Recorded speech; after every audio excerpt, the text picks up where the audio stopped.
Hey, welcome to the ladies' room. This is your girl Ashley Michelle, and I am coming to y'all with my squad. We got the whole squad here, except for Jobo. She'll be in later. We got Mrs. Cannon Hill. We got Mr. Darwin Hill, Mrs. Understanding, and we have Black Man Unfiltered in the building tonight with us. And we have a special guest. His name is P. Nash. P. Nash is joining us tonight. How y'all doing tonight? Pretty good. How about yourself?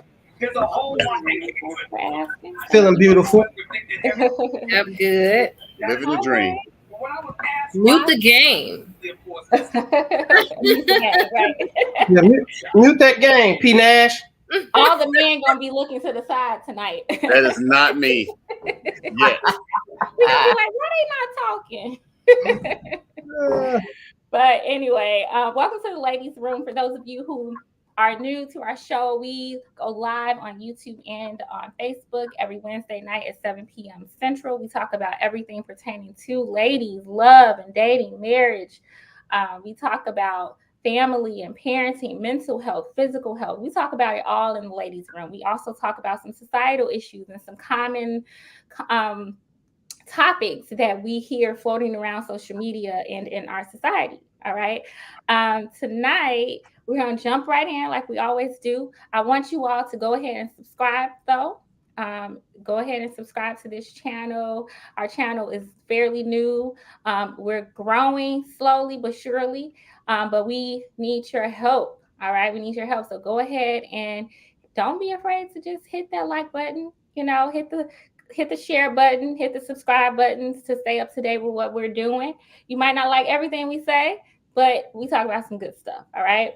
Later on in the show, we'll also open up the calls or the line so that people can call in, or you can come join us on screen. All right.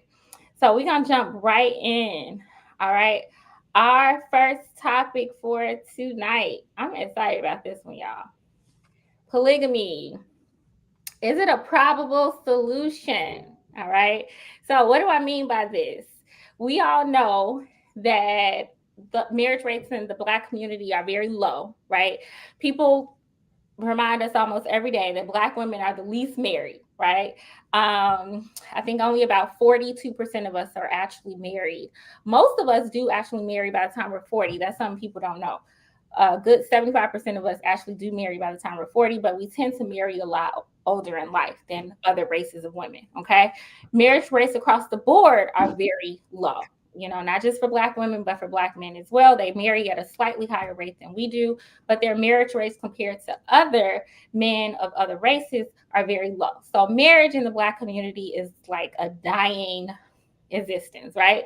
And so a lot of times in these social media groups, I see things about polygamy. And a lot of men, and some women too, say polygamy is an answer, it's a solution.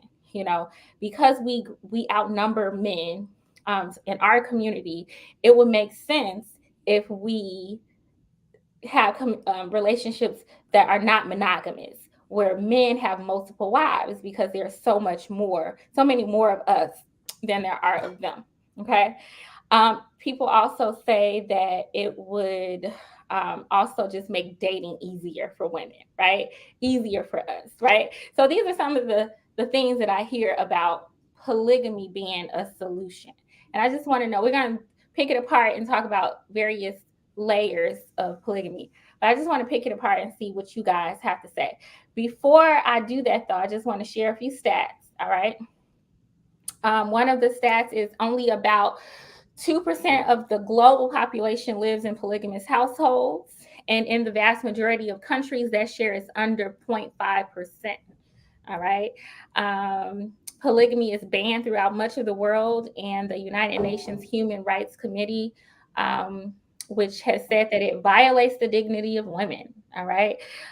We also know that polygamy is most often found in sub-Saharan Africa, where 11% of the population lives in arrangements that include more than one spouse. All right. There's also a such thing as, I don't know if I'm saying this right, polygyny, right? Where the wife has multiple husbands, but that's very, very rare. All right. You will see that you'll find polygamy and more often in countries like Mali, um, Chad. Those are some of the countries. Another thing I want to say was that many of the countries that permit polygamy have Muslim majorities, and the practice is rare in many of them. All right. So most people who practice polygamy are Muslims, but even amongst Muslim countries, it's still very rare. So I just want to know what y'all think. Who wants to go first? I'll kick it off. All right. What do you think? I'm all for it. As long as I would be able to do it my way. I know it's different ways that they practice it. Have the religious ways that, I don't want to do it, but I would do it if it was beneficial to me. But um, I know some polygamy ways are you have to have separate houses for each woman, separate incomes, and they share time and stuff like that, and those different rules for those polygamy relationships. But the way I would do it, I just have all my wives living together. You know, I think it's too much stress to be trying to share time and split time up. Have 2 days. If you have 3 wives, that means you have to give this wife 2 days, that wife 2 days, that wife 2 days, and then you split the 7th day between the wife. Like, that's just too much going from house to house to house.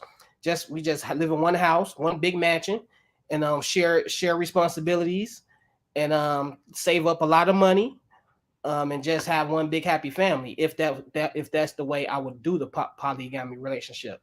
I think it is beneficial for a lot of people, especially those women who like to be side chicks. I think they would probably benefit from it the most.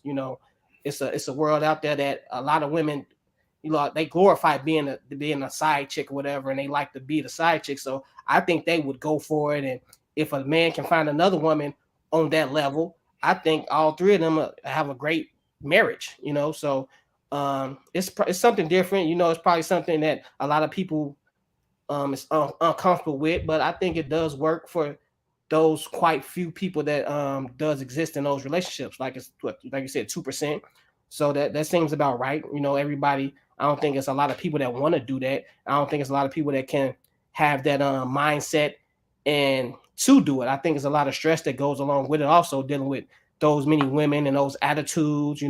I'm barely. I'm hanging by a thread with my one wife. So I definitely wouldn't want 2 or 3 wives. But if I was to participate in that, that's the way I would want to have it. Have all of them living with me, and I just probably be ducked off in my man cave throughout the week. So. Wow, that brings up some interesting issues, just the dynamics and, you say attitudes, but, these women, they might have some grievances with you too. So it's like, I want to talk about all these different things, and I want to talk about the money aspect of it. And then this whole idea of side chicks. Like, there are side chicks, right? There are women who know that they're side chicks. But let me hear from some other people. What do y'all think? I think it's interesting that you. Oh, go ahead. I think it's interesting that you call them side chicks, because I think with polygamy, aren't they both wives? Like, neither one of them. Well, no, I was saying that for the women that right now that are side chicks and that glorify being side chicks, I think they wouldn't mind being in a polygamy relationship. Because they are already sharing a man, so I don't think they would care. Yeah, I was gonna actually agree with you, because I think 2 people can, or 3 people can, or I think love is interesting, and I think that you can love multiple people at once if you live in that kind of world and everybody's on the same page. I don't think it's the worst thing in the world, because I don't think polygyny is the worst thing in the world if a woman has 2 husbands. So everybody lives their life to the best of their ability. But I don't know if it's probable the way people are wanting it to be, I guess, because it seems like people just want everybody to put the same income in the same pot, while also like being fruitful and multiplying. And that just sounds like a fast way to the poorhouse. Like, you have to have an immense amount of wealth to have multiple wives and just keep knocking them up. So Just be wise. That's all. Yeah. What do you think? What do you think, Black man? I agree with that. I agree with what part of what Raven said. What do you think? I have a panelist that comes on all the time. My brother, I call him my big brother. He's in New York. He's in Canadian-born Nigerian. He's a Nigerian guy, and he talks about this as well because his people they do this. This is what they do, and in Nigeria, and he said that in the new day, back in the day, you would have to the man would have to take care of all the women. He said, but since the times have changed now, it's set up where all the women are in the house. Everybody is working. The women are working. They're working, right? And he said that now they're starting to bring a lot of that to America. They're married in Nigeria, but they come here, and you'll see a man with 3 wives or 4 wives, and a lot of them do have their education. A lot of them are in IT. A lot of the women are in IT. And one of the relationships he was telling me about is that they have an IT family of 3 women that have their IT, where they do IT for these corporations, and then the husband does IT as well. And they're bringing in $268,000, $300,000 a year in one household. So, I mean, I think it's beneficial. I'm with Darwin on this one. I think that, but I think that it wouldn't work here. I don't think it'll work here with the Western world here, because that, like Darwin said, there's too many attitudes. There's too much, it's just too much. And in those countries, those women are willing to do that because they were raised to be that way. They were told, hey, listen, when you grow up and when you become a woman, you may be the wife or a second wife or a wife of this. And over there in Nigeria, Black David also said there's no such thing as a side chick. If you are attracted to a woman, you go to your wife, you tell your wife, I've found a new wife, you marry that wife, and that wife becomes a part of the family. Mm-hmm. So, I mean. So go ahead. No, go ahead, baby. I'm sorry. So I would ask you 2 things. Do you think American men have been raised to take on that responsibility with integrity? And do you think that it would be necessary, like, to have polygamy if everybody's like working? Like, what would be the point of having? I'm not saying there isn't a point. Okay, I'm literally asking the question because I'm trying to understand. So like you were talking about the people over in Nigeria, the men and the women are coming together and working. So the women are working every day and probably working very hard, right? And the man is working every day. So I'm just trying to figure out what purpose does it serve? If everybody's working and out of the house, for them, anyway, what does that mean? For them, it's legacy, right? Because they're building a legacy. And he's sharing his sperm with 3 women, and those 3 women are getting pregnant and they're having his children. Right. And so they're building a legacy. And also what Black David said was that after when they build a legacy, they raise the sons to carry on the businesses that they open. Right. It's a pass down effect. Right. So they're building a legacy. This man doesn't have to worry about all the kids that you see in those pictures, all the kids you see in that house. Those are his kids by 3 different women. Mm-hmm. So he's building a huge legacy. And all of them are, like I said again, all of them are working. Can you imagine though, in America, when you say the Western men, I think they would be able to do it. I think the Western men will play with it a little bit too much though. I don't think they would take it as serious as the Nigerian men would. I think they will be like, oh, I got a hall pass. I don't think they will take it serious. But I mean, I think over here we're too spoiled. I don't think that we would take anything that serious to try to bring that kind of in. Can you imagine being a husband, Darwin? Can you imagine having 3 wives and y'all bringing in $268,000, $300,000 a year into one household, almost $500,000 a year? Oh yeah, I can imagine it. Yeah, I mean it's crazy, and so it would take some seriousness. And then those kids, they're moving their moms in. The moms are, and that's what I love about the Nigerian people. They don't pay for childcare. They move the grandma in there. The grandma takes care of the kids while they're out working. They come back. The grandma benefits from the food. She gets up and helps around the house. I mean, they got a good setup. Okay. So legacy is one thing. Building Yeah, generational wealth would be a reason why. Okay. exactly. But there are obviously some issues. I know you talked a little bit about Western women not being raised to be, I To guess, accept we that. kind of say collaborative or to accept it. You know, Mhm. we're taught, no, your man cheating on you. Like, your man, Exactly.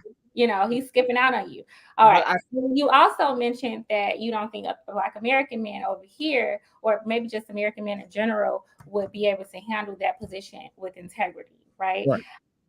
We can talk about that a little bit more. I wanted to just to say something, Darren, before you go on. Have you guys ever heard of Fela Kuti? Yep. He is a That's Nigerian the man. guy. That's the guy. Yeah. And I mean, brilliant, right? Yep. Brilliant entertainer, right?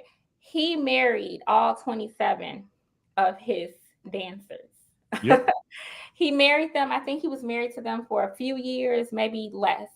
And this is what he said. He married them all at the same time. He divorced them all at the same time.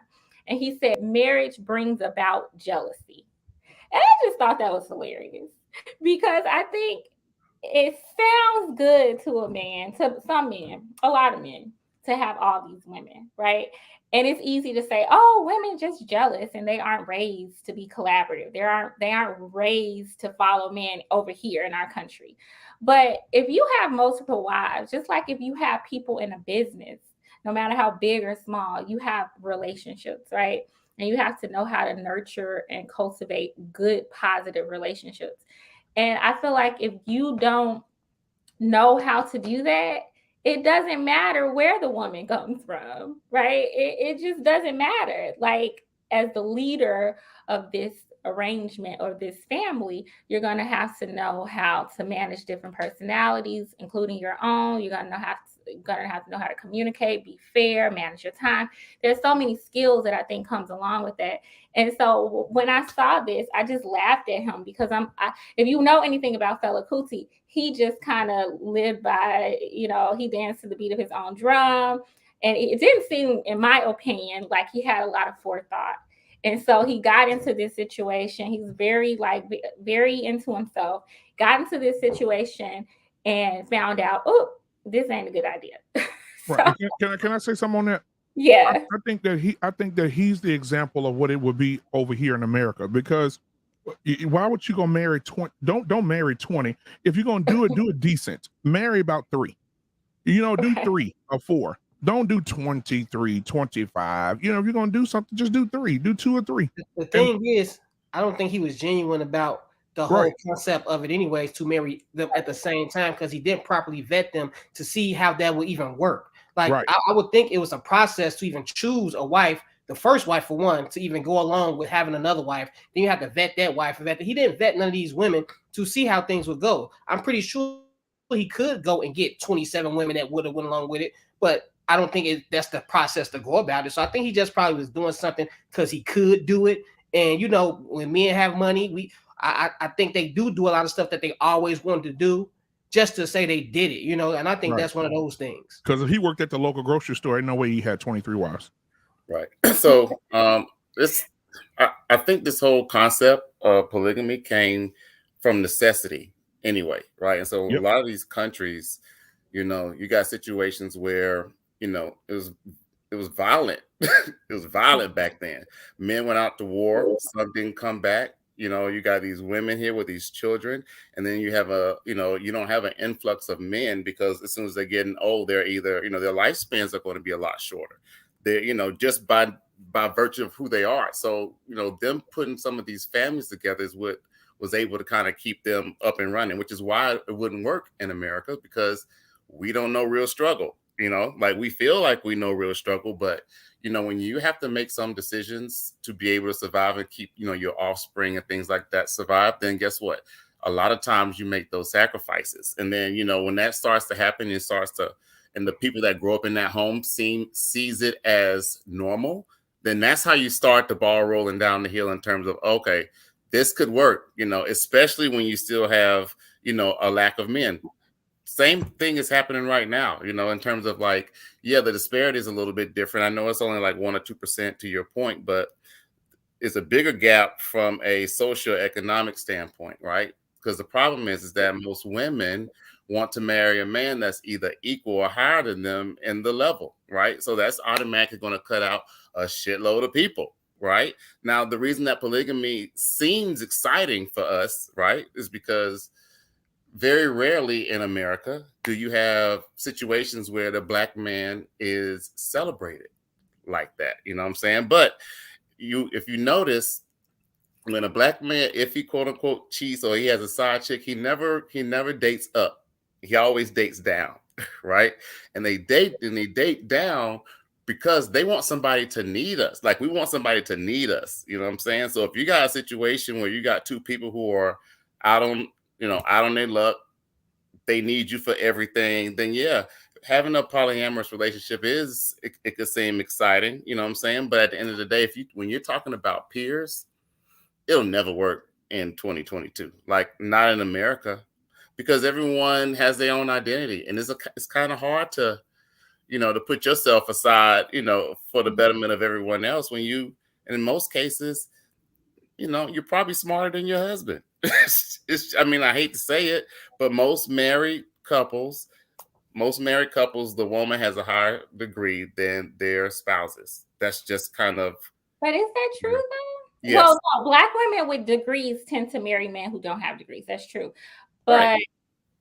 But I'm talking about for the majority of the population though. Yep. Like it's almost always the same, because the deal is this. It's like, and I'm married twice. I may, my right and my wrong, but I think that there are certain roles within a relationship that are instinctual, right? And so what happens is when you veer outside of those just natural instinctual roles, and you start to take on roles of the opposite sex, then that's what doesn't make things work. You know what I'm saying? So that's why it would be harder. The relationships aren't lasting because men aren't bringing home more money than their wives. And I know it sounds crazy, but it's hard for a woman to be submissive to someone that she's making 10 times more than. It's just hard. Yeah, most black men make more than most. I'm not saying that you're wrong. I'm just trying to figure out. I'm looking at this, like, I know that black women, about 25% of us actually go to college and finish college, right? And so we're in the higher income tax bracket, right? Most of us, right? Who go to college, right? And graduate from college. But that's only like a quarter of us. And I'm trying to find the stat, but most people marry in their tax bracket? Yeah, but this is the thing, and I agree with you, Princeton, but I disagree with you on the reason, right? Like, okay. I do agree with you that there becomes an issue when women out earn their spouse. I don't think it's necessarily more so from what I've seen and what I've heard, because too, at the same time, us black women, we date men that make less money than us all the time. We do it all the time. Yeah. So I don't think it's coming from us to be like, I just can't date a man who make less than me. I don't think that that's what's happening. It's a power move. I think that ego. Yep, it's a power move. No, because me and Darwin talked about it the other day. We were watching New York Undercover. Y'all know that old show? Damn. We were watching that, and it was a scene where he was dating a woman that made more money than him, and she took him like to an event or something like that, and then he just started acting real insecure and like crazy, like, you know what I mean, like trying to, like he had something to prove. And I think that happens a lot because a lot of men do have in their head, like, I'm supposed to be making more than you. I'm supposed to be bringing the money in. So I think sometimes men can get hypersensitive to that when they're not, right? And then try to overcome it in other ways that can be, that women don't like. Nobody's trying to have to keep trying to, prove something to you or walk on eggshells because you make less money and we trying to. Because if you've been told your whole life that your job is to provide and protect, and you're supposed to be the breadwinner of a house, and then all of a sudden you get with a woman that you love and she's making more money than you, you can't sit there and say it's not going to bother you, because your whole life society has been telling you this. It's not, I mean, wherever you went, school, whatever area, whatever neighborhood you stayed in, this was just the patriarchal way of living. The man provides. So if a woman is making more, I'm not saying you're going to act on those thoughts. I don't think every man acts on those thoughts, but it does play a little mind game with you. Like, should I do more to make more money, or should I just let this flow how it's been flowing because everything's been good? And like me, when my wife's making more money, it did play mind games with me, but I never acted on it. I never looked at her like she thinks she's better than me, or when she you know, when we went out or whatever, she never looked down on me. So I just think it just all depends on the people and if they respect each other enough to understand what's really valuable in the relationship. But see, my thing is this: I look at it different in two ways.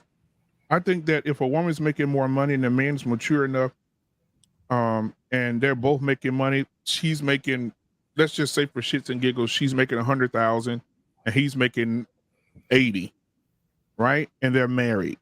That's the same thing, though. You're bringing $180,000 in the damn house. I'm talking about a bigger disparity, like 100,000, 80,000, depending on how you do your taxes, you can bring home the same thing. That's not the same. I'm talking a woman making $100,000 and then the husband making $30,000. Yeah, but it's his job. In that situation, he's still, that does not, just because he's making a lower amount of money does not negate the fact that he's still the man.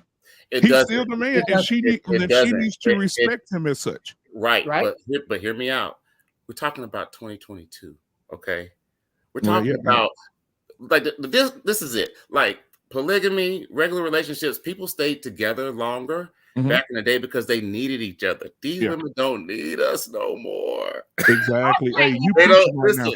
I'm trying to tell you they don't need you for nothing, really. Okay, so hold on. So let's tie that on to what she did the second part then, because now a lot of women date down to have that control. Oh no, yeah. Is it to have control, or is it because the men who are of a certain position are constantly telling us we're not pretty enough, we're too skinny, or too not something, you know? And then you got a lot of brothers, let's be honest, a lot of brothers go to college, right? And then they go and get them non-Black women. And they always say, I just saw a video on this, right? And this was the argument that people made. The Black girls weren't checking for them. You know, it's always the brothers who are like, oh, you know, they're the doctors, they're the lawyers. And they're saying, oh, the women, like the Black girls weren't checking for them. Well, now, I believe that happens, but I don't know how much that happens. I think Black women are in a position where we're being told we need to date down. Right. Well, I think it goes a power move for most of us. Now there are some chicks who they like that. They want their man to need. They just choose not. Those chicks choose not to be lonely because of status. Okay, like there's two different things. Like I don't think that anyone purposefully tries to tie themselves into a relationship where they can't see their partner as equal. However, sometimes external circumstances create that, you know what I'm saying? A lot of times it has nothing to do with what's going on inside. You know, the merit of a good marriage is, you know, being able to kind of keep what's sacred in home while the rest of the crazy world is happening out there. But a lot of times things happen, people don't have no job, and day one without a job, you know, that's still your king. You saying, hey, you know, you bring him some coffee while he's trying to find a job on the internet. You know, day 30, you're like, you know, keep your head up, brother.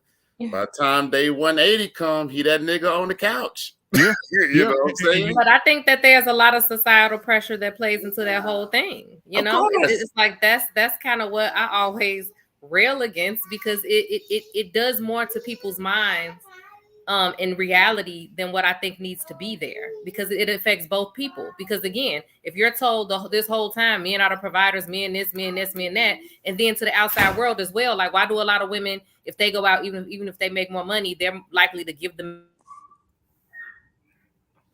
We're losing her. Cannon? Yeah. Because while she's on her way back, that's absolutely, listen, you know,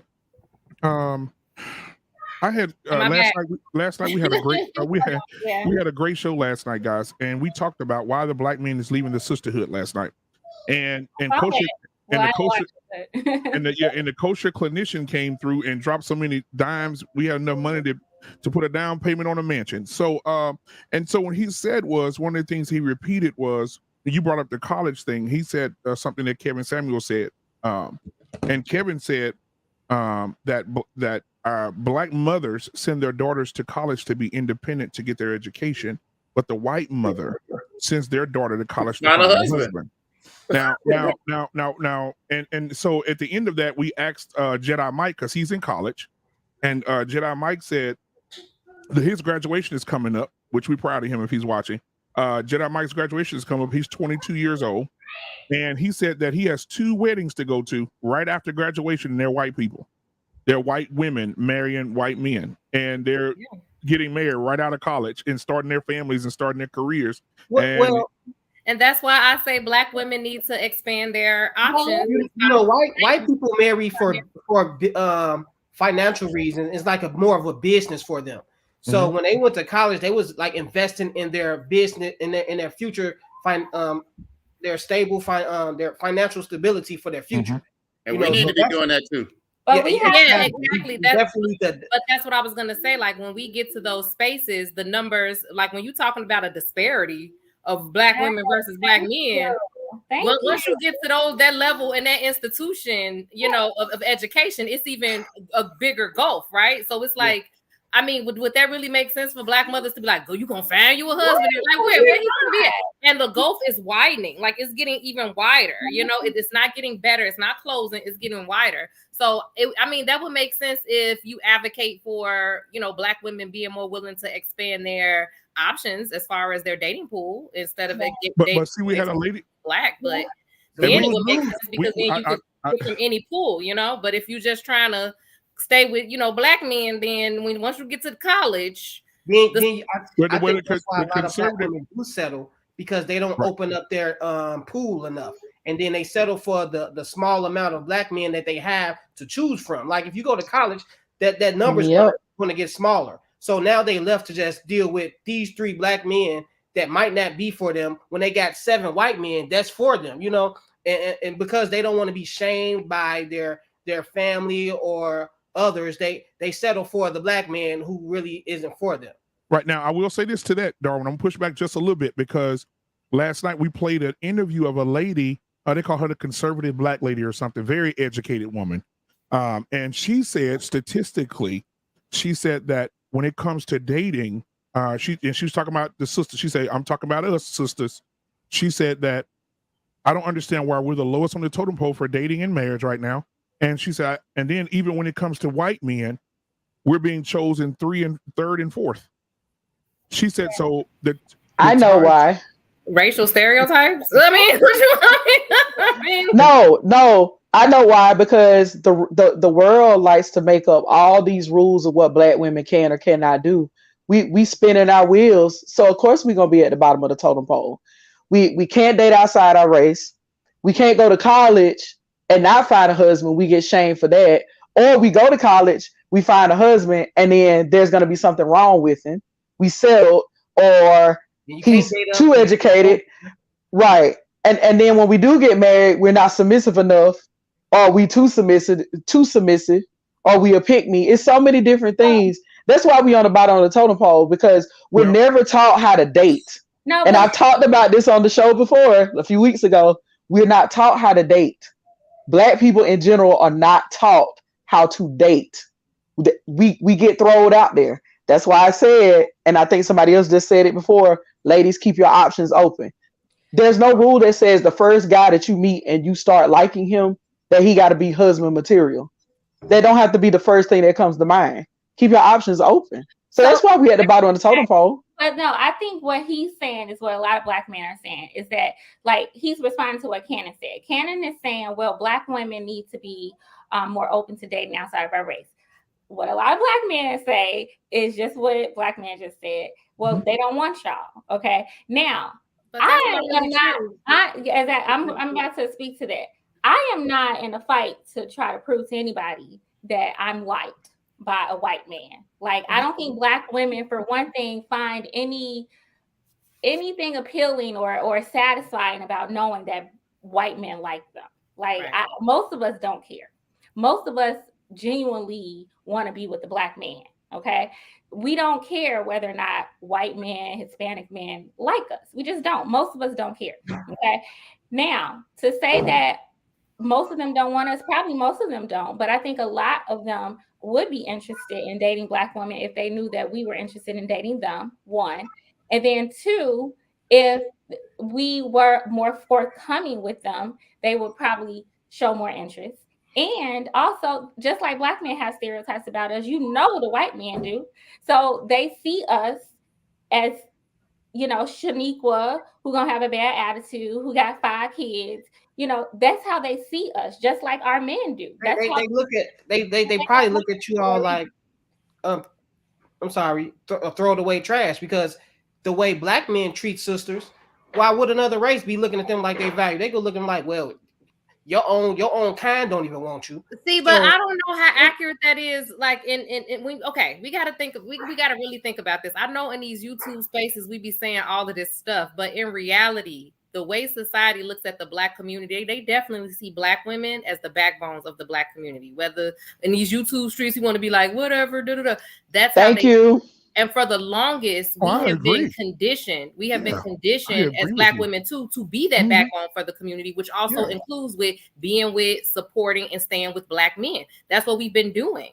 And so we've been doing that for a long time. So yet the outside culture does see us like, oh, y'all ain't thinking about us like, oh, that woman ain't trying to get with me, those other things. And to a large extent, we are not. Like we're not even. Like most of us is like, nah, I'm going over there. I'm not doing none of that.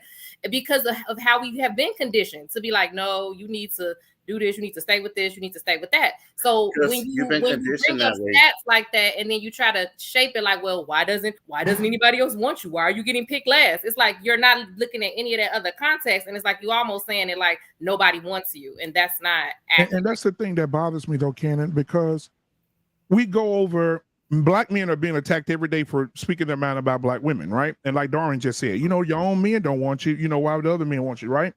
But I don't see people. I don't see our Black women with signs and pitchforks and protesting Time Magazine. Time Magazine did a whole expose on why people don't date Black women.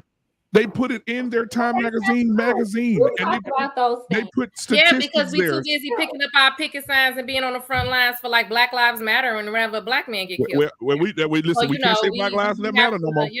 We only got so much energy. We only got so much energy. But we can't talk about that hardly no more because they're the Black men with their picket signs when they saw that article. Like, what's the problem? I don't. Why would I have to be just? What the reason I said the picket signs is because a lot of Black women stand up for a lot of things, and we've seen them stand up for a lot of things. Stand up for a lot of Black men. Right, but when they white, right, and I had to look into it. But when an old white man in his 60s writes this article about Black women, because we don't care. These Black women should have got his ass. And no, because when you do that, that means you're planting seeds and planting toxic seeds. My grandmother used to say, son, no matter what you plant, it's going to grow. If you plant poison ivy, it's going to grow. If you plant roses, it's going to grow. No matter what you plant, it's going to grow. So you got to make sure you plant the right seeds. So how come Black men didn't pick up their picket signs and go say, our women are not like that? How dare you? Like, why? Because I'm going to tell you why. The reason with all this is society is not coming to save the Black woman because it's weird to them. And the reason that is weird is just like I said at the very beginning, it goes against natural selection, like the way things in order should be. You just said it. Black women are the backbone of the Black family. You know what I'm saying? No one's expecting white women to be the backbone of their family. You know what I'm saying? Like, I feel like you all have had to evolve so much that, to my point, you don't need saving. Most society likes to save women, okay? Every other race needs saving, except for the Black race. Well, I think it's the perception that we don't need saving. I think that therein lies the problem. Right, but guess what? Yeah. Over and over again, these images that we get are coming from y'all. No, over and over again, they're coming from the larger society. And it may be. It may be. Hear me out. Yeah, go ahead. Women's suffrage, with feminism, like you all women have said, hey, you know what? What is women's suffrage? Why did we have those movements? Tell me why we had those movements. Do you know? No, I mean, listen, we needed those movements, number one, because you had a situation where the war was going on, and you had women working like crazy. They wasn't getting equal pay. Like, but do you know why Black women was economic like stuff happening? And only thing I'm saying right now is that Black women have gotten to the point that they don't really need any of that. They're number one in the race as far as education. They're bringing home more money. And honestly, what happens is you have a lot of men that can't necessarily relate because guess what? The education level is a lot higher, generally speaking, for Black women as it is like in comparison to Black men. So you have that disparity, and then you got a situation where the white man, the only thing that he can compare that to is how he interacts with his white woman. And guess what? It ain't the same. It ain't the same. Yeah, Y'all but the thing that I was going to say is that we always bring up feminism and all this other stuff. The feminist movement started as one thing and ended up as something else. And but a lot of that women's suffrage, the stuff that you just named, that was white women's suffrage. Black women who were involved in that movement were involved in it for the right to vote. For the right to vote, to be politically engaged, which is what is the backbone of our community, which is how we have so much political power, period, for the Black community, is because of Black women's involvement in politics in that way. So, I mean, the thing is, it's kind of damned if you do, damned if you don't, because the fact of the matter is that we have had to do these things. And so it's almost like turning back around and being like, since you have, you don't need anything. And so forget me. It's like, what is going on? And that's something that I find very disheartening, because no one saw white women getting water hose. No one saw white children getting water hose. Everybody was fine with Black women being on the front line when it was beneficial for everybody. Now all of a sudden we supposed to be guard dogs, and you snap your fingers and they put out an article, wear y'all picket signs. That's disrespectful. The question becomes who shows up for Black women, and P. Nash, to your point, is that there is a subconscious bias that Black women, like even when you look at health disparities, they literally think that Black women feel less pain than other groups of women. That is one reason why our maternal mortality rate is higher. Not because of other stuff, but because literally we are less likely to be believed when we say we're in pain. We get less medicated. We get less listened to. All of these things that lead to unnecessary death for us. So there is a subconscious bias, but I mean, how accurate is it really? You know, like what? Okay. Do we know who J. Marion Sims is? Please, 1 second. I want to shout out to the people in the chat. Thank you all. Okay, we got Rilla in the house. Hey, Rilla.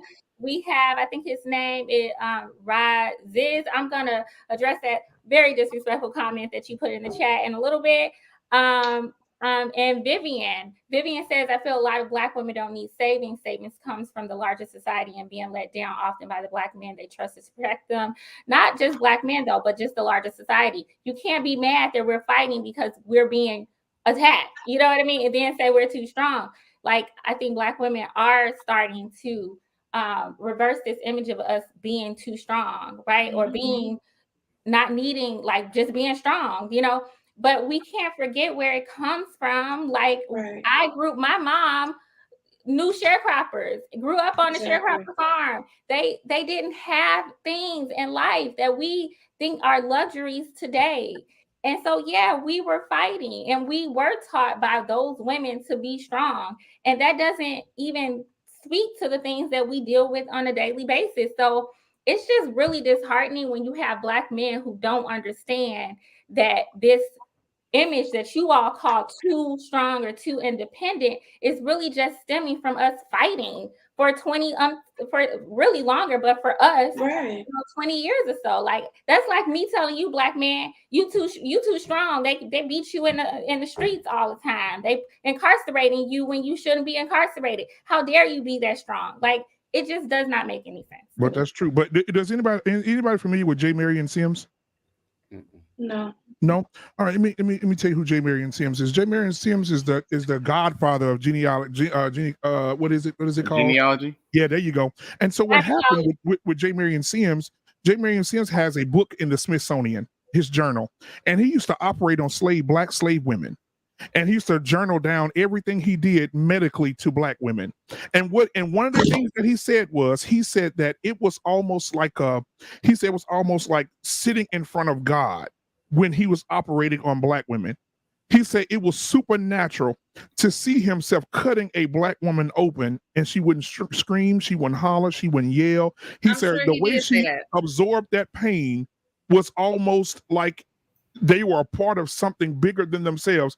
And he used to take the little babies, and when they had the babies, he'd take the babies and take a little shoe pick And if you guys from the country or from the South, you know what a shoe pick is. A shoe pick is what you clean the bottom of the shoe with the little spike on the end of it. And he would drill it into the top of the baby's head. And so he said the female babies would also be stronger than the male babies. He said that's called medical racism. Yeah, oh, absolutely. And so my that don't mean it was true because he said that. I don't agree with him at all. I hate the man. What I'm saying is they have a huge statue of this man, and he's celebrated every year in Central Park in New York, right? Yeah, huge statue of him, right? And so and all the stuff that's named.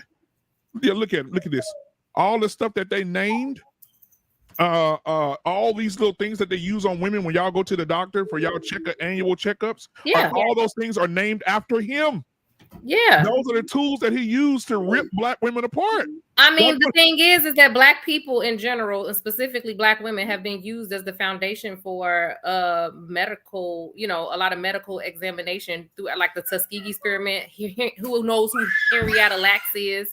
They took her genes and just didn't use them in everything, right? So the thing is that we know this, but I guess my problem is the way that things are framed or the discussion. Like we'll have the information and we'll have the statistics, but the way we have internalized the racial bias and we like talk about it the same way, and that's like insane to me. But I will say this. Now the kosher clinician said this last night. He said you said something earlier that triggered my thoughts back to what he said last night. He said you said something about the women are the backbone of the community, and he defined what that looked like. And he said yes, they are the backbone of the community. They are the political powerhouse for who you're voting for. If the Black women voting for them, they may as well say they won, right? And the reason he said that is he said yes because the government wants retribution, right? We do all these things for you. When you need us, in return, you need to do something for us. The government does not do all of these things for Black women. No. Oh my God. No, what I'm saying is this. I'm talking about the ratchet here because I have an opportunity to work in the community with the ratchet, and I don't call them that, but this is what I think in my head. Yeah, but what is the percentage of ratchet versus the entire community? Because only about how first of all, I think it's only about 22% of Black people that are under the poverty line. What percentage of Black people in general are actually in poverty? Let's start there. Is it it's like 22%. It's less than a quarter. You could take that 22%. I don't think you could take that 22%, but I know for a fact working in the community that is way higher than that. And then when I say this, because I live in Texas, and there's a place in Texas called Oak Cliff. Right, Oak Cliff, Texas. If you never heard of it, it's just horrible there, right? And the living is horrible. The kids don't have anything there. There's a liquor store on every corner. There's a payday loan place right beside the liquor store at every corner. It's just a horrible place to be, right? And so one of the things that my church did was we got with the local government, we got with the local officials, and we closed down those payday loan places that were charging Black people 200% on a $200 loan, and they're paying $1,000 back, $1,500 back, breaking these Black people's backs. Right. And then you look in the northern part of Texas, you can't find a liquor store nowhere. But where we are, all the Arab and white men own those liquor stores, and Black people are just getting drunk, sitting down, laying down on the ground drunk. They're having to come pick the men and the women up. They got the, I'm gonna say the P word. They got the prostitutes out there. They got all these different things going on. It's like a circus, right? And so what we do is we try to go in and help people. We give away free food. We give away clothes. We try to help the kids, put the kids in little different organizations, try to help them see something different. And when I'm telling you, these women, listen to me. Some of these women that have these kids, they come in crying. You feel bad for them. You pray for them. You feel bad for them. But some of the women come in there, baby, like you owe them something. What the damn food at? Shit, hurry up, put my box in there. But Black man, this is what I want to say. This is what I want to say. I feel you. No, I feel you. But I think that the biggest trick that we have accepted as Black people is that we let the larger society take the worst among us and paint a broad brush for the rest of us. Because there are actually, why aren't we talking about communities in Appalachia? Why we don't ever talk about trailer park as being representative of most white people and all those other things? You can find derelict, mean, bad, untrustworthy, trifling people in any community. but we allow for them to tell us who we generally are by using the worst examples, and we do it to ourselves now. Like, the thing is, we know that it's propaganda. We know that, but we still don't fight against it, and we still feed into it. Like, it's called confirmation bias, and we continuously do it. Like, when you look at things like simple, like the news, and look at how often they choose, right, to show anything that a Black person did bad, whatever, keeps putting that up there, even though there were other crimes that happened and they don't represent it. Like, they have done study after study that has shown that the way that we are viewed, especially like with crime and things like that, is disproportionate to what we're actually committing from what's shown back to us. So what I'm saying is, why don't we also understand that we're doing the same thing to ourselves? Yes. That we will see a Black person, like a Black person that we consider a thug, or they got an attitude, or we be like, that's Black people. Look at it. But it's not. But like, look at our friends. Look at the people we spend the most of our time with. Like, we don't look at them and be like, look at this panel. We're not like, oh, this is representative of Black people. We're like, oh no, the woman who come in with an attitude, that's representative of Black women, because the government. It's like, what are we doing? It's like you're perpetuating the same lies and stereotypes that they tell about us, when the reality is, I'm about to show you, most Black women, of all women, we make up more of the workforce. So it's like y'all trying to act like we out here more of the workforce, but the less married though. Because this is, but I'm speaking to your point that we're out here milking the system and using the government. That's what I'm talking about. Okay. Ronald Reagan started that with welfare queens. So Ronald Reagan started that. What sure did. To say is that Black women, how could that be true?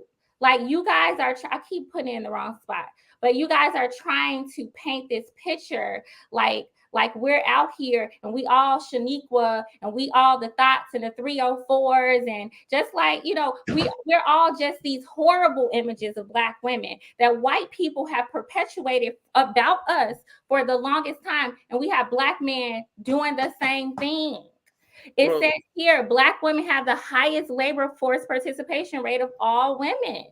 So Black women, look, we're much higher. So how are we as a whole? I'm not talking about in the hood or wherever neighborhood you just mentioned. If we go to the hood, most of the hood, male or female, will either be selling drugs or on some type of government assistance. Why is that the standard? There are lots of Black people. How is it that every Black man is just so great, but all the Black women not great? I never said that.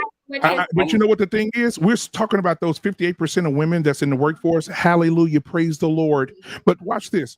There are some women right now. Let me take it off the women. Let me take out the women. Everybody know who Michael Phelps is, right? The Olympic swimmer, right? There's a Black kid that's in that hood that we're talking about that can outswim Michael Phelps with no exercise. But he will never get the opportunity because of his surroundings. There are great people in those hoods that don't get opportunity. And those are the people I want to reach. I don't give a damn about the college education. You got your degree. Good job, lady. Good job, guy. Go do your thing. But what about the young lady that can do hair, that knows how to do hair and can open up her own shop, but she don't have an opportunity? There's no lifeline for her. What if she's amazing? So why aren't we discussing that? Why are we discussing the woman who coming in with an attitude, just wanting handouts? No, because sometimes those attitudes are birthed. Watch this. Sometimes those attitudes are birthed because of they don't have, right? Or they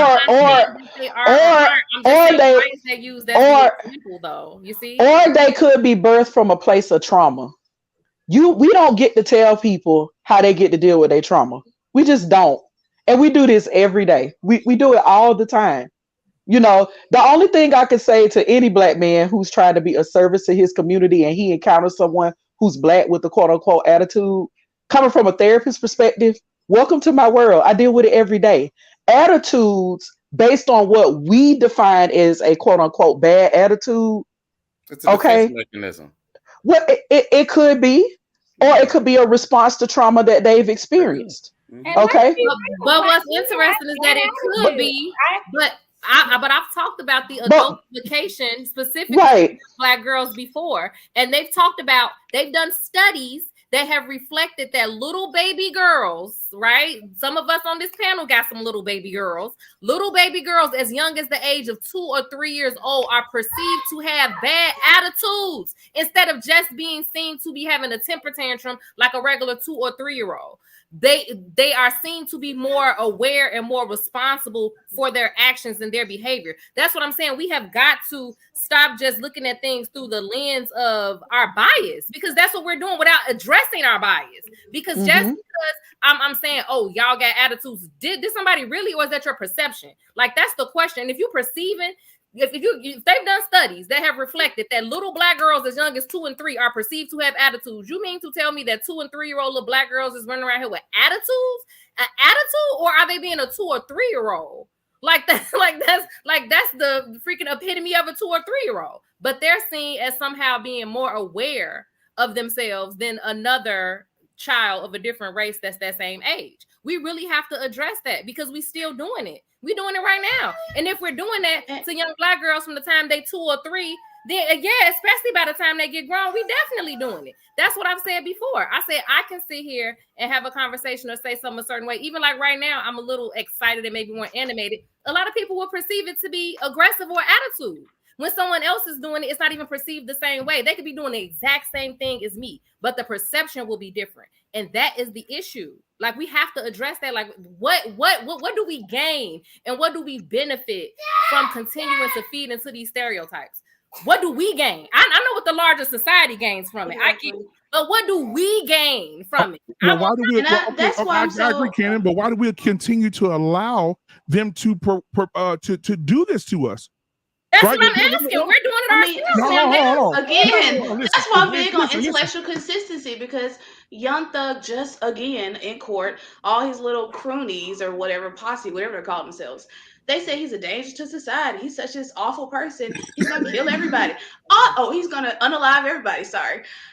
Y'all, not y'all particularly, black men, if you guys have seen Hip Hop versus America, take a look at it. Black men for over a decade have been telling us, oh, it's just the way we express ourselves. We ain't really murdering nobody, blah, blah, blah, blah. But we're supposed to sit up here and have picket signs because we're not married. Like, the energy is not matching. It's not. Like, we're supposed to have picket signs because black women aren't married.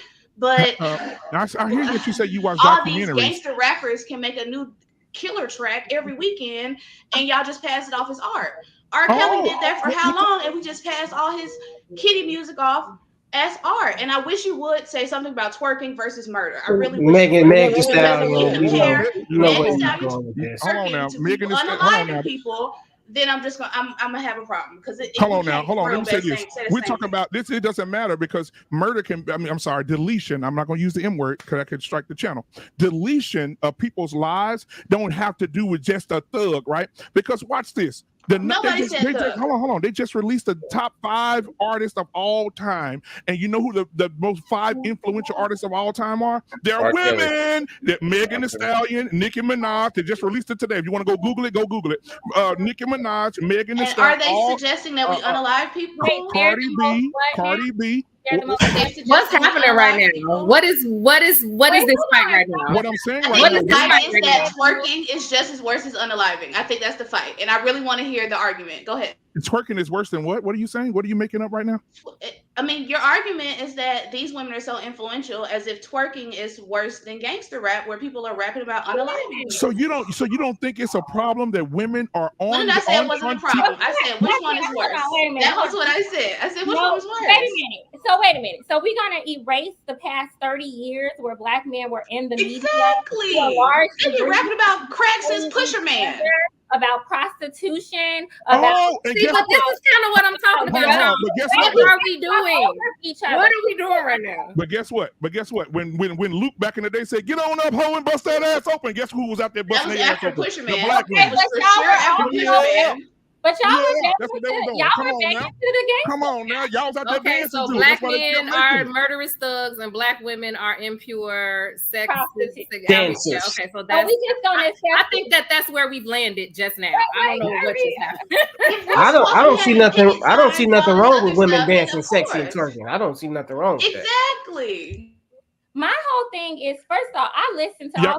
Darling, you got a daughter? But when you're raised the right way, if your daughter came out just like Megan Thee Stallion one day and she about 15, 16 say, hey, and she passed by you, what would you say? If my daughter was on stage or making videos, making money doing it, okay, but she is walking down the street in panties, then no, I don't think these women are doing that. So how many little girls you think that are influenced by Megan and Cardi B? A lot of them. But listen, black men, but that don't mean that they're doing the things that Meg Thee Stallion and are suggesting. That don't mean that. Oh, sorry. Listen here. We have 12-year-old boys going around making guns, killing people. We don't have 12-year-old little girls going around getting pregnant but if they are, it's by a 30-year-old man. So this is what I'm talking about. We just cannot compare those two. It's just not comparable. I think media across the board is very influential. Okay, so I really disagree. Exactly my point. Twerking is an African dance. The Africans was twerking way before Meg Thee Stallion and Cardi B came out. Have you seen how they dance? They rituals. I don't mean no harm, Darwin. The movements, that's twerking. So nothing's wrong with that. I don't mean no harm, but I don't know if anybody on here know Candy Ann. She's a nurse, the lady that survived all those C word, that COVID stuff. And she's a nurse. She's always on my platform when she's off work, but she's always working as a nurse. And she one night broke down in tears on the platform. I'll send y'all the link. Y'all cut it up and let y'all watch it for yourself. She said it amazes her how many boys and girls from the age of 10 years old up until 13 years old that the little 13-year-old boys are getting the 12-year-old girls pregnant. She said, do you know how many times I've come into this emergency room and I've in here with girls that are bleeding out and they don't know why. And we find out that they're pregnant. Right? She said little black girl. They didn't get pregnant by another girl. Excuse me, can I interject? Because I feel like I've been listening. I got 2 points to make, and then I think Ashley was trying to talk too. But number one, we played right into what Cannon was talking about. We did that. And we always do it. We play right into it. Number two, this is why on all platforms, I am always an advocate for start at home first. Home is here with yourself. Okay. And I'm a big firm believer that self-improvement and starting with self will evoke change around you. See, the things that we see around us, we only see them because of the environment that we ourselves are in. So it's like what I had to tell somebody today. If you are somebody that you're not mentoring, you're not counseling, you're not doing community service, you're not volunteering, then the Black community is always going to be a jury place for you to be. But if you're lending your time and support and your assistance and your help, then you see change and you see the potential for change. The issue is that and it's like what I said in another group, and I think I said it in our group as well, under a posting. The issue has never been that we don't evolve and change. The issue is that we keep basing people's evolution, their personal evolution, their change, what we think they should be doing based on our own values, our own personal beliefs, and our own principles of how we think things should go. We keep thinking that all of us got to be on one accord all the daggone time, and that is just impossible. I think the brother here, Noah, he said it. We're an individualistic society, and that works for us, and it also works against us sometimes. But if we could just understand that change happens as a process, if we can understand, I've never had a beef with like Cardi B or Meg or Little Kim. I'm gonna even go further back, Roxanne or Millie Jackson or Ma Bailey or any of these women that use their voice and their talent to exude sexuality. I've never had a problem with that because I know what go on in my house. I know what go on in here. I know what goes on in here. I think we do. As Black women have to speak up about what's in our media. Now, we do. We got to speak up because here's the thing. Come on, Ashley. I agree partly with what you're saying, Jovo, but I agree only partly with what Black men are saying. Here's the thing. Those women do influence girls, but the big problem is not Meg Thee Stallion. The bigger problem is what's at home and what exactly are learning and are not learning at home. So we got to start parenting our children better first, Because if your parents hit right, you can listen to anything and you're going to come back and you're going to do what you were taught is right to do. Okay. That's one thing. Two, we can't sit here and act like Meg Thee Stallion, okay, is the culprit in our Black community when we have listened to Dr. Dre, we've listened to Crucial Conflict, Bone Thugs-n-Harmony, Tupac, and a million other Black men get on TV, get on radio, talk about killing each other, pimping out hoes, sleeping with this woman, sleeping with that woman, and sit here because it's 2022 and Meg Thee Stallion and Cardi B and Rihanna on the top of the charts today and act like those men didn't have anything to do with where our community is today. I'm not going to allow it because I'm sick of this narrative that Black men are telling that Black women, we're the blame for everything. Like we woke up yesterday or something. We have been here as long as you have, and we know our history, and we are not about to sit here and let y'all rewrite it and tell all these lies. That's the second thing I want to say. The third thing I wanted to say is about the point that we were just making, is that Black men in our communities, you all continue to perpetuate a lot of the stereotypes that have been told about us from white men, okay?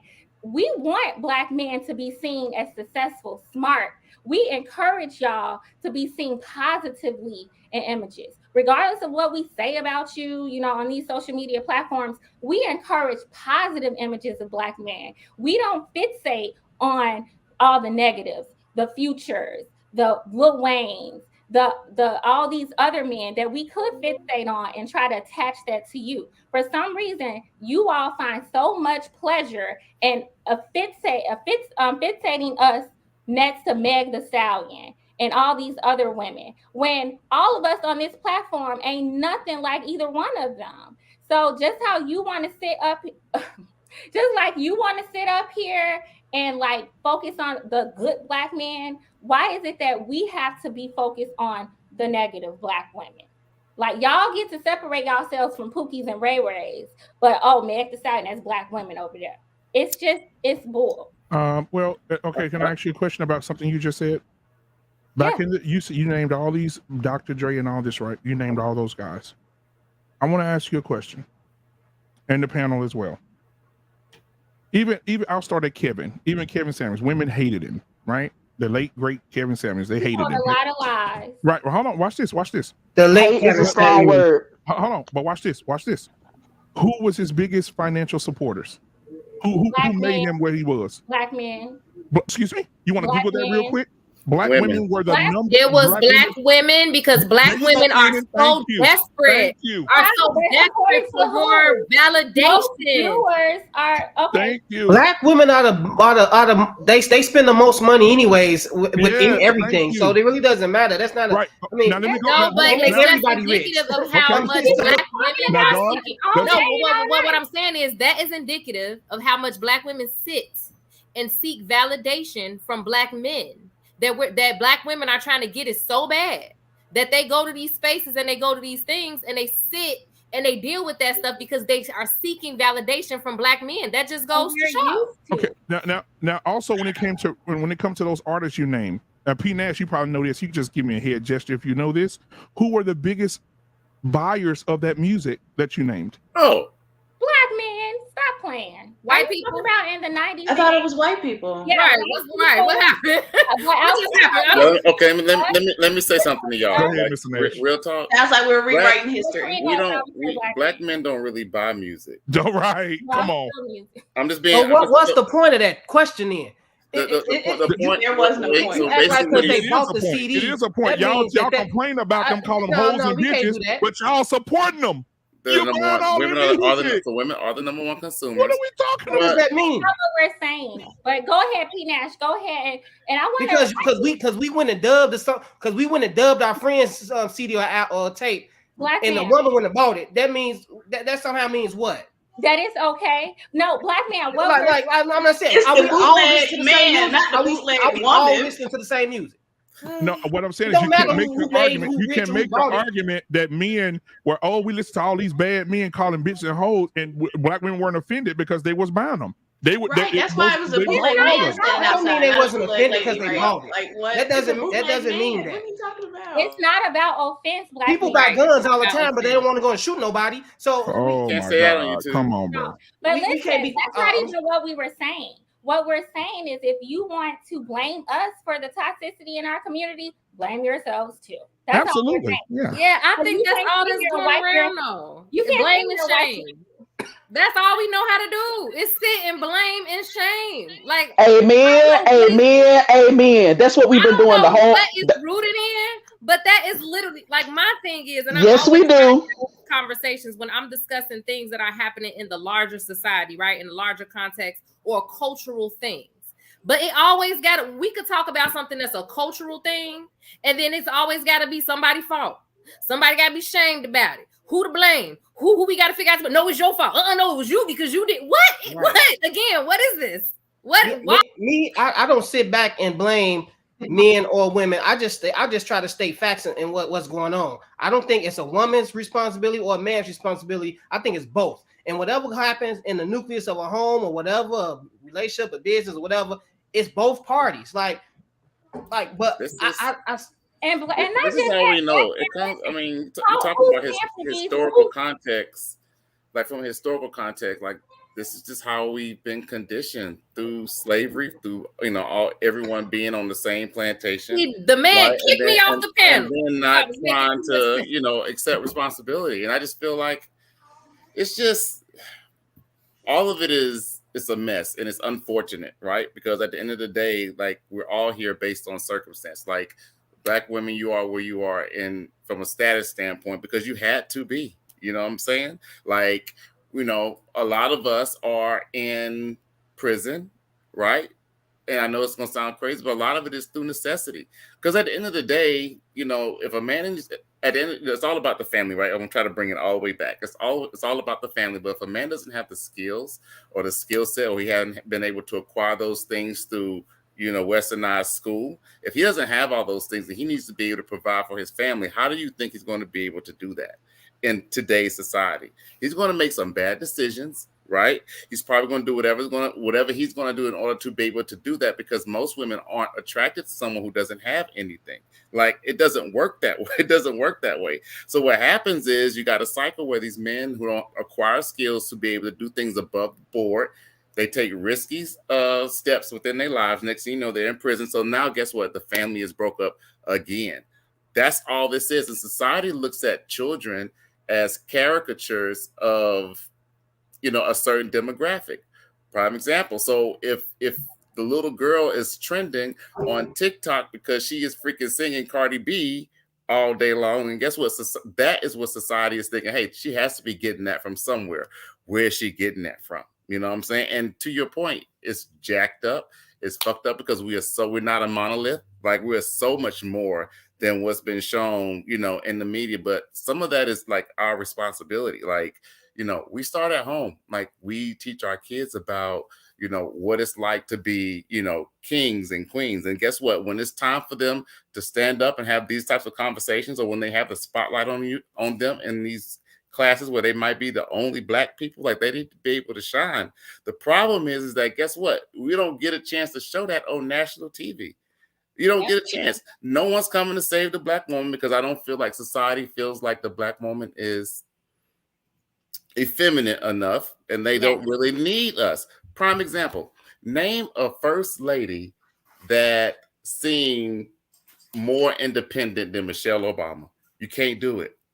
She could have ran for president herself. I can't think of another first lady that could have been president. Right. And I'm saying that because all I'm saying is that when we look at these depictions of these strong Black women, they don't seem to really need us. And Michelle was married to the most powerful man in the world. Well, what is that? But I guarantee you that Barack Obama knew Michelle needed him because he has a high EQ. I believe that. He has very high emotional intelligence. It ain't about, but it's not about. Right? Well, she did tell him not to run for president too. She said, "Do not run. I don't want to put up with that. Do not run." If y'all read the book, I got the book right here behind me. He said, Michelle told him, "Do not run for president. Listen, you're going to put a strain on your family." And he said he went out on a risked it all, risked his marriage and everything. And he ran for president, went against what she said. And he got 8 years out of it. became. Surely Michelle can't be that strong. Hillary Clinton literally ran for president. She can't be stronger than Hillary Clinton. Right, Hillary. Like, what are we talking about here? Are we rewriting history again? Are we rewriting history again? Oh my gosh. I cannot. Intellectual consistency. I cannot. It's all perception. When a Black woman does anything that's positive, it's perceived by our own men that we don't need them. But Michelle Obama was not the only qualified and vocal first lady. She was not. There were other first ladies who had certain campaigns. Actually, as a first lady, you have to take ownership of something, right? Eleanor Roosevelt chose the most. We didn't go after white women. Chose the most non-threatening campaign ever. She chose to focus on healthy eating. Eleanor was dope. Eleanor Roosevelt was very dope. She was dope. She was dope. She was close to it. She was close to it. Why don't we look at when you line them up, though, and I think they were polygamous. You line them up. It ain't so many. why don't we look at Eleanor as love to you. her husband? Like, it just keeps going back to this same thinking. Black women, anything Black women do, it's always, oh, she's too strong. You got an opinion. You get a job. You work outside of the home. Anything that you do is considered to be, oh, look, they are too strong. Okay, so listen, I think that y'all are always looking at it as I'm not saying, and I apologize. Let me just back up. Like, I apologize if I'm saying that as if there's something wrong with that, right? So let me back up for a second.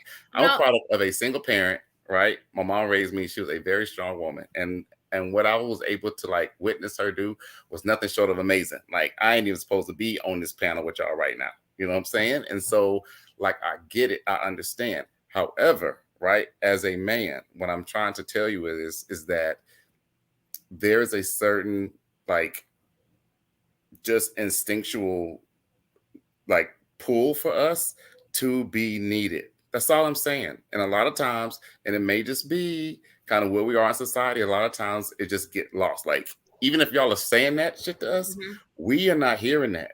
You know what I'm saying? I understand exactly what you're saying, Princeton, right? Well, like correct me if I'm wrong, but what I hear you saying is not, I don't think that you're saying that is true or not, but I think that you're saying this is the perception, right? You're saying this is the perception. I get that you're saying that, right?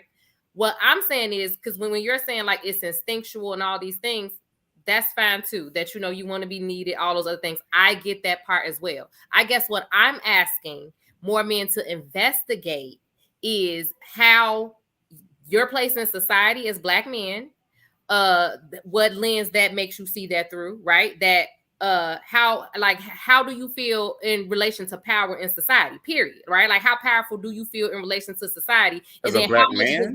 how much does that affect the, like, subconsciously, right? How much could that possibly affect the way that you view things, even in the sense of a relationship, like between just your partner, right? So that's kind of what I'm saying. Like, I think that is true. And I think that you do have a lot of men who will be like, well, they don't need me, or they feeling all these ways. But how much of that also is what you've been told by the dominant society about yourself? How much of that is self-esteem? So all of us have it, right? And I think that that's one of the biggest problems. Like, they have proven time and time again that things like self-esteem affect how we even take tests.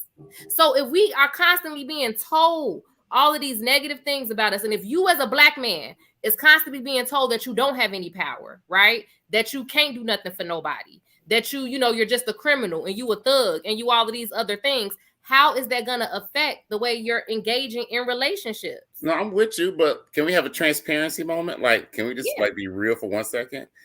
I want every woman on this panel to raise their hand if they have never said, I don't need a man for something. Oh, you mean for something? It could be anything. It could be anything. I never said that. I ain't never said that in my life. A man for that's not even a sincere question, because nobody. Do you mean unironically? Like, unironically, not like trying to like be funny. Nash, for real. I don't need a man. Who is saying that for real in real life? I've said that in real life. What are you talking about? Let me put the words together. I will be unironically. Of course, I'm being unironic. I'm obviously being hyperbolic. Thank you for being real, misunderstanding, and being like I'm joking, but I'm not for real when I say I don't need a man. And guess what? It doesn't. This is the deal. Obviously, I've never said that. I've never said that. said that, and I don't know. Where do y'all think we hear this from? Do you On think TV? What? On TV? Noah. Is it Noah? I got it from TV. That's why I just said. Nash, P. Nash. P. Nash. Let me just. Let me just say this, P. Nash. Let me just say this. One of the things that I cover with people, because 80% of my clientele for therapy is men. I majority do therapy, group therapy, whatever it is with men. That's great. And one of the things that I have to reiterate in session is to let them understand that there's a difference between things that are within your control and things that are not within your control. Okay. And one of those things outside of that little intimate circle is one of the very first things is that you don't get to control how other people perceive you. Exactly. You get to control how you respond to it. So what I'm encouraging Black men to do is that, okay, if you feel like if you have that thought that she doesn't need me and you feel unwanted, maybe you should identify action steps that are within your control to have that feeling of power and necessity that you're seeking. Because I've been married for 18 years. I tell everybody I know, shout out to people who watching that know me, I need my husband. I do. I need my husband just like my husband needs me. There's a need to that. Now, with what Raven was saying, because I didn't know the context of how you asked that question, which, I don't need a man. I grew up hearing that. I probably said it at some point. Right. It was reinforced. I think that for the most part, just like I just said before, if there are men out there who they have that thought and that feeling that, oh, she don't need me or they don't need me, maybe you need to do some self-examination on how you can feel needed and wanted and not focus on what's not within your control. And what's not within people's control is how other people perceive them. That's out of our control. All we can do is take action steps to be the person that we want to see when we look in the mirror. That's all we can do. That's really all we can do. I've been listening to the narrative tonight, and I deal in two things. Either problem centered, and one of the first steps in identifying, really working on problem solving is not just identifying a problem, but also establishing a goal. And the goal is, if we're gonna get there, we have to start separating what's within our personal control and what's not within our personal control. And the perception thing is not within our control. We don't get to choose how people see us. We get to choose how we respond to it. We don't get to choose how they see us. So if there are Black men watching and you feel unwanted and you have a desire to feel needed, instead of telling her you need to want me, you need to act like you need me, maybe you should position yourself in a place of power where you can feel like somebody wants me or needs me. A lot of, and I can't tell you I know what that. Say that again. I said a lot of behavior is learned, right? Exactly, and all behavior is a choice. We're influenced, but all behavior is a choice. I just don't think that we, coming from a single parent household, I just don't think that there are enough opportunities for us to be able to see what that looks like in the dynamics between a man and a woman in a loving, strong relationship. Like, you don't get it a lot, and that's the truth. You know what I'm saying? Like, I'm in my second marriage and I'm much more prepared for the second marriage than I was in my first one, because I had to do that shit was trial and error. Okay.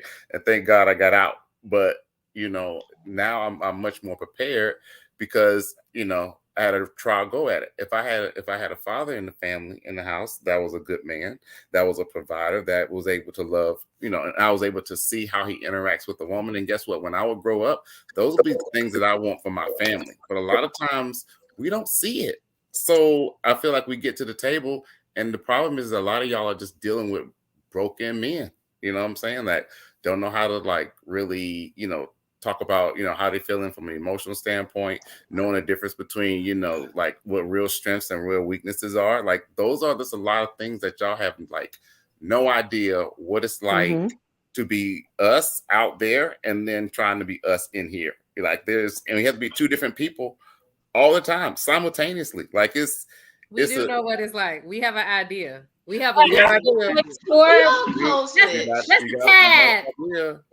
idea. Right, but we can't even wear natural hair.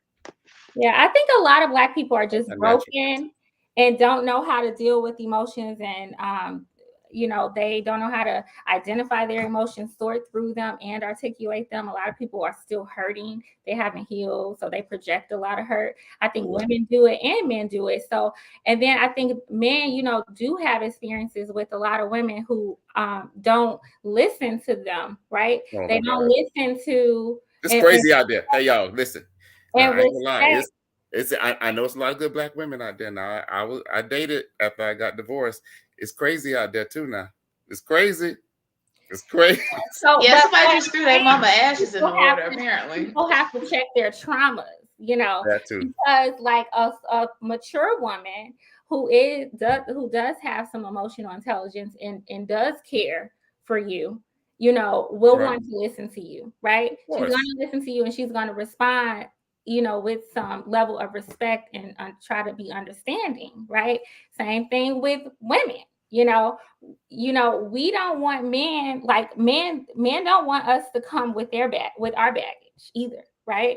So we expect it though. We expect it. But see, that's the problem though, because to me, a woman that doesn't have like all this baggage, or a woman who is healed, we don't want to deal with them, because that thinking to me says like that's like your baggage. You know what I mean? Because you've already set up a frame of mind of what a woman is based off of the women in your past. That's like, and we all do it to some degree, but like that's like a woman who starts dating a man saying, "Oh, I expect him to cheat," or "I expect him." Actually, check it. Most of us ain't shit. Okay, I'm just gonna say it the truth. And man, my thing is, if most of us ain't shit and y'all been dealing with us, y'all gotta come with some type of baggage. Why do you say that? I've been telling them that, P Nash. I tell them that all the time. Don't listen to me. Why am I saying that? Actually, listen. This is the deal. They'll learn. There's a. I'm gonna tell you what the real problem is, and I'm sorry, I'm gonna put this wine down, but there's a supply and there's a demand problem that's happening right now, which is why men think that, oh yeah, I could be in a polygamous relationship. You know what I'm saying? Like, the truth of the matter is, the types of men that women see as their equal, they aren't as many of them, and those type of men who have resources traditionally have more access. And so, you have a situation where the black family isn't necessarily leaning and dependent on each other as much, even if it's from a resource standpoint. It doesn't really matter sometimes why a family stays together. It's if they stay together, because you can't build generational wealth being freaking separated and being apart. Sometimes, staying for the kids is, they say, people always say, don't stay for the kids. But if you want to create a lineage of productive black people that's going to be, that's going to come after you and really create, a real tribe, then guess what? You need to stay together. You need to stay together. And I hate it, because the people at the bottom of the totem pole who have to make the most sacrifices in that, unfortunately, are the women, and that's where we are. I hate it. That's a good conversation. That's like a whole other conversation.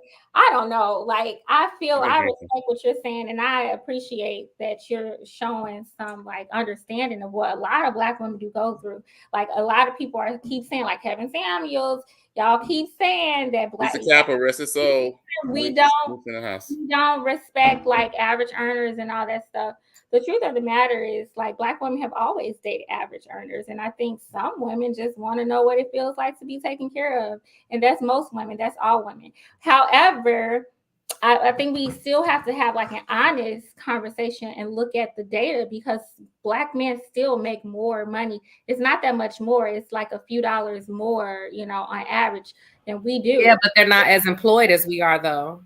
That's my point. So that makes a difference. Right. Like, the last slide that you put up said that black women were 85% of the workforce. Like, and so they are, and they are the least employed. So even though our average salaries are kind of equal, we're more than they are. Yeah. And they have more, their jobs are not as steady either. and people don't talk about that. But so I get that. I can understand that. We do have to move on, though. I wanted to revisit a couple topics that Black man brought up, but he didn't step away. He want this fire that we got over here. Oh no, I want the fire. I just had to start my other show on my network, so give me a minute. I'm just playing, Black man. I'm just playing. I figured he got so many shows going on, so I figured that. But I do want to one day revisit this idea that Black women don't go to college to find a husband, right? I want to revisit that because I personally think most Black women would have loved to have found their husband at college. I was one of them. We have 2 women on the panel who did find their husbands in college, and but Kevin Samuels, keeps. A lot of y'all regurgitate stuff and don't examine what he says. So you can sit here and criticize Black women for going to school to get a degree. Well, for one thing, you pay $40,000 a year to get a degree, So, but here's the thing: you can get a degree and find a man. I believe that you can. But are Black boys being taught to go to school and look for their wives? Because we told the exact opposite. Like, don't get tied down. Exactly. Finally, somebody who's honest about that. Yeah, I think because this is the other part about that. I think it's all about perspective, and what you want for your child. You know what I'm saying? Like the conversation that my mom had for me was different than the conversation that a dad had with his daughter before sending them off to school. And the conversation that I had, and I was lucky enough to be able to go to a HBCU, the best HBCU in the whole wide world. I was able to go to Florida A&M University in Tallahassee, Florida. I was able to go, and when I was there, like, I was outnumbered by a lot. Like, it was women freaking everywhere. Exactly. The odds was in your favor, bro. And they know this. My mom was like, I should have went to college. Her conversation to me was, don't get tied down. You don't need to get in no serious relationship. Don't get nobody pregnant. Don't put your hands on nobody. And if they don't want to rock with you, then find somebody else. Like, those were my commandments. Yeah. So, those are the things that because at the end of the day, she looks at me like I have to protect him as a Black man when he's going off into a situation like this. Mm-hmm. And so I think a lot of it has to do with just, perspective and what you want for that person. You still want them to be able to have a fulfilling social experience. You know what I'm saying? I just think that the intention, not that you can't do it along the way. I'm just saying that the intention for most of these white people are to find a spouse while that they are there. That's it. It's just the intent. And they're also raised in homes where they see mom and dad. It's like it's right. A part of life, and you can't just put the onus on Black women because, okay, we can be raised to be a certain way, but the boys have to be raised to be that way as well. And none of that matters because y'all seen Girls Gone Wild. I ain't never seen a group of women that have been more loose. Black women have always been more chaste than white women. This has always been some. Black women barely even blow. And we know what the end of the job is. You know what I'm saying? Come on now. It's not because we hold ourselves a certain way. I done seen white women get Eiffel Towered and walk out of college with a husband. Yep. So again, like Michelle will say, it's on the list. 347,000 things Black women got to do. What's Eiffel Tower? 48. It's 300. 200. It's 6,239 billion. And on and on and on. It's so many things that Black women need to stop doing, can't do, need to stop doing. And it's crazy. It's crazy. It's crazy. Do it all, though. For the viewers that never went to college, what's Eiffel Tower? We cannot do it all. We are human beings. We are not superheroes. Stop. I've seen it. Like, there aren't many. It's magic. Y'all, listen. We are not magic. We are not magic. What are you talking about? It is magic. We are not allowed humanity, sexual liberation. To Black Man Unfiltered's point, when he was talking about the woman having attitude, the first thing I thought about was, what if she had a mental illness? What if she was schizophrenic? How many of y'all got a cousin that's schizophrenic? What if he ain't always nice? Like, my mama, listen, hold on. My mama had attitude, and she wasn't schizophrenic. Her ass was just crazy. How many of y'all seen the movie Annabelle? My mama had attitude with everybody. Exactly to my point. Black people ain't never just been crazy. The horror movie from The Conjuring? Yeah. See, that's why I knew where we got that from. Because when Alfre Woodard took her behind in that movie, and she was the only black person in that whole freaking movie, and she just decided to jump out the window to save a white family, just to be this magical super saver Negro person. This is where we got that from. We are not magic. We are not coming to save everybody. We're not sacrificing our lives for everybody. No. Okay, no, we are humans too. Okay. She said no. I was devastated when she was only in that movie to jump out that window for that white baby. I was disgusted. I'm like, what? It's 2022. No, we don't. And nobody on this panel, black man, black woman, even our white viewers who might be watching, nobody should ever want to do it all. Right. We need to start setting healthy boundaries as people on this planet, period. Some of us are overextending ourselves, and it's starting to show. Learn to say no. Learn to say no, and stop explaining why you need to say no. Yeah, I'm just saying. I'm just saying. Yeah. Mm-hmm. Like the deal is this: when people are stopped from having access, then it automatically mentally makes you say, you know what, I'm just going to say yes to continue having this access. Like a lot of people don't want to say, and that could be to people as well. They got a name for that. It's called codependency, and it's killing people every day. It's a drug. Yeah, it's a high. I'm with you. All right, y'all. We got to move on. My bad. Right. For those of you who are just tuning in, welcome to the ladies' room. It got a little hot tonight, y'all. Real hot, but in a good way. And we're going to go ahead and move on and talk about our next topic. But before we do, I want you all to go ahead and make sure that you hit the like button, share our channel, and hit subscribe so you can stay up to date with what we have going on. I also want to let you all know about our Clubhouse lineup. We got Cannon Hill with Candid with Cannon every third Monday at 7 p.m. Eastern. We got Jovo, a convo with Jovo, every second Thursday at 8:30 p.m. Eastern. She is a licensed therapist and a drug abuse counselor, and she's willing to talk to you. We have Real Talk with Raven. She will be on Clubhouse last Mondays at 7 p.m. Eastern. All right. I'm trying to get Darwin on board, get him a Clubhouse. All right. So listen, I have to transition. I apologize. I just want to say, I was just about to say thank you, man. I really appreciate it. I really enjoy it. I enjoy, being able to, just connect with ideas with like really bright, black, beautiful people. Like that's what's up. So, I'll definitely be, logging in here going forward. So you'll probably see me in the little comment section. But yeah, this was dope and it was enriching and it made my day. So that's what's up. Thank you. We didn't get a chance Thank you as much as I wanted. Thank you. It's okay.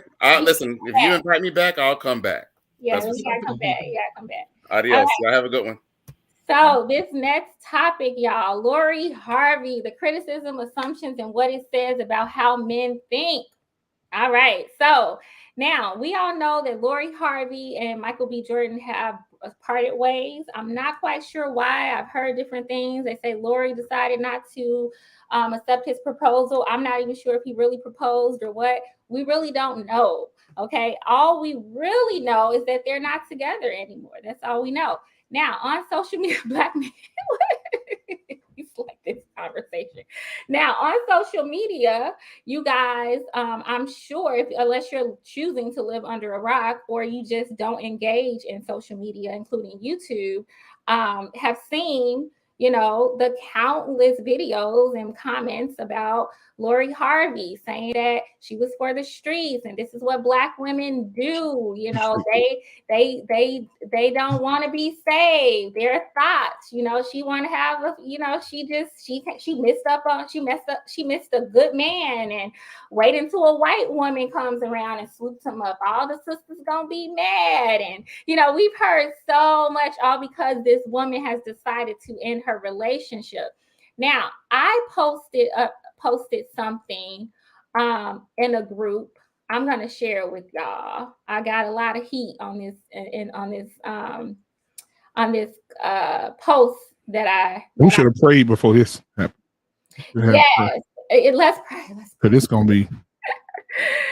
So wait a minute. I'm trying to find this post. This is a very interesting post. I found it to be interesting because it's, you know, it's just telling to me.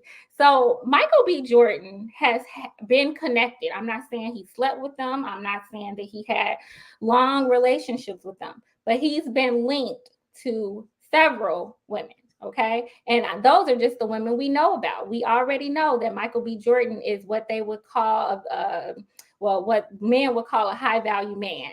I actually think that, you know, he probably is a high value man outside of his money, right? Like he's successful.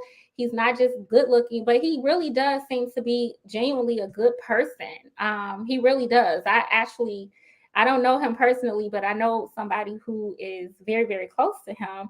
I grew up with the person who's very, very close to him. And that person comes from a very good family. And it seems like he's an upstanding, good guy from what I know, right? From what I can see, right? But he has been connected to a lot of different women. I'm trying to pull this post up. I can't find it right now. But basically, on the post, I talked about how, you know, he's connected to all these women. He's 35 years old. And it seems to be that men think it's acceptable for them to, you know, sow their wild oats, have sex with whom they want to have sex with, not settle down, have fun, do whatever it is that they do. And then all of a sudden, when they are finally ready to get married, that this great, wonderful woman is supposed to just fall into their lap and be ready to marry them, right? And so now on the flip side, you know, a woman could be dating a guy. You could literally be seen with the guy in Hollywood and people just assume that you're having sex with them, right? Oh, she being ran through. She's this and she's that. You really don't know, right? Here, Lori Harvey is. She's 25 years old. But for some reason, people think now that a man like Michael B. Jordan is ready to get married, that every 25-year-old woman who, you know, crosses his path is supposed to be ready and willing to marry him. You know, so, and I, you know, it's just, to me, there's like this entitlement, you know, that we just keep seeing on these YouTube channels. Like, how dare she not choose this Black man? How dare she not choose this successful Black man? He's a high value man. We really don't know. I think he seems to be a good guy, but a lot of these men, they don't care. They just see the status, right? And they assume he's a good man, right? So how dare she not be with him? Me personally, I don't see why she would spend a year or so with the man that she didn't have any intention of marrying. You know, and I do want to talk about that. Like, I think women should be intentional with marriage. However, she chose for whatever reason not to marry this man. And there's so much backlash about this woman deciding she don't want to marry somebody. And I just wanted to talk about like that, the criticisms, the assumptions that people make, and what it's saying about men, and not just men, but women, and how men and women think about dating. Do we know why they actually broke up? Yes. Steve Harvey talked about it on his show. Have either of them came out and said why they broke up? No, people assume. No, Steve Harvey talked about it on his radio show. What did he say? Steve Harvey said that they broke up. He said he think that Michael B. Jordan's a great guy. And he was a great guy for her. He said it's none of my business to be digging deep into what they went through or why they separated.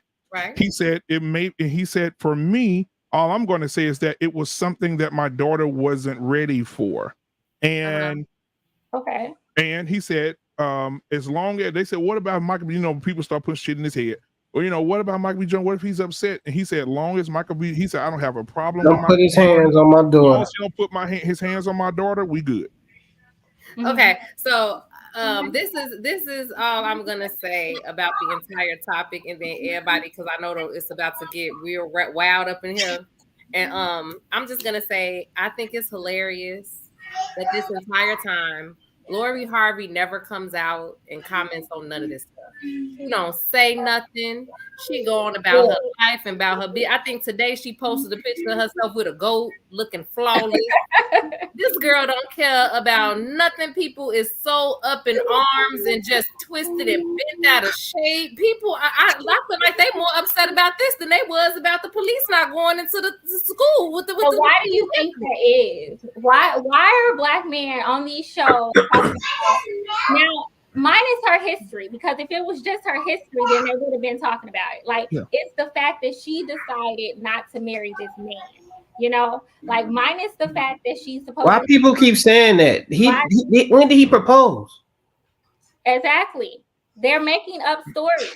That's what I'm getting at. The thing is that they have been mad at her for the longest, I guess, because of, I can only assume and imagine that it's because of what she represents in their mind. And to me, I think she just represents an unbothered woman who is not, like, you can't shame her. You're not going to shame her into none of these relationships or into doing none of this stuff. So, and I think people getting frustrated and more frustrated, but they're like, why won't she do? And like, she's just, like I say, she's eternally unbothered. She understands boundaries. She understands that as an individual, I have the right to change my mind anytime, any place I want to. I hope Lord have mercy, Jesus. Yeah, Lord have mercy. Hallelujah. Because let me tell you something. You have the right to change your mind. That's one. My second point is we need to stop walking around here thinking that every Black woman need to get married, because that's not reality. That's two. And number three, I don't know why they broke up. They were two people who were dating. They were in somewhat of a relationship, a situation, whatever y'all want to call it, in 2022. It didn't work out. They broke up. This happens. This happens to people who do what? Let's say it together with me, y'all. Date. Okay? And that is something that Black people are still learning how to do. We're still learning how to date. Okay? We still have that mindset that, ooh, I like him. So then I got to only text him. I got to only call him. I got to only go this place with him. I got to only do this with her. I only got to do this with her. Dating is where you keep your options open. Now, I don't know why she broke up with him. That ain't none of my business. And I think that's what Lori is saying, but not saying, when she does not address these people like Cannon is saying. But what I do know is that people date and sometimes it don't work out, and it's okay. It's okay. It's fine. The world gonna keep on turning. Yeah. And that's what I have to say about it. That's what I have to say about it. We blow. In our community, we tend to blow up the most simple. It's so simple. Two people can date and it don't work out. It's so simple. It's just as simple as that. Black man, it's just simple. Yeah, I agree. I'm gonna say this because, you know, being in these YouTube streets and actually have to stay on top of the news and stuff like this for my own shows and network. I will say that I will agree with some of the stuff that's being said about being for the streets. Let me tell you why. Her dad wrote a book called Think Like a Man. Huge mistake for him to do that. But he did it anyway. That's fine. Think like a man. Ladies, you should think like men. Okay, cool. Think like a man. All right. Now, she must have read the hell out of that book. Then, the thing about me is when you go to buy a car. Are you mad? No. I'm not mad at her. I'm not mad at her at all. Why was it a mistake for him to write that book? It was a mistake for him to write a book telling women. Oh, we can talk about it. You telling women that they should make a man wait 90 days to get the cooch, right? But you're not telling the men to wait 90 days to pay for the dates. See, my thing is this. Is this prostitution? No.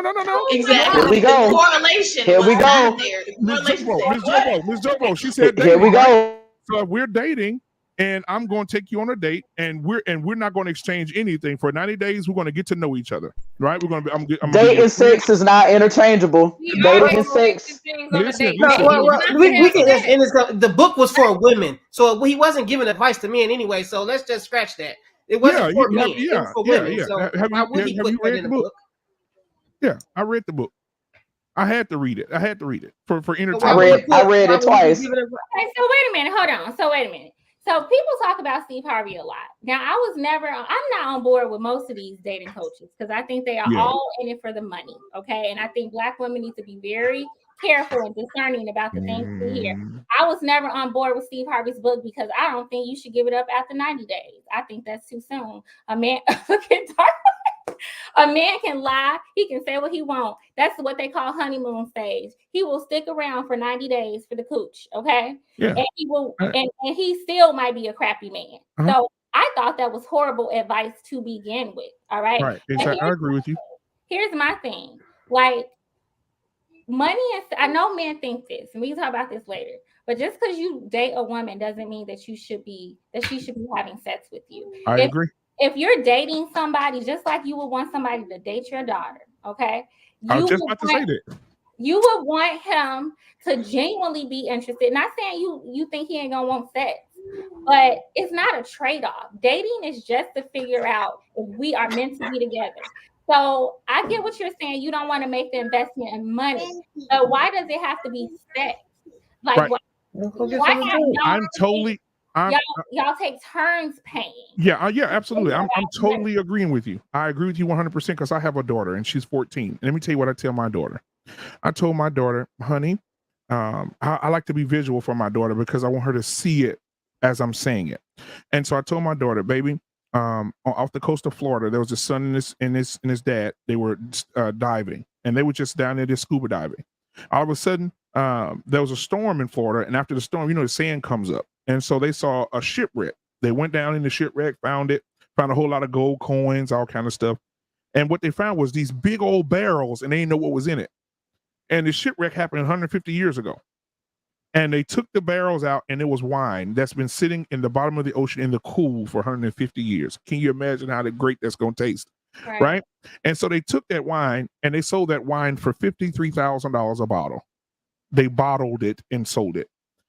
I told my daughter, I said, you are a representation of that wine.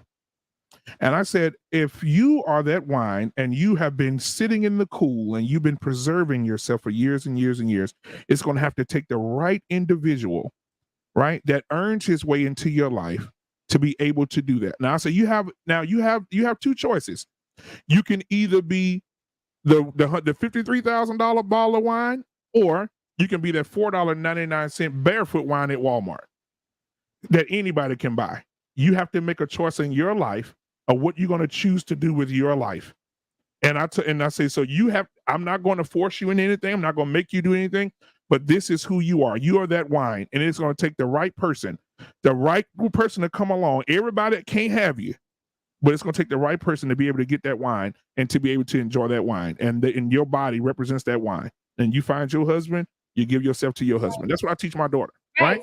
So can you be fair though and say that it's wrong and insincere for Black men to expect Black women to think that, absolutely. He took me out a couple times, so now I need to be opening my legs. Absolutely. I think that's part of the community problem. Don't tell Black women that who aren't your daughters, who you say that you protect. Mm-hmm. Don't tell us that. Yeah. Who aren't your daughters, who aren't your cousin, who aren't your sister or your mama, or don't tell other Black women that, And the other thing with Steve Harvey, I didn't read the book. I didn't want to buy it just because of that. Like, I was like, yeah, this is not a message. Yeah, the book is he wanted the women to transform if you read the book, basically what he wanted the women to do is he wanted the women to think like the men think and then use it against the men to preserve themselves. But then you want them to understand how men operate so that they don't get caught up. Right. Mm-hmm. And get used and misused. Don't like that. The same thing I would do to my daughter and my female cousins. Think like a man so you can because that's what men do. We think like women to understand women, to manipulate women to get what we want. It's now no time that this is how, when I was a womanizer, this is how I used to get women. I used to put myself in their shoes. Like, what would she do? Sometimes I used to predict exactly what they're gonna say when I asked them specific questions, and then that's how I knew I was about to get what I wanted, because I already put myself in their shoes to know. It's just about studying the opposite sex, and that's what he want women to do: study that man, put yourself in his shoes, and now it's an even playing field. And I think a lot of people don't like an even playing field. Everybody wants the easy route, and that's life. Don't nobody want to work hard for the things they want. Everybody's going to pick the easier route because that's just life. So I mean, you know what's crazy though? For the last 3 years, they've crucified Kevin Samuels for being this relationship guru, right? Saying different things about relationships, about what people should do in their relationship. They crucified him, right? And one of the things that the women said was not the part that he's gay, right? But they also said this man been married 2 times, right? But then we give Steve Harvey a rain check. How many times has he been married? Steve Harvey has admitted to his faults in his marriage. Yeah, but how many times has he been married? Has never. But I'm asking, how many times has he been married? Time, and he takes ownership. We never saw that from Kevin Samuels. No, he's been married 3 times. This is his 3rd marriage, but he's currently married. It doesn't matter. Come on now. He takes ownership. He literally has said how he messed up as a husband. Kevin Samuels only talks about how women tear marriages apart. Now Ashley, I want to make a bet with you, Ashley. If I can send you a clip of Kevin Samuels saying that he messed up in his marriages, you have to cash out me $100. Okay. You deal? No. One clip about how he messed up. No. I can get you some clips of him saying how he messed up his marriage, and how he messed up with his wife, and not followed by women leave and divorce, and women throw in the towel, not followed by all that nonsense. No. I can send you where he admitted that he messed up in his marriages, and he said this is the reason why he can give advice. Because he's telling you guys, don't do what I did. Basically, I can see those clips now. Now we got a bet. So what have men learned about marriage, at their role in marriage, besides paying for stuff from Kevin Samuels? What you mean? Other than paying for stuff? What would Kevin Samuels say a man's role in a marriage is outside of the financial obligation? Kevin said, well, you got to put that in there, because he said that a woman shouldn't have to pay for anything. He said man should pay for anything. Outside of money. Right. You should have a job, because let's keep in check here. Before Kevin Samuels became this big Kevin Samuels guy with the women, he talked about the women. He talked about the men. Yeah, and he had a whole 5 years of talking about men. Don't nobody bring that up, though. That's another lie. Kevin Samuels had years of telling men how to wear cologne. No, ma'am. Ma'am. You want to bet another 100? Want to bet another 100? I've got videos. I can send you videos of Kevin Samuels telling the dude he too fat. Are we litigating this again? I'm talking about before he blew up. Yeah, this before he blew up. We had no beard. Are we litigating this again? F. Kevin Samuels. Let's get back to the topic. Rest in peace. Yeah. That's true. But anyway. I think that when it comes to the whole Lori Harvey thing or whatever, I think she read the hell out of the book back and forth back then. And Darwin said it's an even playing field. Okay. And so what happened is, when the men, they're not mad at Lori. They're mad at Michael B. Jordan, because my thing is this: you have to know, when you go and get a car, they're gonna check your credit report. So if you're dating someone, y'all always say vetting. Michael B. Jordan should have vetted. There's no way Michael B. Jordan should have dated this lady if he knew what her credit score looked like. Now let me tell you what this credit score is. Now it's not who she dated. It's not how many people she dated, because she dated a hell of a lot. It's who she dated, right? So she dated Future, Bow Wow, right? Okay, that's celebrity crap, right? And then you dated P. Diddy's son, and then you broke up with P. Diddy's son, then you dated him. You don't know that that's true. How dare she be young and go out on dates and entertain men? Oh my God! Girls going wild. Those women get married every day. That's can't true. even have regular relationships. She was found in the picture with P. Diddy's son, and they assumed they was dating. Oh my God! And then she actually did date Diddy, and then they was like, but she was dating the son. Who did the son say that they was ever dating? No. Oh my God! Somebody stone me right now, because I've dated more than one man. Oh my God! I want to find out how they so certain that she dated a son and a father when they have no evidence of that. This is like Eddie Murphy's wife lying and saying she didn't kiss that woman. No, it's not, because this is media. Hold on, wait a minute, pause. This is media, and this is what certain people want to take from media. You just said she broke up with it. Who told you how did they break up? Who broke? Like, why did they break up? I just told you, Steve Harvey talked about it on his show this morning. I'm talking about her being with Diddy's son. Diddy's How do son. we know she Like, was actually dating Diddy's son? She dated Diddy's son. Damn, How do you know that? You don't know that, Hold on. Black Should I say? We seen the same headlines you I'm saw. gonna give it to you because I have to. I Because listen, Lord. I pulled up earlier today a whole bunch of pictures with different women that Michael B. Jordan was with, and I pulled up while he was with Lori. No. You can pull up some pictures, but is you gonna pull up when it said P. Diddy's son? You can't assume that just because you see two people together or you read it in a magazine that they were really together. That's what I'm saying. Y'all want to latch on to that when there's no evidence that actually happened, because that's the way media works. What do they do? They see two people together and they say, "Ooh, they're dating, right? They're linked together." Neither one of them verified or said that they didn't catch them kissing. Diddy's son said they never was romantically involved. So we know what romantically involved means. That means they never had sex. Exactly. That's what Hollywood talk, right? When they say we weren't romantically involved, that means we didn't have sex. You believe that's her? what he said. But you don't want to believe it. But in a lot of you just said you put up a whole lot of women that he was a that. No, I said who verified that she was dating his son. I know that we saw her on a vacation with Diddy and her parents, so that could be a little bit more of an assumption, like, okay, well, they seem like they were courting or something. The parents came on vacation with them. And what evidence do we have? But okay, go ahead. What evidence do we have that she was dating his son? Nothing. They just wanted same thing. I'm looking at the same thing everybody else look at. Right. What was everybody looking at? Pictures. To say that she was dating the son. Pictures. What kind of pictures? If I don't want to get caught regular up, pictures. I'm not gonna be caught up. I'm not gonna be sitting on the beach with somebody.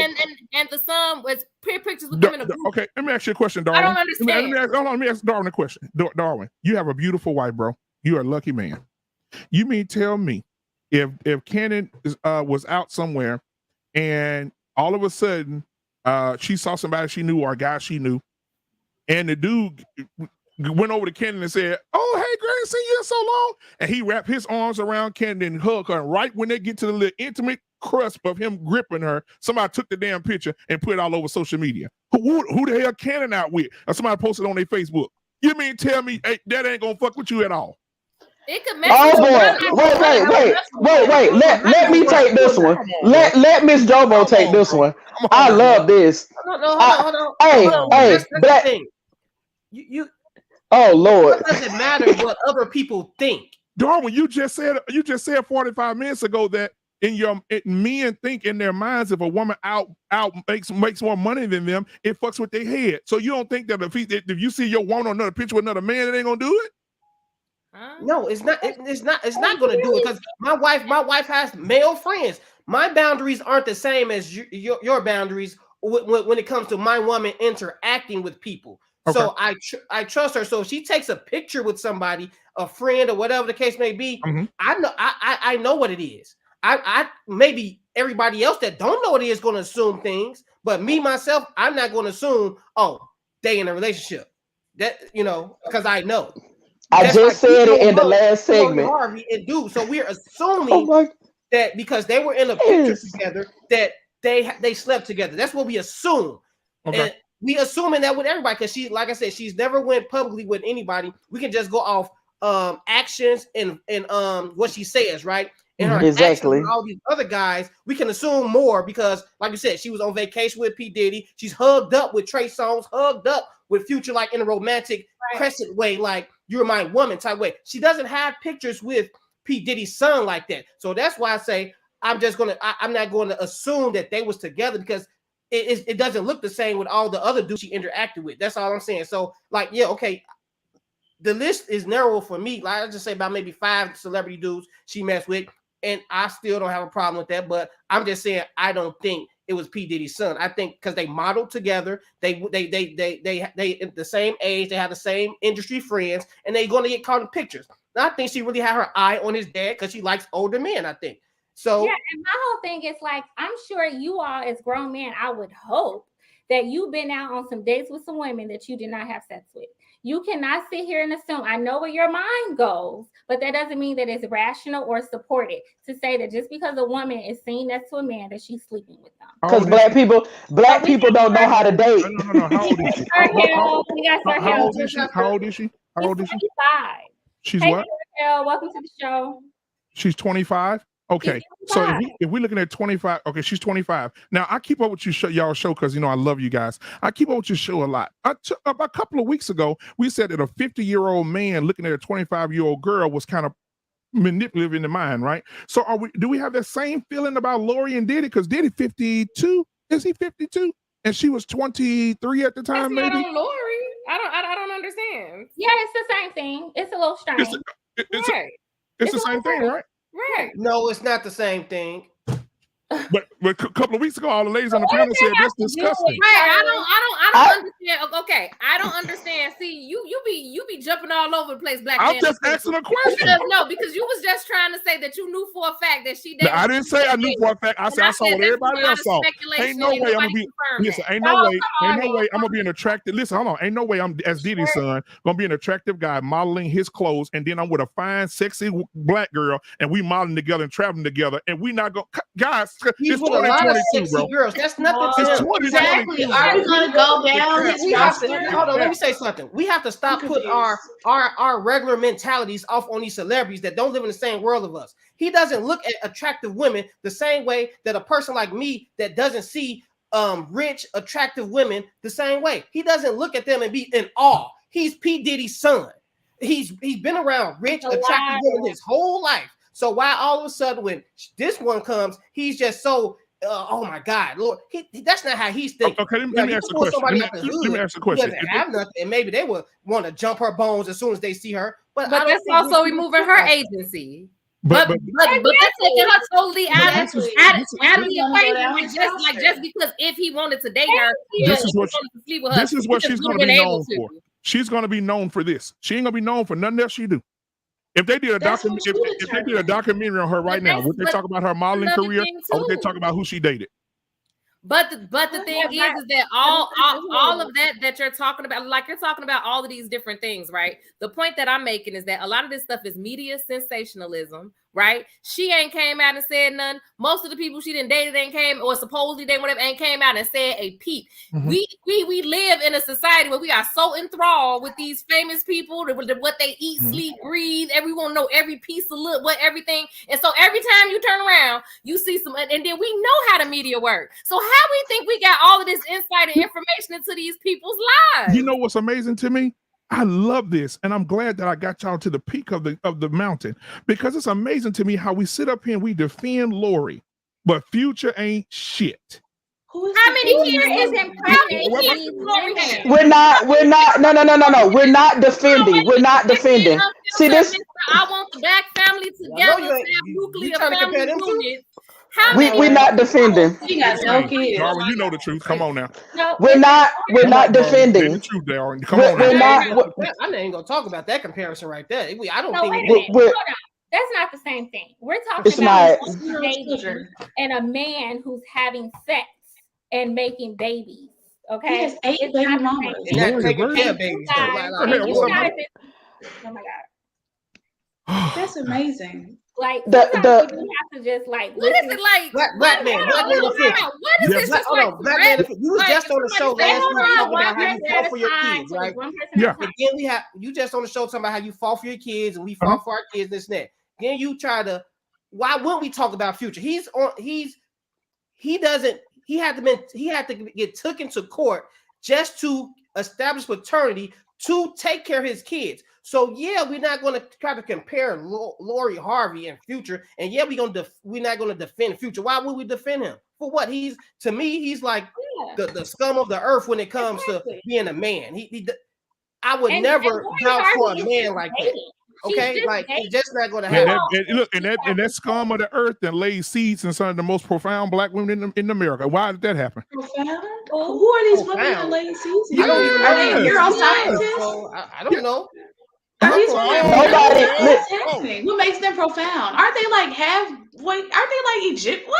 Are they even black? I'm asking who you? Oh my God, this girl just said Egyptian. Okay, Listen, let's move on. Let's move on. Lord, please, Sir Jesus, I don't know Harold, what welcome to the show. You misunderstood just talking came about. in. I don't know. All right, so we gotta. Okay, I need to lay down some ground rules, y'all, because this is a little crazy. All right, we gotta keep these talking points short. We just have to. Okay, because this is a show. We're not having a conversation with your friends.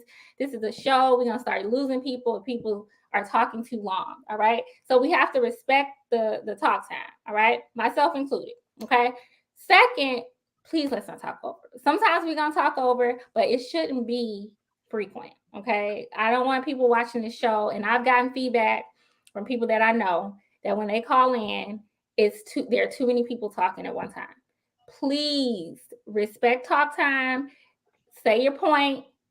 You only gotta say it once and move on. Okay. So let's do that.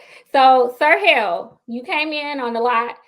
Lori Harvey, the criticisms, the assumptions, and what it says about how men think. What are your first reactions? Well, first of all, good to see you, Miss Ashley Michelle. Very good to see you, Miss Understanding. Good to see you. Dr. Darwin Hill, Kenan Hill, Miss Jovo, and my brother Black Man. I feel good to see y'all. And shout out to the chat, y'all. So I think it's really interesting. And my concern is with the ladies on the panel. Darwin, I'm going to get to you in just a few seconds because you've said some things that have really plagued my heart tonight, and I want to deal with that a little bit later. But to the ladies on here, I've not heard any of you speak about standards that our young women should live by. What I've heard is justification for behavior. There's no standards. There's no code of conduct. There's nothing. Everything is relativism. It's relative morality. It's relative to the situation, relative to the age. And my question to us is if we're progressive as Black people, should we not employ and encourage us living by standards? Not just the standard of not having sex, but the standard of what we do in our appearance, making sure. So we're going to talk about men sagging their pants because they appear one way. Well, shouldn't we employ that same kind of standard for how our women appear when they are going from multiple relationships? Should we not hold each other accountable on that end? What's your thought? So we're gonna talk about what Let me respond to that. Here's the thing. First off, we're talking about Lori Harvey. That's what we're talking about. Okay. Yeah. So I use that point. We're responding to this situation. We're not giving a whole ton of advice to women on the standards of dating. Actually, Jovo and myself have mentioned a few standards. I said that we should date with purpose. I also mentioned that I don't understand why anybody would date somebody for a year and not be interested in marrying them. I don't think that makes much sense. I think women have to use discretion in who they date. Jovo also explained that when you date, you have to gather data about people. You are getting to know people. We also made it very clear that when a woman dates, that should not mean and does not mean that she should be sleeping with the person that she's dating. Okay. So the problem is that a lot of men think because they want the sex, that if they want it, the woman must want it. And if there's this fine woman, I can't control myself. So it must be the case that this man is sleeping with this woman. Like Cannon said, you're taking away the agency. Black women don't have to be concerned with everything that you all think about us. We can't be. Because if we're not having sex, then we approve. If we are having sex, then we a whore. There's always something, and it's ever changing, and it's changing to the needs and the agendas of men. So we are strong. You already know a little bit about, not much, but very little about me when it comes to dating. I'm a proponent of abstinence. I did it myself. Okay. I am a proponent of women making smart choices with men and not wasting their time with men, right? Not being in these long dead-end relationships with a man who either does not want to marry you or one that you don't see yourself marrying. I'm a strong proponent of that. But right now we're talking about Lori Harvey. That's what we're talking about, okay? And just because you see a woman that is dating does not mean that she's a whore. She's only 25, one. And so she probably hasn't had that many relationships to begin with. I don't know. But every picture you see doesn't mean that she's had a relationship. Like, I know that it looks like she has some with Future and Trey, you know, but if we're real, I mean, I didn't have that many relationships. You know, I still ain't had that many relationships. However, most of us, including you all, have had a whole lot more relationships than that. So what I'm saying, I got married at 19 years old. We'll be celebrating 15 years on the 21st. Touche. Miss Jovo got married as a young woman as well. Yeah, but that's not the case for a lot of people, you know. So that's just to respond to you. In no way are we promoting being a whore or just recklessly dating. Some women you will see online do that, but I don't think anybody on here, Jovo and I especially, because we are the ones who talked about it, are not promoting that you just be out here willy-nilly daily, just getting into random relationships with people. Yeah. And I wanted to say, like, yeah, like the whole entire way that you framed that, right? Because what was happening, or what you would have heard, is that we were responding specifically to some things that Black Man Unfiltered was saying in relation to Lori Harvey specifically. So we didn't even get a chance to get into if her behavior is right or wrong or any of that, because specifically what I was trying to get to the bottom of when the goalposts kept moving all around the world was whether or not she actually even dated the people we were saying in the first. We were trying to get on the same page with that. That's what you just came in on. We wasn't defending anything. We didn't even get a chance to do that yet. We haven't even gotten there yet. We were literally sitting here, and I just wanted to know how we even knew what her dating history was when we know how the media works and how you could just take pictures with people and you could be tied to them when we hadn't got any kind of confirmation from any of those people. That's what we were trying to work through. That's what was just happening. It wasn't even getting defended yet. We didn't even get into it. I wanted to ask, has Lori made a statement privately, you know, with her family or in public? Is marriage her goal? Because marriage may not be Lori's goal, you know. And that's what I talk about when I make the comment that Black people, we don't date, you know. Like I said before on the show before, my grandmother was adamant about teaching me the art of dating and courtship, and I won. That's what I did. My husband, love him to death, and me and my husband, we dated. We had a courtship. Our relationship had layers and levels to it. I did not see him and say, "Oh, yeah, that's it. I'm gonna snatch him up." I remember the moment that I knew for sure this was gonna be my husband, and he could tell you the moment where he remembers, okay, I'm gonna marry this girl, you know. And I think that's the thing that we're missing here. I don't know if Lori Harvey wants marriage. I don't know if that's what she wants. I haven't read anything that says that's what she wants. We don't know her intentions behind dating. I haven't read anything in interviews or anything where she says, this is why I'm dating this person, or this is why I'm doing this or doing that. You know, I'm promoting that women learn the art form of dating and courtship. It worked for me. It worked for me. Just because I went to a play with you, or we went to a football game or a movie or a lecture, and I said it before on the show a few weeks ago, plays, dinner, lunch, you know, afterward cocktail, that does not necessarily mean that we're going to sleep together. That doesn't necessarily mean we're in a relationship. That means none of that. I'm dating you. I'm in a social setting with you, and I'm living in the moment. And then if that living in that moment builds upon the next moment, guess what? It builds upon that next moment. And then because I'm a person, I believe in clear communication. So I'm going to communicate my need or communicate where I want things to go. So when I make that statement that a lot of Black people don't know how to date or they don't know how to court, that's what I'm saying when I say that. Who made this standard that when you're dating, you have to be dating to get married? Like when did dating become so serious like that? Because the way it's not for everybody. When I was dating at 25, I dated to have fun and to get to know somebody. Now, if I got to know them and I wanted something more, then it went to another level. But it just didn't start off as, oh, I'm dating you, and if I don't get married to you, then it was a failure. I don't think that's how relationships work. Sometimes you meet people and the relationship turns into a friendship. It turns to maybe a business partner or whatever the relationship may be. But I don't think everybody you date, your plans was to marry them, and especially not at 25. Well, I know that it's not. I encourage women to date intentionally, and here with the intention of marriage. And here's why. Because when you date a lot of people, now dating does not equal sex, okay?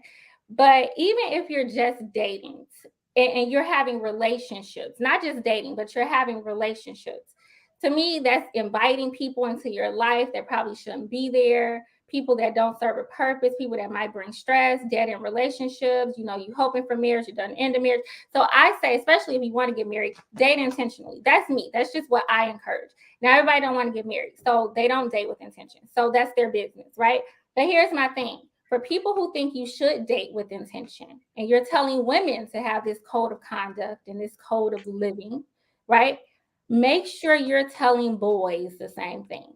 Because I, as a woman who dated in my 20s with intention and did not have any intention on marrying or dating and being in a relationship with somebody that I didn't see myself marrying, could strike off a whole lot of men, because men go into it like Darren was saying.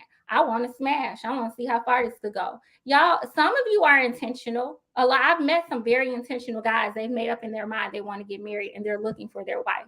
But can we say that about most boys in our communities? No, we can't. And that's just the truth. So when we're having these conversations about what Lori Harvey should be doing, are we having these conversations with what Diddy's son should be doing and what Future should have been doing and what Bow Wow should have been doing and all these? No, we're not. It starts at home, right? You said it starts at home, right? It starts at home. Right. But So, we're having this my twin son to my daughter, I got boy girl twins. My twin son, I tell him the same thing. Don't skeet your sperm in the trash cans. Don't be out here trying to have sex with all these women. When you get a kid, you're stuck with this woman for 18 years. You're going to go through the hell and fire and tribulation. Make sure you keep your penis to yourself. I say, if you get to the point where you want sex that bad, I'll go buy you a case of Jergens and stick you in the back room. But you will not be out here skeeting your sperm in trash cans and getting ratchets pregnant and having to deal with that for 19, 20 years. You're going to find you a woman that loves you, and then you can have sex with her all you want to when you marry her. That's what I tell my son. Yeah. I tell my daughter and show my daughter every day. Like, she, at 10 years old, she can already articulate.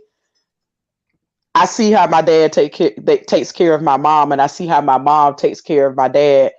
And I heard her tell one of her friends, they were talking about, even kids are talking about the same topics we talk about. Ashley, I saw your post in the group about the students and their exchange.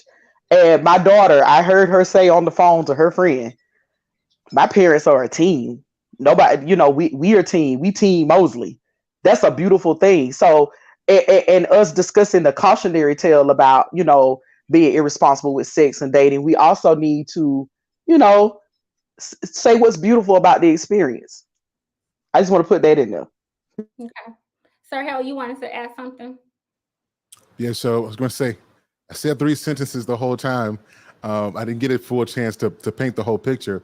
The point that I was making about Lori Harvey is that we should encourage both our men and our women to have a standard in how they live. As a man who is a proponent for marriage, my wife was a virgin when I met her. I was a virgin when she met me. So that's the experience. So when we talk, if you listen to my my shows, a lot of men place the burden of 304s on women. And what I tell men is that men can control this. If men had sexual discipline, a lot of this stuff we talk about wouldn't even be a talking point. So that's the whole point that I'm saying, is when I said about Lori, I'm saying that we should have standards for our women and we should be unapologetic about that. But we also have to have that for our boys as well. That's the whole point that I wanted to make. Yeah. And I'm glad. Oh, sorry. Go ahead, Raven. I'm glad you brought that up, because she's 25 and we are literally going through her character like with a fine-tooth comb. Meanwhile, this man is 35, dated good and long as he wanted to, and we're not even thinking about him and who he dated and why he couldn't marry any of those women if he was just so gung-ho on women married at 25. He could have been married at 25. He could have been married at 26, 7, 28, 29, all the way up to 35. He's not. I don't know why in the world she got to be the one to sacrifice her youth. If he wanted to be married, he could have been married well before her. Well, let me, if I can address that, we're assuming that men and women are the same. Men can afford to wait till they're 35 and get married. Women cannot. Sperm quality Now, decreases at 40. Sperm quality, guys, do not believe the pseudoscience. Your sperm quality decreases at 40. I just want to call to I just want to say something. So you guys see, I really do listen to you guys. I'll go on mute. Like I want to hear you guys, but I want you to hear me as well. There is a difference. There's just a difference, and we can pretend like there's not. We can say we both get equal freedoms. We can say that, and you're absolutely right. But I encourage women to start preparing for marriage earlier, because as you get older, your body just changes, and you want to use the best of your years with a family. You want to use the best of your years building with somebody, because as you get older, you go through more experiences. If you go through trauma that's unresolved and not dealt with, it's going to be harder for you to bond with somebody else. And I say that for men as well. So men are not off the hook. If you date too many women and you guys are dating, you're having sex, and you're learning her patterns. Well, if you go through too much of that, it's going to be hard for you to pair with a good woman. It's going to be hard for you to do that. So I encourage people, marriage is the young person's game. I think what we have done is we've made this a hallmark moment where we look at people who got older, and it's a beautiful moment, but marriage is a young person's game. You want to be able to raise your kids, and then by the time you're 40, 45, they're grown, they're starting to have kids. You've got youthfulness, you've got wisdom and maturity to provide wisdom. That's how we should be looking at it. What we're doing, particularly in our community, is we're pushing that back further and further, and I'm against that. Men and women are different, and I think we need to respect that. So I would say that we are pushing back maturation. We are pushing back marriage. We are having children and all of that. And I agree, marriage is for young folks. Having kids is definitely for young people. But when you say men and women are different, that needs to be examined, because here's the thing. We have talked about on this show, all right? And we had a whole episode about fertility and how vastly ignorant men are. And I don't mean that in a disrespectful way, but just unaware that men are when it comes to fertility.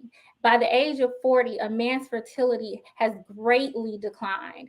And fertility is not just sperm count, it's motility. That's the movement of the sperm. It's the counts, of course, which a lot of people talk about.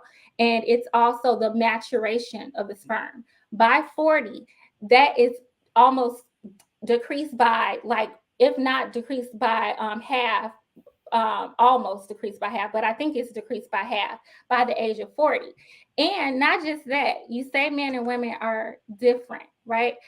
But in terms of maturity, in terms of mental maturity and health, in terms of financial maturity and well-being, we're not.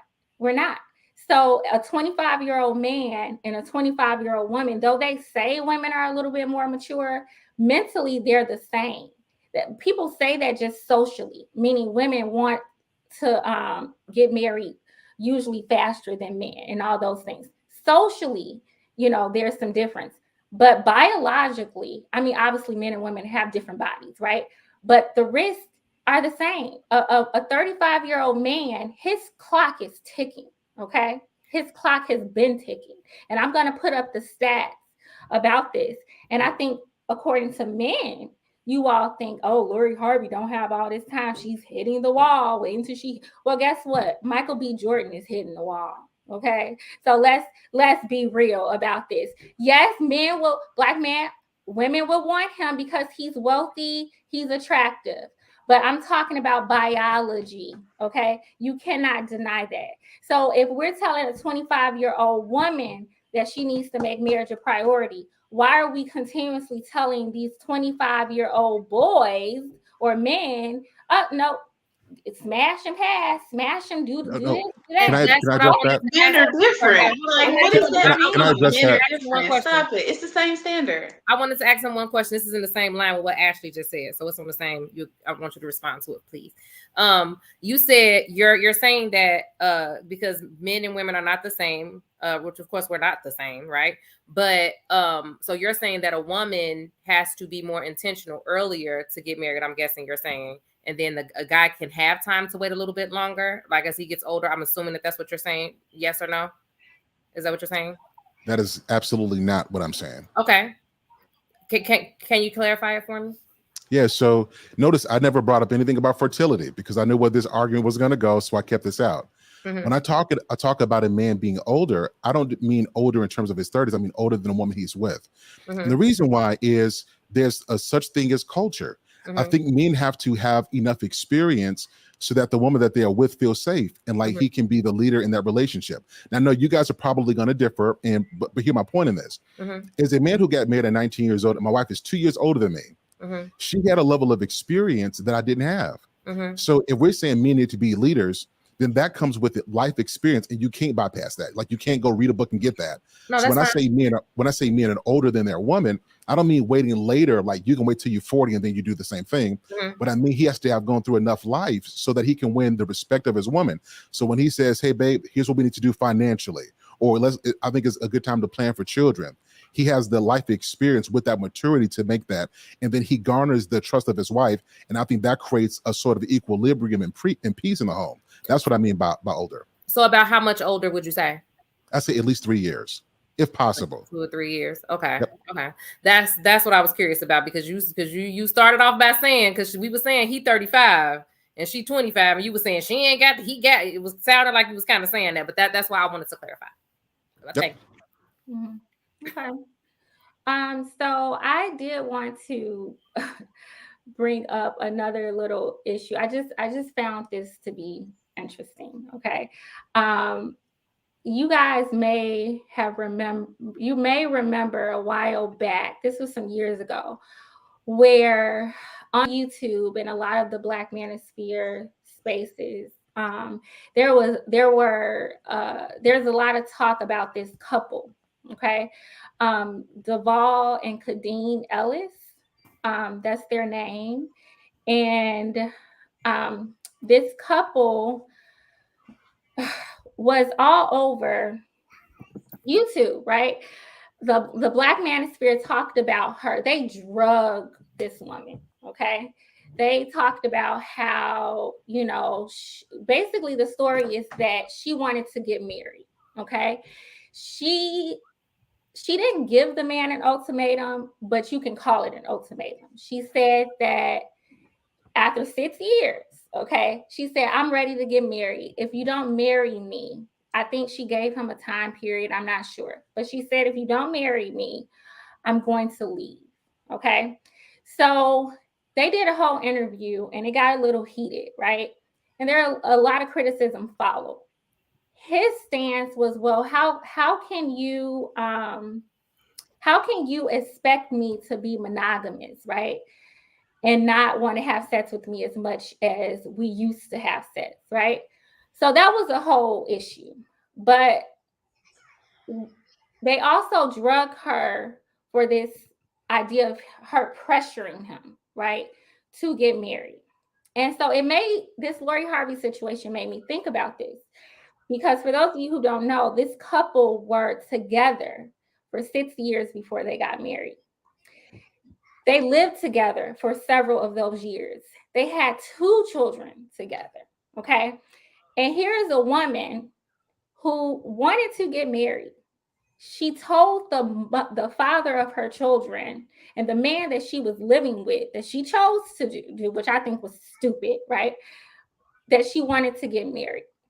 And his response was, "Oh, you're pressuring me." I wish I could screenshot. I wish I had time to do all these screenshots and show you the responses from Black male YouTubers, these Black Manosphere men, and how they drug her to pieces about how she pressured him. And that's what women do. It's all about them and what they want. She just wanted the wedding bells. She just wanted this. And it's like, here Lori Harvey is. She's 25. She doesn't have kids, with Michael B. Jordan. There's so much criticism for her deciding that marriage is not for her right now. But for some reason, this man can be in a relationship for 6 years with a woman, live with her, and have 2 kids with her. And she was wrong for wanting to marry him. There's a lot of hypocrisy here that it just needs to be addressed, because I just don't see how we can move forward with these lies and the insincerity. You guys use that term disingenuous. To me, that's very disingenuous. What do you all think? Who wants to go first? Sir Hell, I can see you wanted to. Yeah, I done muted myself 3-4 times. So the context matters. It wasn't simply that she pressured him. is that after this time, his sexual drive, his sexual needs were not being met. And so what they were talking about marriage was in relation to fulfilling some of those sexual needs. So that there's some context that matters in this. It wasn't just she pressured him for marriage. Okay. Is that if we're saying men, we want, if don't just smash and pass, marry this woman. Well, after I get married to you, don't switch up the sex. Like, because when you get married, you're committed to taking care of a person's needs, barring that there's no medical or, mental issues going on. That was the issue. And then that's why the whole thing about pressuring for marriage came up, but it wasn't out of the blue. It was because of the sex part. Yeah, he said, and he talked about being monogamous. Yeah, he said that we're in a monogamous relationship. He said if it was going to be a job for you to be monogamous, then you shouldn't have pressured me into getting married. But why? That's beautiful. See, I remember watching one of their videos, and he was talking about how he went off to be in the NFL, and he got a really bad drug addiction, and how she pretty much like nursed him back to being a functioning person. So, like, how we know he was on drugs? Because he said it in his own little interview. Where's proof at? Let me see. Now you are. He said he ended up getting addicted to muscle relaxers. He got hurt, nevertheless. She nursed him back to health, and she helped him. She did the right thing for that because they were married. Where is that grace on the other end? Like, she had 6 children. Where is the grace that she may not have the same sex drive? And not just that, breast, and this is a whole other topic that I would like to talk about. I'm not married, so just because she. Go ahead. No, I was just saying, just because she had children. How many children have you had, Black Man Unfiltered? It doesn't matter how many I had. It's cool. Listen, hold on. Well, ladies, how many children have you guys had? Would you have 6? Oh, listen. Mothers, would you have 6? Listen, hold on. Is it easy? Is it just 6 But listen, you don't understand the history of. Listen, there are women out here that are doing the work. Sir Hale Speaks has 4 children. His wife is giving him that thing because they have an understanding, right? We can't. How do you know what Sir Hale and his wife are doing in their bedroom? What are you talking about? What does that mean? How do you know that? Because she made it known on the show. Yeah, she made it known on the show. We get to the end regularly. She's on his show regularly. She told everybody how you guys have sex on the show. No, she said that. Well, let me respond. Go ahead, sir. I'm confused because we talked about boundaries earlier, and that sounds like a boundary for me. Jeez, oh no, you being facetious. But go ahead, Sir Hill. So what we call this is called leading the question. There you go. So she wasn't talking about what exactly we do. Jesus Christ. We were talking about there's a lot of marriages that suffer from sexlessness. They're just not doing it. And so what we're doing in a healthy marriage, we got to start taking the stigma out of it and making sex a healthy part. So we were on there talking about that. And she was talking about, ladies, give it to your man. Like it's why is this such a big thing? And then we talked about the actual benefits from sex. Like, we oftentimes think that it's just men who get something out of it, but women get a release as well. It boosts how they feel, all that stuff as well. So we were promoting sex. We weren't talking about all the ratchetness that takes place. Okay, see, that's what I was confused, because I didn't know if you were speaking to the frequency of how often they're having sex, because I was going to say that's a big boundary, no. But I think, monogamy doesn't mean I have to give you sex every time you say you're ready to have sex. Is that what you guys think it means? See, it's like you're leading the question. So it's not whenever. It's a couple things. It's taking care of a person's need. That's number one. And not trivializing their needs because you don't feel like it. So I'll give you one. There were some women who wanted as well, and men, they don't have the sex drive. Mm-hmm. I often encourage men, if you don't have the sex drive, your tongue works. You can find some way, go get a toy, do what you got to do, take care of her needs as well. But you can't trivialize her needs because your drive is off. Exactly. You guys are in a committed relationship. You commit to taking care of each. My wife is in the comment right now. Yeah, she right there. Hey, there she go. What's up, Lady Hell? What's going on, girl? That's my boo thing, right? And we're going on 15 years, 4 kids later. We've been through it all. And I'm saying that you can't trivialize the other person's needs. So if we're going to have grace on one end, we got to have understanding on the other end. Let's meet in the middle and let's take care of each other. I agree. So can I ask you this? And I 2 things. So, one thing I was thinking about is the grace on both ends, right? So, and I hear married people talk about how they don't have sex and all that. And if a woman is just being lazy, and she's not thinking about her husband's needs, obviously that is horrible. And it sounds like a lot of women do that, right? But I'm asking, with you and your wife having been together for as long as you are, and you all having 4 children, hasn't your relationship seen some ups and downs with how frequent the sex has been? Like, Yeah. okay, We do it more. So that's all I think I was. You do it more. But here's my And I'm thing. not joking. Like, No, I'm talking we about get it in. you've never. I'm not talking about now compared to a period of time. I'm talking about throughout the time. I'm sure you guys have had some ups and downs, right? Or have y'all just always been getting it in? Always. Yeah. So there was one particular time, and I'll never forget. I didn't know that women dealt with postpartum depression. Had never heard of it. So I want to say after the first or second kid, her emotional, she was off, and I did not know what to do with that. And what it was the baby, it was her emotions and stuff. That was the dip. As we've gotten older, though, let us be alone for too long, right? And it's a couple reasons. One is not just the sex, is when you get it in like that, you're letting each other know, I think you still got it. I'm still attracted to you. And even if it's just being intimate, you don't finish it, it's just keeping it spicy and keeping that attraction there. So if it feels a lot of different purposes. But I will be honest with you, and I'm not, if you want to invite her up, she'll tell you as well, is like, it's just not a problem anymore. It's whenever, wherever, if we got the time to, we make sure, because it's a priority. Yeah. Right. And there's a lot of ladies in the YouTube streets. I don't know if you guys are familiar with like Security Boss or TJ Randolph. These ladies are saying the same thing. Like, Security Boss will tell you right now, hey, listen, if I'm tired and my husband come in from work, I'm gonna take his boots off and I'm gonna give him some. And none of them have 6 children. Look at that.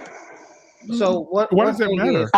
I wanted to say, Sir Hale, congratulations on being as married as long as you have been. I'm on year 18. We just celebrated. Whoop, whoop. Awesome. Listen, Team Mosley. Well, when you start talking about sex and marriage, like I was 18 when I met my husband. I was 23 when I got married, and now I'm about to turn 41 next Friday. My birthday's next week. I just want to put this out there. You look absolutely stunning. I just want to put that out there. Thank you. I got a grandmother who's close to her 90s. Her mom lived to be in her hundreds. So I come from a good lineage. What I learned about marriage and sex was that we're constantly evolving and we're changing, and our lifestyle changes.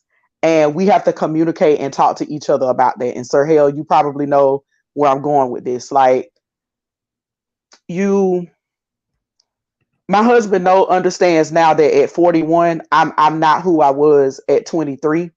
I'm not working the same job. He's not working the same job. I just want to lend to the audience out there, as long as you communicating with your partner and you're letting your partner know what you need, and your partner is letting you know what he needs, and vice versa, you're going to be fine. Okay. And understand this, that there's not a book that says you have to know exactly what to do when these things happen. That's why I always encourage people to go to marriage therapy. Marriage therapy works. Okay. I call it, just like cars have mechanics, like people change your oil. We have somebody that comes in and tunes up Team Mosley. So I want to encourage couples to do that. And then actually the third thing I wanted to say with this particular couple, me and my husband, we follow them because we watch a show that he's on. I actually got a chance, I think, to meet one of his co-stars, that Tyler Perry, that crazy. That's my guilty pleasure, watching crazy TV shows, because I'm a therapist. I have to be serious all day. So I watch things that make me laugh and go, oh my God. So I followed his podcast. Him and his wife actually have a podcast. They're very super transparent about what goes on in their relationship and their marriage. Well, I have respect for them because they had, now that's for them, that level of transparency. They were able to say, these are our flaws. Okay. I don't agree with him saying, the dig about her pressuring him to get married. I think that, I tell people all the time, all behavior is a choice. People can influence you, but you choose what you do. Okay. And a lot of times you don't get to pick the consequences. You choose what you do. People can influence you all day. You can be triggered all day, but you choose what you do. I don't agree with him saying that, oh, well, you pressured me. I think that when one partner is down, you don't say things or dig at things to pull them further.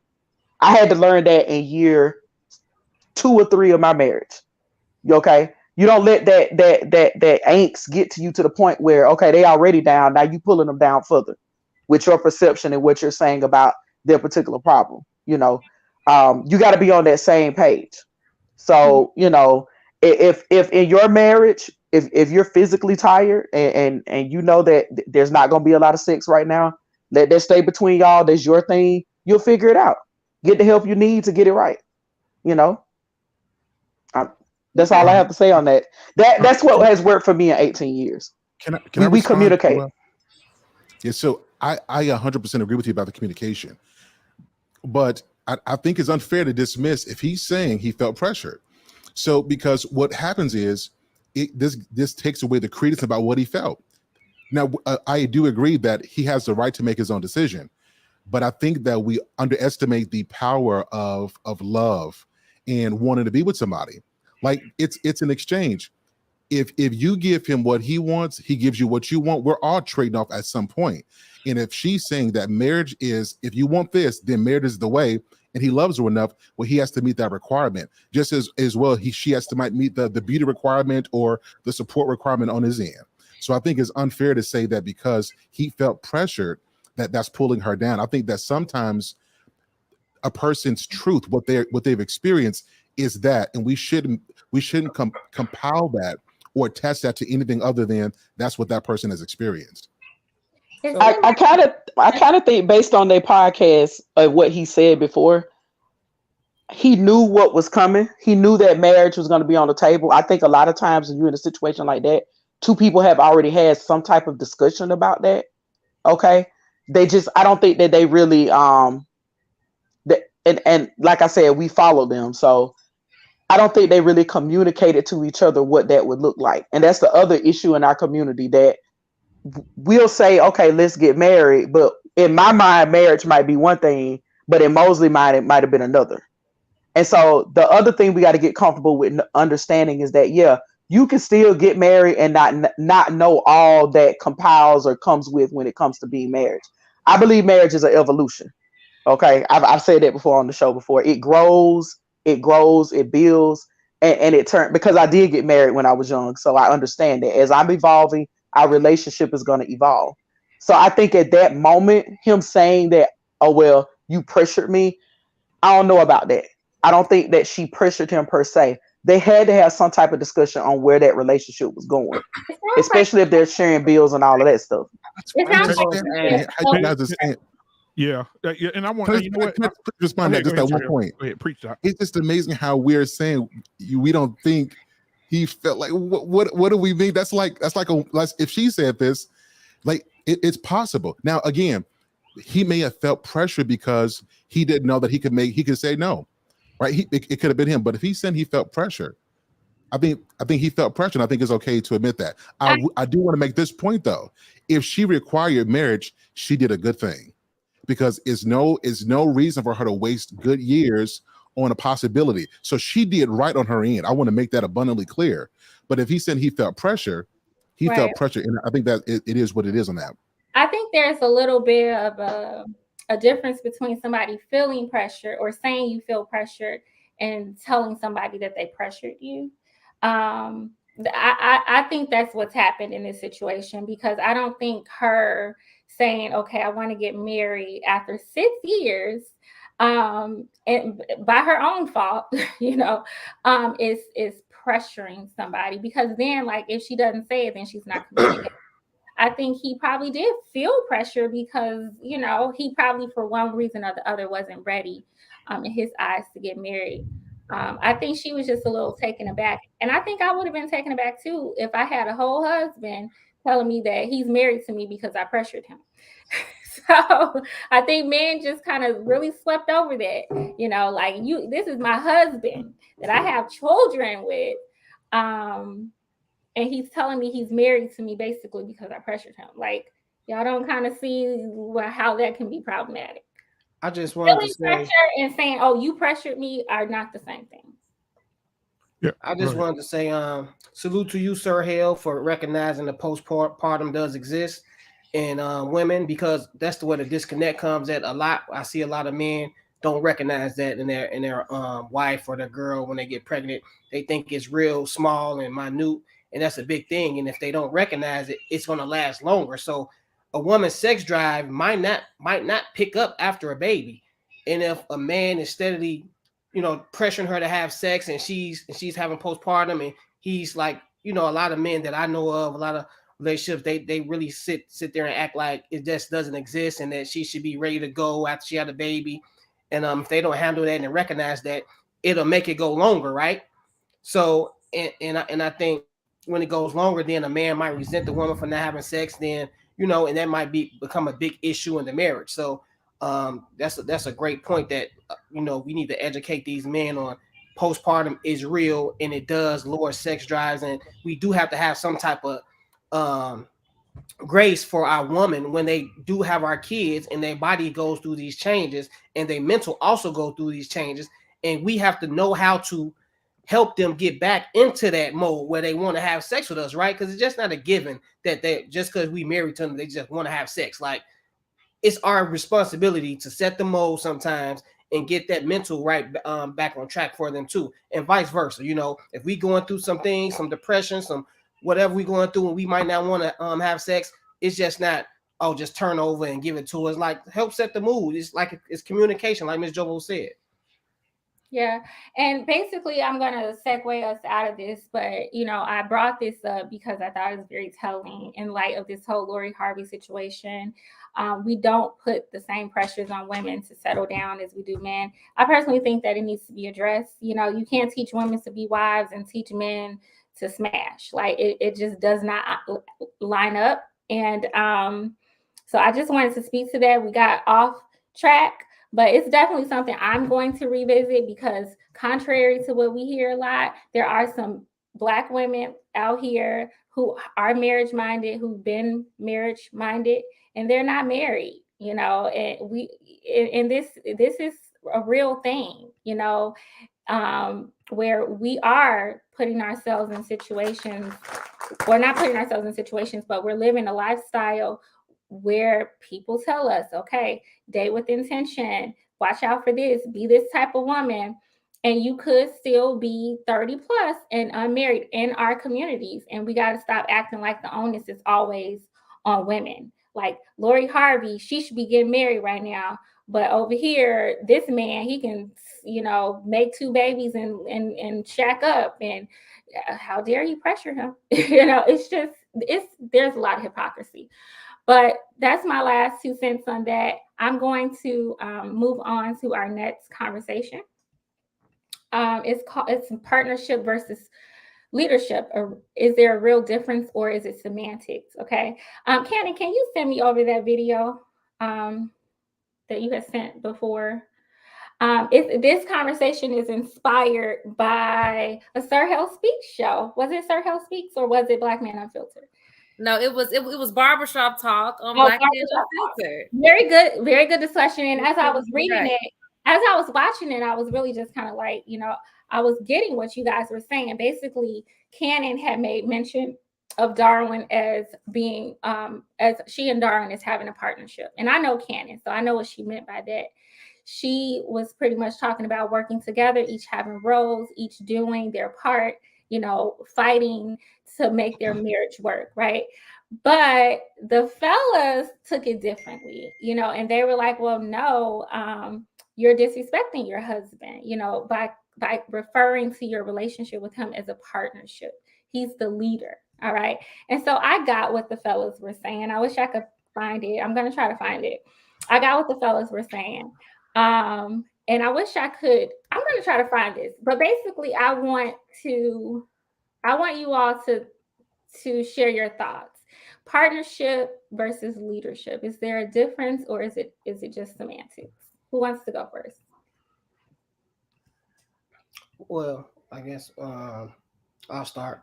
Okay. Although I want to thank you all for the intent with which you all were taking up for me, but it came out totally wrong, because the partnership that I have with my wife is I'm okay with her calling it a partnership. The words don't really mean nothing to me. Leadership, partnership, yeah, it doesn't really matter. But the dynamics of our relationship is like a partnership because we do everything together. I'm not above her. She's not above me. I treat my wife as an equal. We both leaders in this relationship. We both do our parts. We lead at different times in our relationship for different things. So that's just the dynamics of our relationship. I really didn't get the. I know you all said she made me seem weak, and she didn't represent me well, which I don't agree with. She represents me well. I don't. She can never make me feel weak. I'm a man before anything, before a husband, and so it really doesn't matter as long as she views me as a man and views me as a strong leader in our relationship. That's all that really matters. Like another group of men can never really tell me I look weak for my family. You know, like I take care of my family, I take care of my kids, I take care of my mother, I take care of everybody in my family. So, I mean, I understand what y'all was trying to say. I appreciate it, but y'all really have to understand the dynamics of our relationship, and a lot of people don't really understand that. We play by our own rules. We set our own rules. They're not based on any religious ways. They're not based on what we see other people doing. It's not based on a lot of things. We just make our own rules, and that's how we live by them.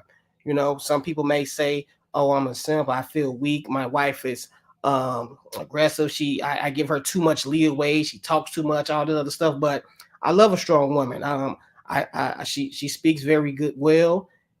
She teaches me a lot, and the partnership that I have with my wife is just great. I'm just gonna take a break because I'm pained by what I heard. Just give me a few moments, please.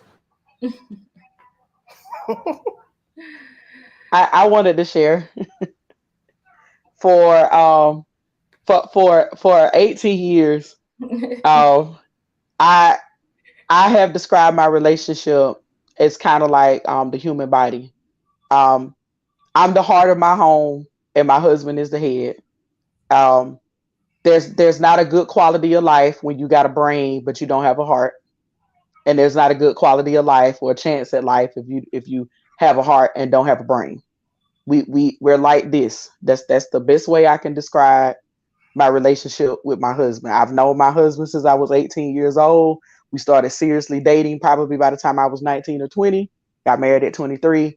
I've gotten a lot of pushback from the community about, I guess, my level of loyalty and support that I have to not just my husband but my family.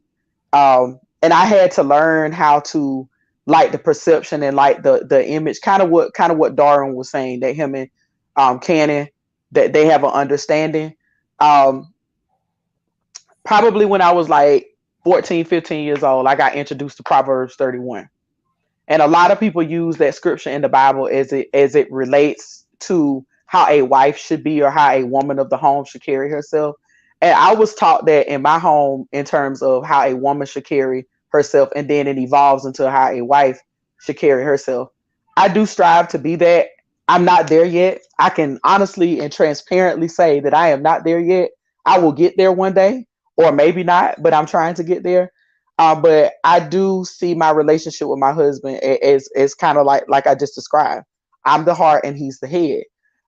In terms of like decision making, in terms of, does he quote unquote put his foot down? The best way I can describe my husband is that I'm more of the talker in the relationship, but when he has something to say, I've learned to listen, because when he does say something, it speaks volumes. But he has learned from me and I have learned from him.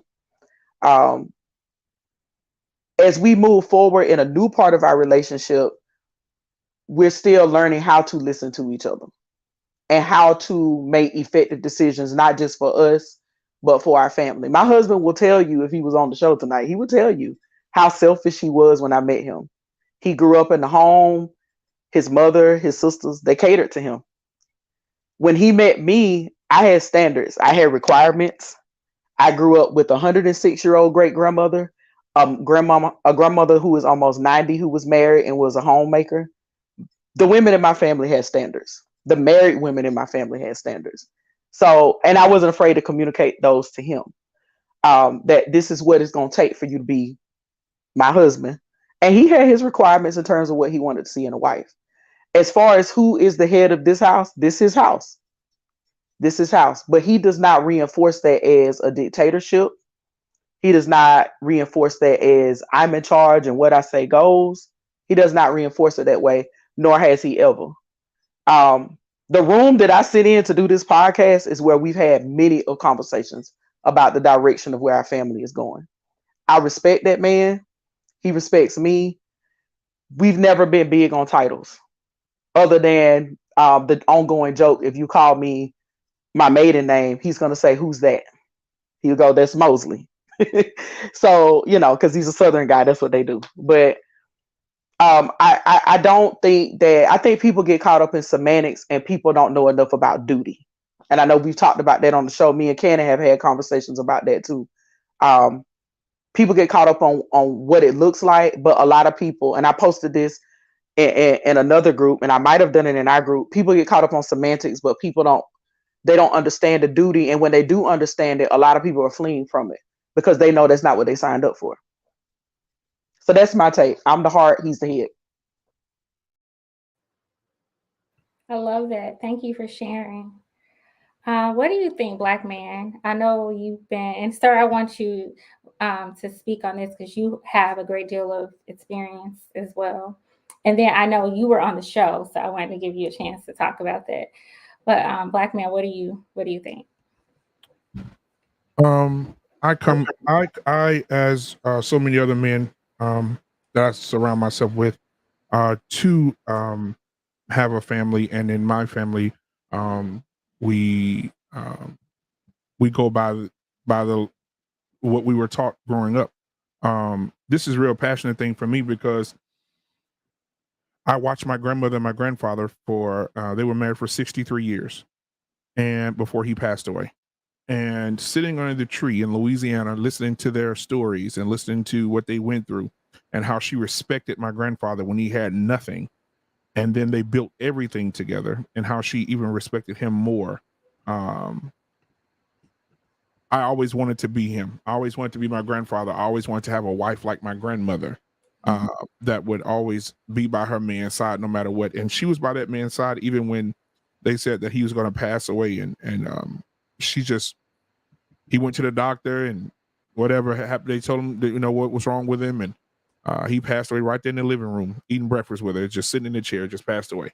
And so they were together for 63 years. And those stories, I can't see how, today is different because we're talking about partnership. But even to this day, my grandmother will always say that man was the head of her life. He was her leader, her provider, her protector. He was the man that would jump in front of the bullets, jump in front of the car, whatever he had to do, protect her and my mom, and my other aunts. So I like I said, I run my life the same way. And it's not, and a lot of people get it twisted when they think that submission or man being a leader, it's you're controlling the woman, or the woman is becoming a doormat, or we walking over. No, that's not what that is. The submission is not the abuse of power. The submission is basically you have a vision for your life and your family and where your family is going to go. And if you're religious, a lot of people are not religious, but if you're religious, God gives you a vision for your wife and your children and your family, and you are to carry that out as a man. Mm-hmm. And so every day you get up, you have a purpose to say, I'm going to carry this out as a man. And you sit down and you talk to your wife and say, hey, baby, listen, this is what God has for us, and this is what we're going to do, and we're going to get to where we are. And I can say that. I can say that I came from Louisiana, came here, ended up down here, and ended up here, right? Because I sat down and I told my wife, hey, listen, this is what God has for us, and this is what we're going to do. And she said, okay. And this is why we are here where we are today. And so I thank God for grandma and granddaddy. I thank God for the fact that I did learn what leadership was, for my children's sake, for my wife's sake. And that's it. Okay. All right. I wanted to play a short little clippet of the conversation, okay? Because another interesting aspect came up to me. Nobody has brought that up, but I want to bring it up after Sir Hill says what he has to say. I'm going to play the video first, though. Here it is. Uh-oh. Let me see. All right. Do y'all see the video? No. Same position. She said she don't kiss right. No. And Hold on. Yeah, you actually have to pull up. Just type in. You looking up my video?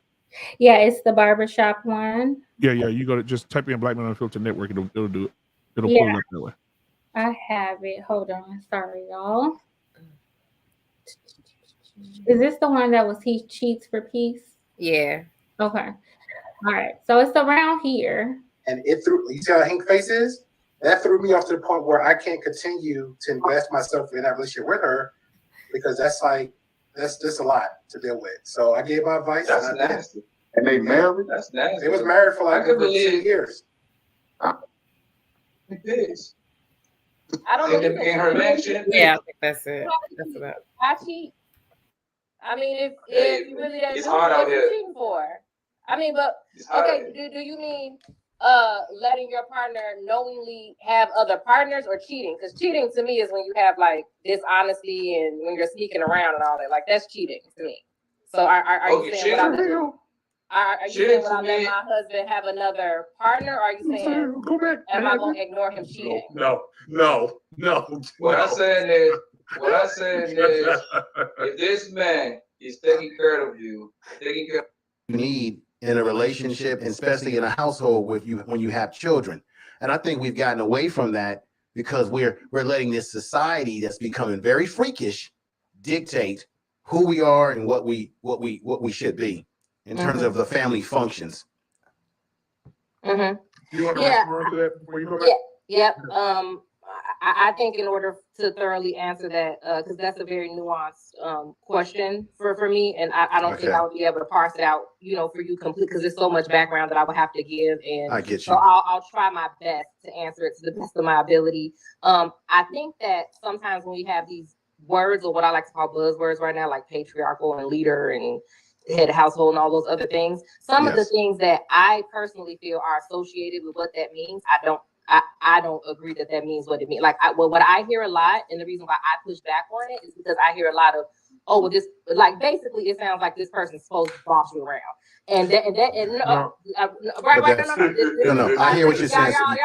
I know what you're saying. That's how it comes off to you. It would take a lot to give all the back. I'm not saying that that's what it is. But I'm saying a lot of times in the conversation, when you really get to asking, it's like, because he has to do this, or he has to tell you, it's like that. And that's what I push back on, right? So that's why those words like, the head of house, because we don't engage in our relationship in that way, right? But as far as having like a strong male presence and all of those things, I absolutely 1,000% agree with that. But that's why I think that the baseline of any relationship begins with respect, and that's respect for both people, right? And then it's not just because I hate a lot of the conversation goes like men are the ones who need respect and women need something else. It's like, no, both people need respect, right? So the thing is that in our communities, we always have been, especially since we've been here. We were both slaves. We were both all these things. We both have been partners. We've had to partner in order to survive. Like we literally had to do that. And our communities were more communal. Way more communal. Like we have bigger extended families that helped us raise our children and raise our families.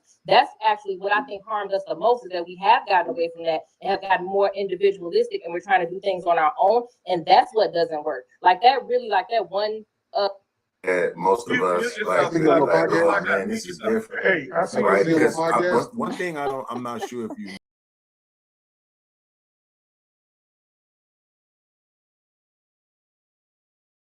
You're muted, Ashley.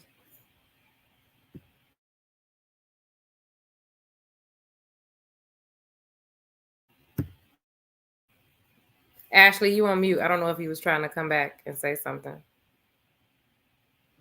I'm sorry, you guys. I wanted to.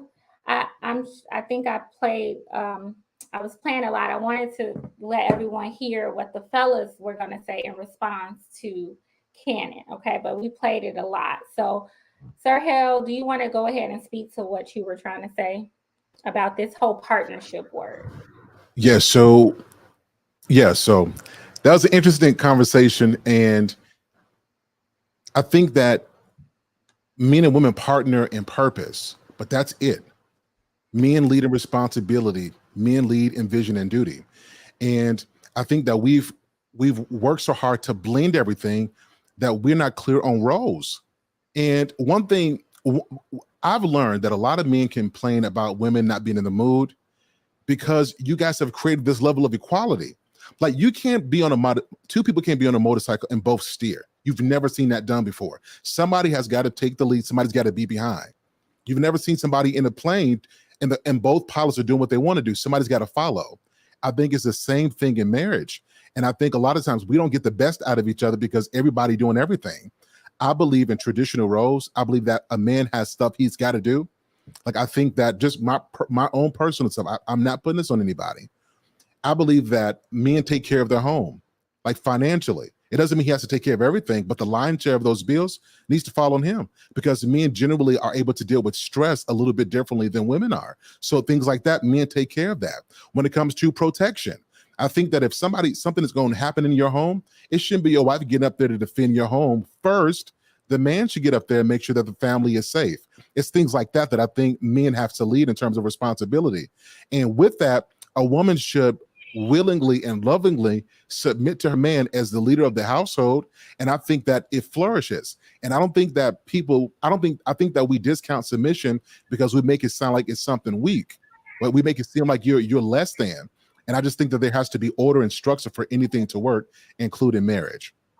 I don't think it's a partnership. I think it's just a cute word that's been coined by feminists to blend the roles.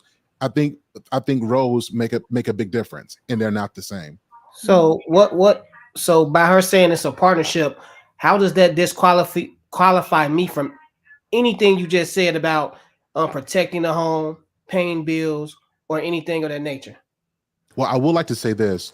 I don't want to make this about you because I think it's unfair for me to examine your marriage. So I'm speaking in general, but I can't answer your question.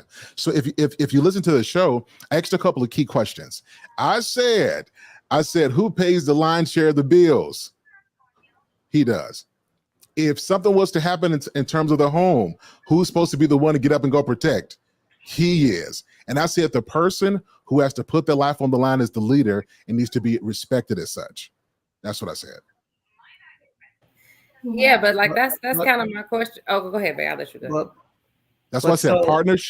Partnership in terms of purpose. I'll let you go ahead, babe. Go ahead, lead, babe. Lead the conversation, leadership babe. in terms of responsibility. So leadership to me, right? Is I don't really care about the word or anything like that. I just go off action. So many people have different terms, different definitions of what leadership means. So that's why I never get involved with the word play or anything. I really don't. I really just do by example. But I do all those things that leaders do. But also I do give my wife room to be a leader also. She deserves that. I respect her. I was driving trucks for a minute. I left the house and she was here by herself. So as a partner, what I call it, she had to do the things that I was not able to do at that home, right? So it's things like that when a man always want to bring this leadership up and I got to protect the home, I got to be the one to lay down my life for the home, and that's not the case. Because what if an intruder never ever enters our home? Then am I not needed? No. So this definition of being a leader is kind of arbitrary to me. Everybody has their own way of leading. I'm not saying anybody's way is wrong or right. It's just how we do things and how we want to call and what we want to call it. Partnership, that's an okay word with me. The duties of the house is probably different from other people. We don't have gender roles or anything like that. But things get done. I'm very happy with how things get done. I don't have a problem in a lot of areas We've been married for 6 years. We have had our ups and downs, but I respect her as a equal, and we can take turns riding a motorcycle, and she can steer halfway down the block, and I can steer halfway down the block. That really doesn't mean nothing to me. You know what I'm saying? All the semantics that everybody places on things, especially when talking about others' relationships, like it's different ways to. Everybody has a different way of running their household, and all I do is look at people's household and be like, okay, cool. That might be something that we might implement into our home. It might not be. Whatever works for us, But I just me personally, I just kind of felt like it was funny that that a lot of the men on the panel just thought I needed validation from other men to say that I was this leader, or I was respected, or I'm a strong man. Like that, I don't need that. I don't think any man needs that. Like, men should do things for their family and not for validation from other men. Because from what I see, and I say this with everything, not 1% of the people that 1% of people that play basketball makes it to the NBA. 1% of the people play football makes it to the NFL.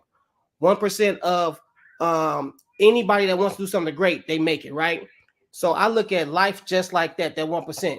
And when I see a majority of men doing things that I don't do, and I'm that one standing by myself, I kind of feel like I'm doing the right thing and they not, if that makes any kind of sense.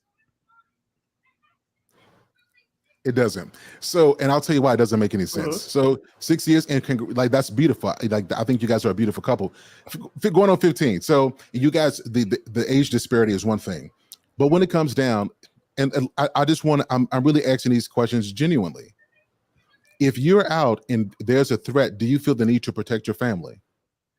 If I'm out? Yeah, out and about. If something happens, do you feel the need to protect your family? Of course. To shield them. Okay. So when it comes to providing, do you feel like you want your wife to have to worry about the same things you worry about, or do you want to take on more of that to take care of your family? No, I want her to worry about the same things I worry about. Now I know a genuine answer when I hear one, and I think you answered that because you knew what I was going to say.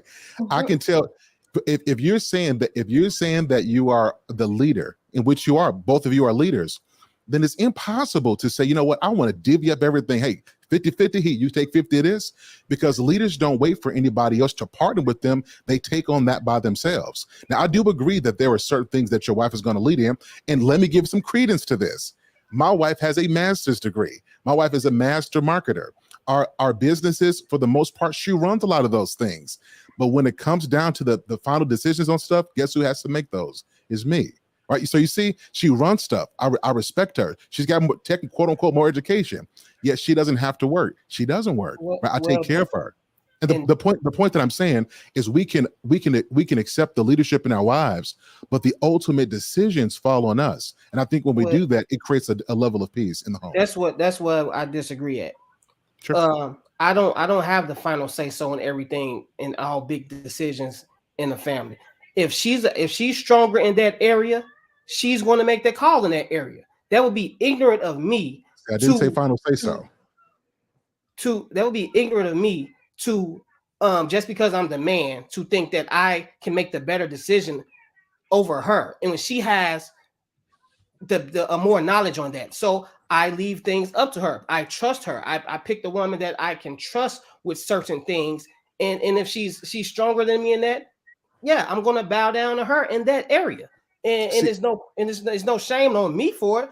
Because at the same time, a leader makes decisions, and it doesn't mean that I have to make the ultimate finite decision.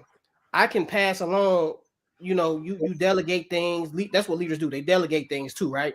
So I delegate things to my wife. She delegates things to me, and it's a back and forth exchange. If I'm stronger in something, I will have this final say so. We listen to each other, and we sit down and we talk about things, and then we come to a solution.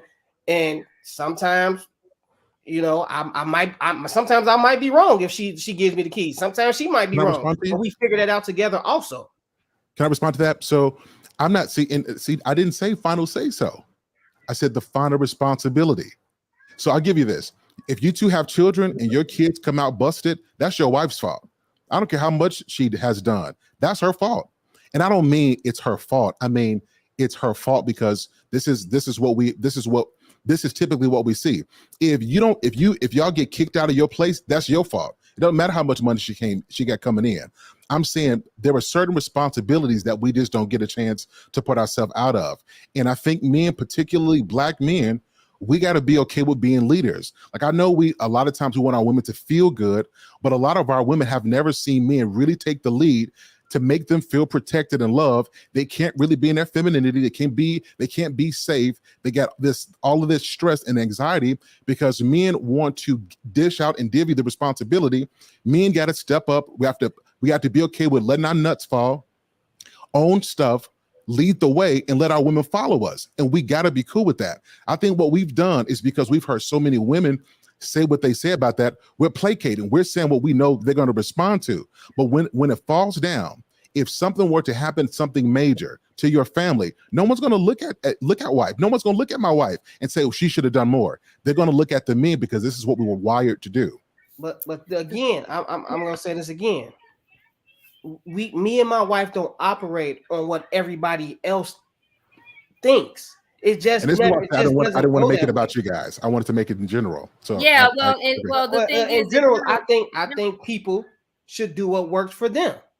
What we do works for us. I'm pretty sure people that don't operate on your line of thinking, I'm pretty sure it's some happy, successful marriages also that probably think like the way we do. And like I said, I'm not saying it's wrong. I'm not saying it's right. It's what worked for us. Yeah, what I was gonna say, this is what I think, and this is general, right? I don't want to make it specific to dissect our relationship, right? I do want to use this more generally, because what I see, I'm always talking about, we talk about a lot of things in theory, and they sound so good, they sound so perfect and sweet, and all of these things, and it's just all organized so well. But I'm talking about in practice, in reality, and what is actually happening.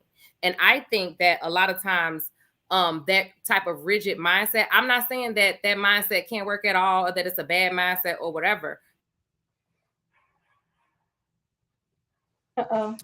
That's okay. That was the Lord stepping in because he didn't want this to be said. So I understand. This is good. This is really good.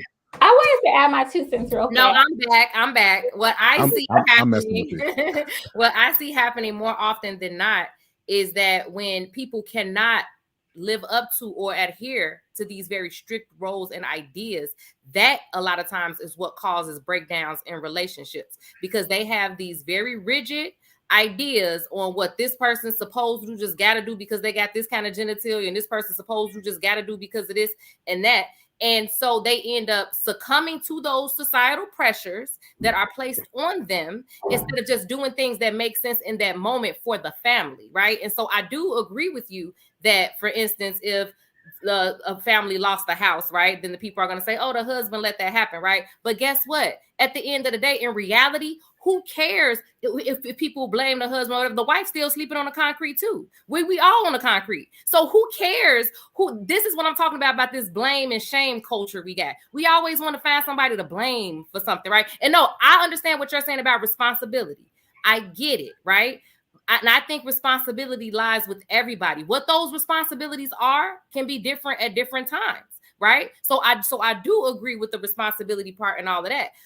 The only part that I'm saying is that a lot of times we get so stuck in, I'm the man, so I got to do with it. And I'm not saying you're saying that in particular, but I hear it a lot. I am saying that. It's like, I'm the man, so you got to let me be a man. I feel like, and it's like all of this stuff. It's like, no, drop that down. Let that go. Let's figure out what's best for this family in this moment. How do we do the best thing for this family in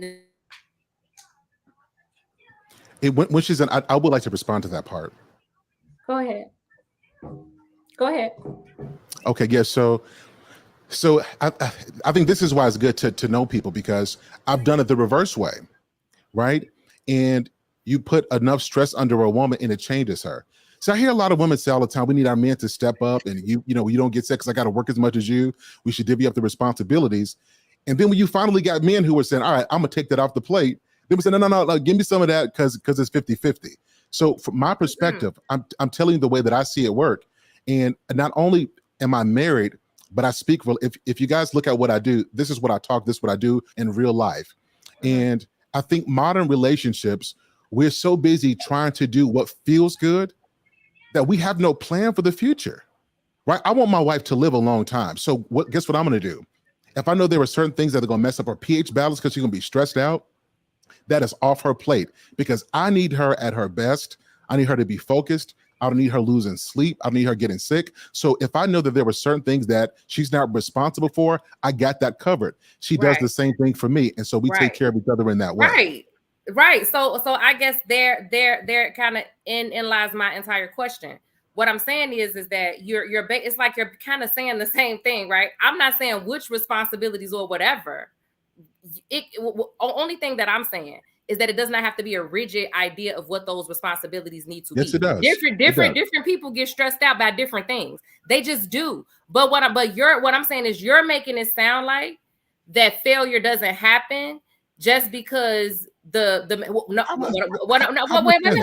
on. What I'm saying is, you're saying, first of all, 50-50. I don't believe in no 50-50. I hate this whole 50-50 thing. Like, that's, I don't like, either. Relationships are 100-100. Like, it's no 50-50. Like, we're not divvying up anything. Like I say, we're taking care of this family, period. Right? We're not divvying up and dividing and splitting it and figuring out. Like, a lot of times it will be more responsibility on one person or the other, like whatever, depending on what's going on at the time. Right? So I guess what I'm saying is that you don't nickel and dime to have a 50-50%. But regardless to whether or not that man sees himself as the leader, the head, whatever, when they're stressing that family, the stress is going to be felt regardless. Like that's kind of what I'm saying in practicality. Like, let's be practical. We could say you guys are not superheroes, you're not robots, you're not superhumans. So what I'm saying is, when you apply that type of pressure, that can be detrimental to the family. When you trying to push down your emotions and pretend like stuff and trying to carry everything and do all of that, and then think that it's not going to affect your family and that it's not putting stress on the family. It does. It does. Just because you're saying I'm in charge and I'm this and I'm that and I'm gonna carry all of this does not mean that the weight of that is not trickling over here. It still is. Like, there's no line that's gonna. I don't think you guys are ever gonna agree. Where did I say that? I don't think you guys are ever gonna agree, because here's the thing. Pressure is for shoulders, not for hips. So Hell is more of he's a traditional man.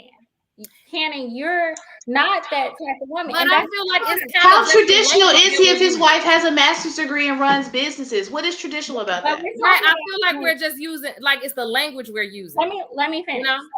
Listen. I'm not. Do I get to respond to that question? I'm not saying either one. What question? Misunderstanding. I can wait though. I can wait though. Well, I wanted to say something. So there's no point in arguing about this. It's the same thing with this submission talk. There are some people who are not traditional. They're not like, the man is the head of the household. Sir is coming from that frame of mind. He's like, look, I'm the head of the household. I want to take on the burden of what happens, right? I'm going to be the one to say, you know what, if I can have it, ideally, if I could have it my way, I would be the one paying all the bills, right? I wouldn't have my wife working. You know, she would be at home doing the domesticated stuff. And he's like, you know, he's the head of the household, right? Your woman kind of follows your lead. She has to trust where you guys are going, right? You're like, look, nah, we in this together, you know? And there are no gender roles. Like you guys said, that you all just don't have gender roles, and that's fine. So I just think that like Darwin is okay with you being like making certain decisions, right? Some men are just not like that. Some men just want the final say, right? And that's just how it is. That's the reality of it. And so you think one way, they think another. So it's like, yeah, there's some overlap in both, because both of y'all are all working toward the same thing. You and Darwin are working toward a healthy, happy marriage and raising healthy, happy children.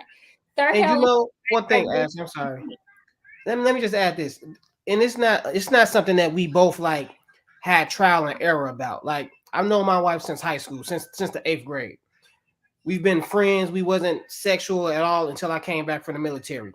She's been in my life, been around my family. Like, she was really my best friend. She the only one I talk to about a lot of things. My religious beliefs, my religious non-beliefs, anything. Other women I never disclose anything with. So she knows me in and out. So once we got together, we shared some of the same beliefs and ways. So I trust my wife enough to know that decisions that I would probably make, she would make also in cases that I'm not around, and vice versa. So we pretty much on the same accord when it comes to living and cohabitating with each other. And we don't have to, we rarely have disagreements. I'm just one of those guys, one of those laid back guys that's just like, okay, do what you go do. I'm gonna do what I'm gonna do, and our family's gonna get taken care of. You know, she has her own vision. I have my own vision. If she needs help with her vision, I'm here. If I need help with my vision, she's here. She's her, and she's an individual. I'm an individual. So it's things that she wants to do in the household. It's things that I like to cook. I like to clean. I like to do those things. I love cooking. So, like I say, I know a lot of people have the traditional roles, and they do what, the religious way, but we just pretty much go on how we feel at a moment. And I can't really explain it. We just very free with how we operate. We do have boundaries, of course, but we're very free with each other. I know it's a balance that we have with each other, and I don't put too much on her. She don't put too much on me. And if I feel she's being overworked, I can see that. I always see it. And when she's not feeling good, or when she has something on her mind, I can always tell. And that's probably because we've been together for so long, and we've shared a lot of stuff that a lot of married people don't even share. She knows things. I feel like I know things about her that I shouldn't even know, and I feel the same way. So it just works for us. So I would like to respond. So when I say that I'm the leader in my home, this doesn't mean that my wife. Yeah, my wife is dope. Let me just put that out there. She's probably one of the most creative women that I've known. So if you guys see my gear, and I'm not trying to promote, but you guys see my Sir Hill Speaks, all of my marketing, all that stuff. I don't do that. My wife works for me. She takes care of all of this. She's very smart. So when we say she's not working, what I mean, she doesn't pay a mortgage. She never has. Never a car note. Never has. She don't pay none of them bills. She don't pay that. That's not what she. I got that. So what I take off of her plate, she makes up for that by doing other things that makes our lives better. And I've freed her up to be creative by me taking responsibility. I've learned in 15 years of marriage, 18 years being together, that if you want to get the best out of the person you're with, take some of that stuff off of their plate. And you will be amazed at the version of spouse you get. But if you guys are always, if you don't know what you're going to have to do from one day to the next, you really can't. Can I ask I want to say this, and I'm done. This is it's why amazing how a man. Yeah, it's semantics. It's amazing how a man who is successfully married, doing it the right way, I'm getting pushback for doing something that works. No, it's not pushback for me. Anyway, my question is, I'm saying that it's semantics in the language that yes, my question is, Darwin, pretty much. You said that she doesn't work because even though she's doing the actual labor, you control the finances. I'm not understanding how she doesn't work, but she does work. Did you hear me say that? I really am curious. If I said that, no, I'm very serious, because if she's doing actual labor, like emailing people and answering the phone, right? You said it because you don't pay because you pay the bills. I'm confused. Misunderstanding. Like, right. So here's what I would like. If you just ask me a question, but don't lead it. No. So when it comes to the finances, my wife has access to. My wife also does crypto. Like when it comes to what we earn, I'm not talking about access. That wasn't my question. I don't want you to go off on a tangent. I don't want you to go off on a wrong tangent. I want to respond. I want to respond to what you're saying. Do you know what I'm saying? I don't want you to go off on a tangent. I'm not saying that. Do you know? Do you understand the question I'm asking? Misunderstanding. Now listen, I've been respectful to you tonight. I'm so respectful. What is? So if you don't want me to answer, I don't have to. Because when I leave here, I'm going to get booted with my wife, and we're going to have a good time. Before you go on a tangent. You're going to have questions. He's going to go on irrelevant. Go ahead. Let's just answer. Like, I came on here to talk, but not to be disrespected. So I want to answer your question. So no, I did not say. I didn't bring up anything about money other than I don't want her worrying about paying bills. That's what I said. Exactly. I said nothing about anything else. As a matter of fact, she's not working because she runs the businesses, but you pay the bills. So if she's running the businesses, that sounds like working, no? Yes, because I believe wives, it is work, whether you're working outside the home or in the home. Absolutely. It's work. So why did you say she doesn't work? That was your assertion. I didn't put that in your mouth. So misunderstanding, it should be the MIS understanding. I'm very much married. Thank you very much. I work so she doesn't have to pay bills. I freed her just up. A wife. Absolutely a wife. It's the R is there for a reason. Go ahead. Yeah, I'll tell you what, you got it. I'm done. Okay, but yeah, it's the semantics like Cannon was saying, because if she is working, then going out and saying, oh, we're a traditional couple and she doesn't work, but she does work, it's semantics and it's doublespeak and it's misleading. Well, I'll tell you what, my wife is listening. If you want her to come up, I'm more than happy for her to speak on her own behalf. Please God, don't. Please God, don't. Please God. Oh, see, because she don't want the real though. See how disrespectful that is. Yeah. Well, I was going to kind of ask the same question, because if I have a company and my wife is helping me, with running the company, I feel like when bills getting paid, we're paying the bills. I'm not going to say my wife doesn't pay the bills when she's helping me with this company. She's actually putting in labor, whatever the case may be. That's just the understanding that's just the terminology that we use. We don't never say, "Oh, I paid this bill." Let me clarify. She don't have to. Let me clarify. If my wife chose not to do anything, everything is taken care of. That's what I mean. As a matter of fact, if she gets on here right now, she'll tell you her number one thing that she loves to say is, "I ain't got to take this. My husband take care," right? Because she ain't have to worry about that. So when I say she's working the business, I don't mean she's getting up 8 hours a day, 5 days a week. I mean, she has the freedom to do what she wants to do. And we've got peace in our home. Again, I want to start. She's one of the most educated, one of the most smart and creative people I know. And that's why I married her. And I don't believe that what I'm trying to communicate is that she doesn't do anything. Like, she's not some lazy wife that sits around watching TV and soap opera. She don't even watch TV. She's busy doing something to make our lives better. And she does a darn good job of that. And that's why I brought up what she does, because men who are leaders know how to appreciate talent. And I got a talented wife. I get what you. I understand what you're saying. There's no pushback on mine. It's just the wording. Like to me, if I'm paying the bill, if I'm going, even if let's just say I got a 9 to 5 and I'm going to punch in the clock every day, and my wife is at home with the kids and she's cooking and cleaning, taking them to daycare and stuff like that. At the end of the day, she's still helping me because I don't have to be home. So she's contributing to me, which is helping me pay the bill. So when I pay a bill, it's not me paying the bill, it's we just paid this bill, because everything is a partner work, which is teamwork. That teamwork that allowed me to go to work and not have to worry about the kids. That's why I say it's a partnership, because now, I don't have to worry about certain things, or she doesn't have to worry about certain things. So at the end of the day, we paid this bill. It's not I paid it, and I mean, I understand what you're saying. I'm not saying that like you're not. But isn't that semantics? That's why I said a lot of the conversation is just like semantics. Like, a lot of the stuff that we're saying, we're kind of saying the same stuff, but it's the terminology that no, we're not. We're not saying the same stuff. Yeah, we are. You don't think it's the same, but I'm telling you, like the things that you're saying, it's just like you're saying like 50-50. I'm telling you, it's not 50-50, right? I never said 50-50. No, I'm talking about earlier when you said it. I'm talking about earlier when you said it. I don't think we're really hearing each other, because we really are saying something different. Mm-hmm. He didn't say 50-50. He said he believed 100. No, but I'm saying that he mentioned 50-50 relationships. He was saying why he doesn't believe that they should be 50-50, right? Didn't you say that earlier? That you don't believe that they should. Didn't you? I think that we shouldn't be divvying up, like my wife get 50% of that, take care of this.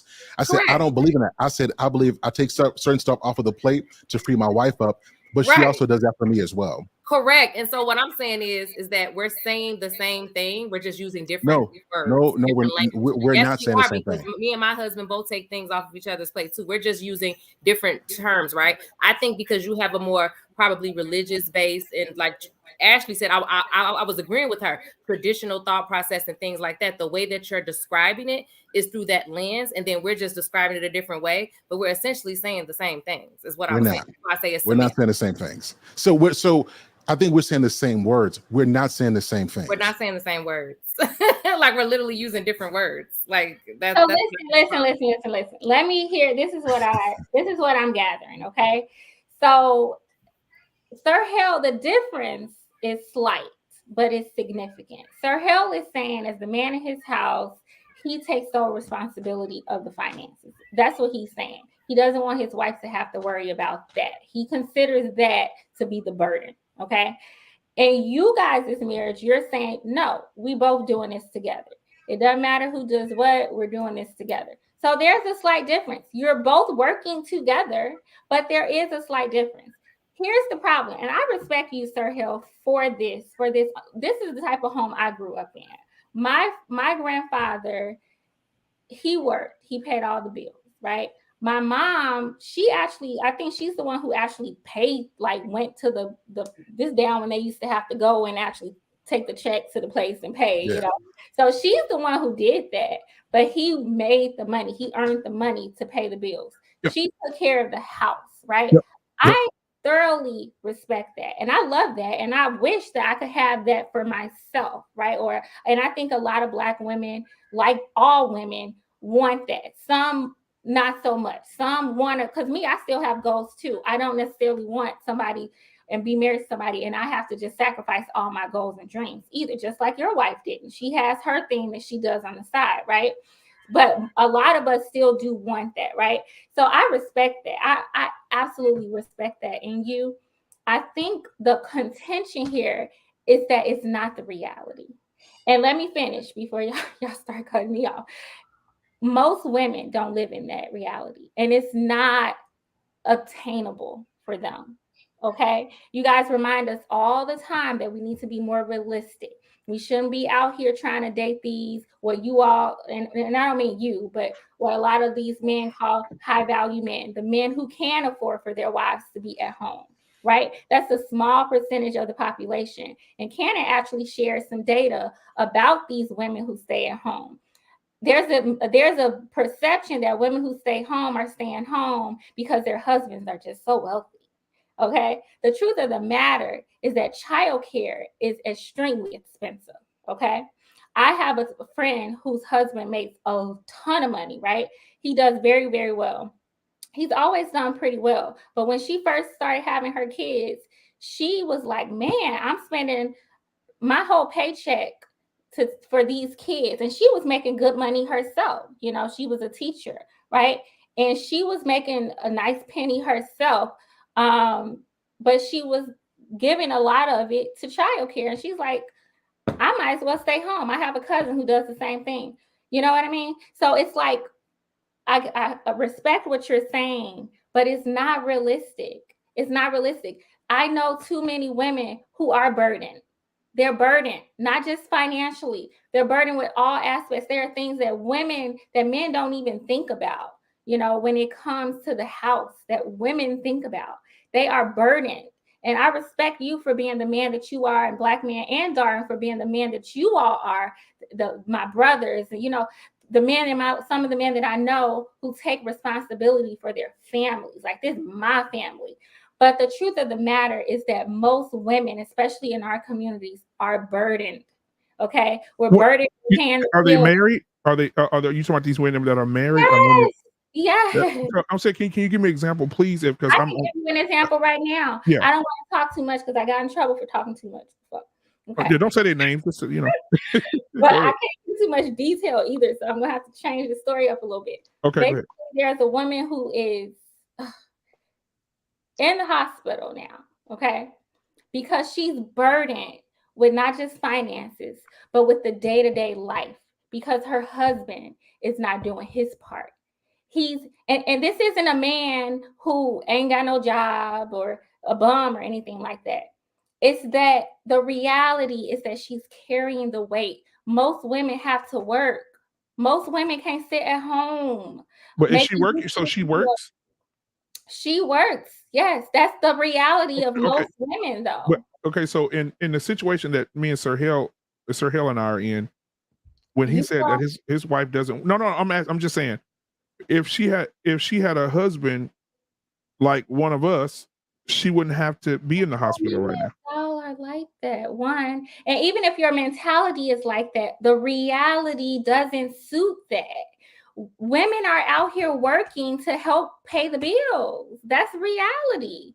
I think the average man makes what, 42 grand a year, 55. And this is not a blow. This is just reality. Yeah, that's data. That's women data. are That's true. Yeah. So I get where Cannon is saying, man, I'm pulling my weight. I'm pulling it. So I'm an integral part of this marriage. So I get what y'all are saying. You guys are coming from a very small segment of the population and an even smaller segment of the Black population. I'm not even saying like for us personally or whatever to say like depending on who's paying more. I'm not even talking about the financial aspect of it, right? Like that. So if that's all you're talking about when you're talking about, or the biggest thing you're talking about when you're talking about traditional, like the man got to be the breadwinner. Like I already had the conversation about how the one single earner breadwinner thing just popped up around 1920 or something. It did not exist before that because it was not even a such thing before the post-industrial period. But if that's what you're using as the measure, then fine. But my point was bigger than that. What I'm saying is not to apply to like us in particular. I'm just saying in general, right? There can be moments, there will be moments, there'll be time in real life, in reality, that you can't always fit into that box of what you think you're supposed to do that's been assigned to you by society in that relationship. That's just the reality. And let's use the financial part of it as an example then. You could lose your job. You could get sick. Any old thing all types of things can happen, right? And so what I'm saying is people need to get out of the street. I'm not saying that it's wrong to ever be in that mindset. I'm just saying you can't be so rigidly stuck to it that I think that's what I see, right? I'm talking about my opinion about what I see out here actually happening in real life is that people have these ideas. When I see people get the most upset in their marriages, it's because they have this idea of what their partner is supposed to be doing or what they're supposed to be. And I have these conversations with them all the time. Like, but that's not what's happening. You have to pay attention to what's happening. Get out of that, all of that. Well, they're supposed to this, and this is supposed to be this way. And that causes the headbutting, right? That's all that I'm saying. I'm not saying that it can't be the man being I'm not saying that can't be the case or never needs to happen or whatever. I'm just saying in reality, what I see when people are breaking up the most and people get into the most arguments and fighting the most is because they're trying to break themselves into pretzels and twist themselves into all these boxes to try to fit this very rigid idea of what they think something is supposed to look like because society has told them that, but their reality doesn't line up with that. And that's all that I'm saying, right? That's like my whole entire point about what I meant about the terminology that we're using. That's I'd like to respond after Miss Jovo. I wanted to speak about that because I've done both. I've been a stay-at-home mom and wife before, and obviously now I'm a working wife and mom. Me and my husband have also went through a period of time where both of us had to take care of aging parents and my maternal grandmother. My mother was the only child. She died when I was young. I was next in line to make sure that my maternal grandparents could age in a way where they were comfortable. They didn't have to worry about the house. My grandmother had 2 strokes. And so the part about, I think, marriage too that people miss is that as you're evolving as a couple, your parents are aging. Things are happening with your family emotionally, mentally, and physically. And so I can remember times, and me and my husband were married, where I would be at the senior citizen, the nursing home center with my maternal grandmother. And there were nights where dinner was not on the table at an exact time. But what I love about this man is, okay, the dinner's not on the table. Okay, I'm going to prepare something or I'm going to go get something and then I'll bring it there to you and grandma. That's that duty and partnership I'm talking about. Or when my father-in-law suddenly became paralyzed, which changed, I mean, you're literally living and then you get a phone call to say, we don't know if he's going to make it. Okay. Now it's turning into, now I've got to figure out how to. My husband is now in charge of his father's finances. So what does that mean for me? That means that areas where he would normally be like, okay, babe, we got to pay this, and we've got this going on, and I want you to do this. I had to up my game and help him with our house, because now he's in a situation where he has to make sure his father is taken care of. What I'm saying to you, and is what I said earlier in the show, is that as married people, you're gonna grow and evolve, and your relationship is gonna grow and evolve, and things are gonna happen. Curveballs are gonna be thrown, and that's why it's so important to understand the duty that you have, and the obligation and the loyalty and the commitment that you signing up for to help that person when they can't be, quote unquote, in the role that you have established for them. Okay. I can remember when I first got back into therapy, and my daughter entered, dance classes.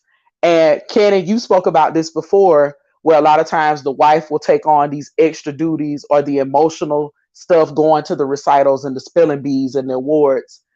My husband did not miss not one dance rehearsal, not one. I never had to stress about her getting there on time. Okay. I remember one year with her being in preschool, they literally gave this man an award, because being a therapist, my clock sometimes starts at 8, it doesn't end till 6. He was there. And it wasn't because, oh, wow, he's so exceptional. It was because, okay, mom and dad, okay, we're usually there together, but he had no problem saying, babe, if you can't get it, I got it. And when he started his mechanic business, we butted heads so much because his time was taken with the business. And I had to learn as a partner in a relationship that, number one, this relationship is not about serving you. It's about what's going to be best for our family. So we've been through the whole situation where there was downtime, okay, and maybe there wasn't enough time to date, and maybe there wasn't enough time to do the things that we want to do, because life happens. And so I think you measure the marriage and the partnership or the relationship, or however you want to define it, as when I'm down or I got stuff going on, do he got my back, and vice versa. Hey, can I say something? Because it's gonna happen. It's gonna happen. Can I say something real quick? Sure. To that. The reason that I said that this is very passionate for me, and I'm sitting back quiet because this is, and when I sat and watched as a kid, and I watched my grandfather, he always used to talk about a nest egg. He had this thing about nest egg. And I was young, I was like, what is he talking about? He said, son, you always got to have a nest egg. These days are gold, right? These days are gold, nest egg. I was like, okay. As I got older and older, I started to try to figure it out. And I asked my grandmother, I said, Grandma, Granddaddy keep talking about this nest egg. She said, baby, yeah, he proud of that nest egg. And I said, what is it? She said, your grandfather prepared us with insurance, right? As when they start offering insurance, if he passed away, this is what she would get. Not only did he prepare her for his death, but the nest egg was years and years of accumulated dollars that he had established for his family, that he had worked for. And my grandmother told me, son, if your grandfather got sick today, or back in the day when he couldn't work, we had enough money to survive for a couple of years. He took care of that because he knew that he would probably have downtime. He knew that he would probably get hurt on the job because he worked on pipeline. And working on pipeline, he was on that pipeline for 39 years. And on the pipeline, you can get your leg cut off, you can get your arm broke, your fingers broke. I mean, everything happens on the pipeline. It is a very dangerous job. And he did it for almost damn near to just 4 decades, right? And so he had money saved up for my mom and my aunts, and they wouldn't have to work for nothing. And it's just hard for me to think about it. Like even now, if I were to go, I'm the type of guy, I'm willing to die for my children. I'm willing to die for my family. I'm willing to I will work myself to death to make sure they have what they need and don't have to worry. I don't want my daughter looking at me as a man and she's going out looking for a man that's not like me. I work my ass off every day. I work my ass off every day. I get up. I say, listen, I don't want my wife to have to deal with this. I don't want my daughters to have to see their mama dealing with this, right? I don't want my sons to see me in a weaker position or see me, daddy, walking around here playing the video game and mama going out the door to work. No, I can't have it. It makes me sick to my stomach because my dad was a hard worker. My grandfather was a hard worker. It's just like, it just trends down. And when we have these conversations, I just sit and just listen, because I don't know a man that would, even if he loses his job, if I go to my job tomorrow and they say, listen, we enjoyed you being here and you got to go. In 24 hours, I'm going to have another way to make some income. I can't sit down because I know they need me. My babies need me. My wife needs me. And I just... I want us to expand that conversation beyond money, because I'm telling you, with the last 2 or 3 years of marriage, and we're getting into that where, you know, my mother-in-law just turned 70, my father-in-law 71, my father 71. All of our parents this year, grandparents, have dealt with some type of health crisis. And we got the money and resources where we could hire aides, we could do all of these things. But I'm from the South. I keep telling y'all I'm from Georgia, not Atlanta, Georgia, but Georgia. I'm from Louisiana, and Georgia, we take care of our own. That's what we do. Right. And so, like with my maternal grandmother, I was there right when she passed away.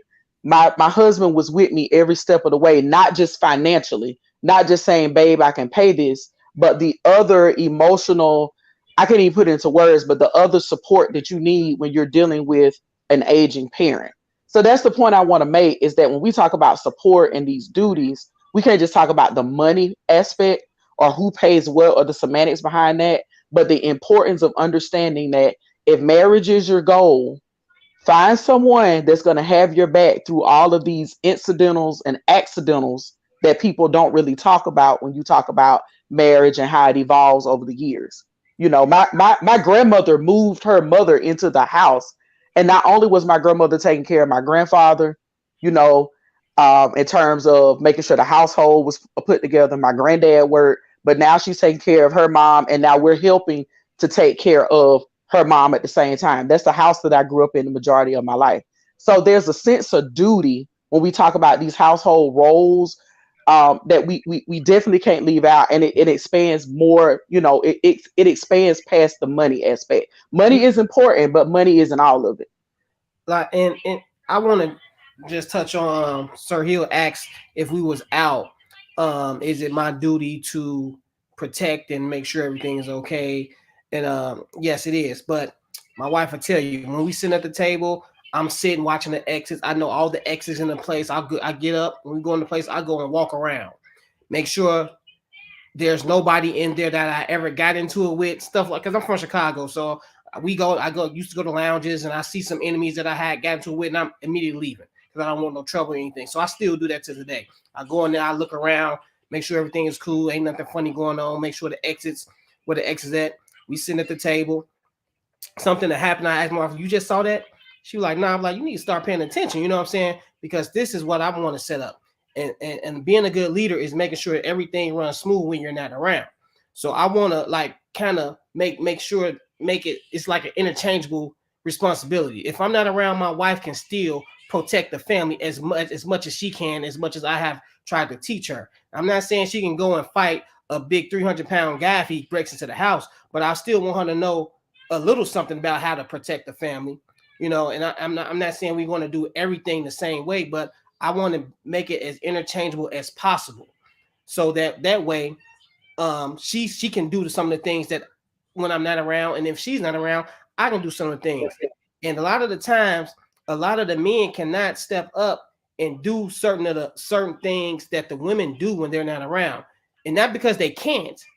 It's because they just don't know how. As far as taking care of the kids, diagnosis, like a lot of men don't take kids to the dentist, doctors, don't know the teachers' names, things of that nature, things that outside of just paying bills.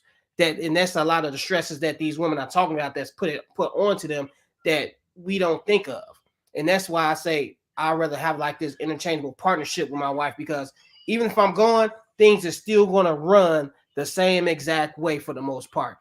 Like I said, except if a 300 man walks into the house and just start beating the ass, then it's something different. You know what I'm saying?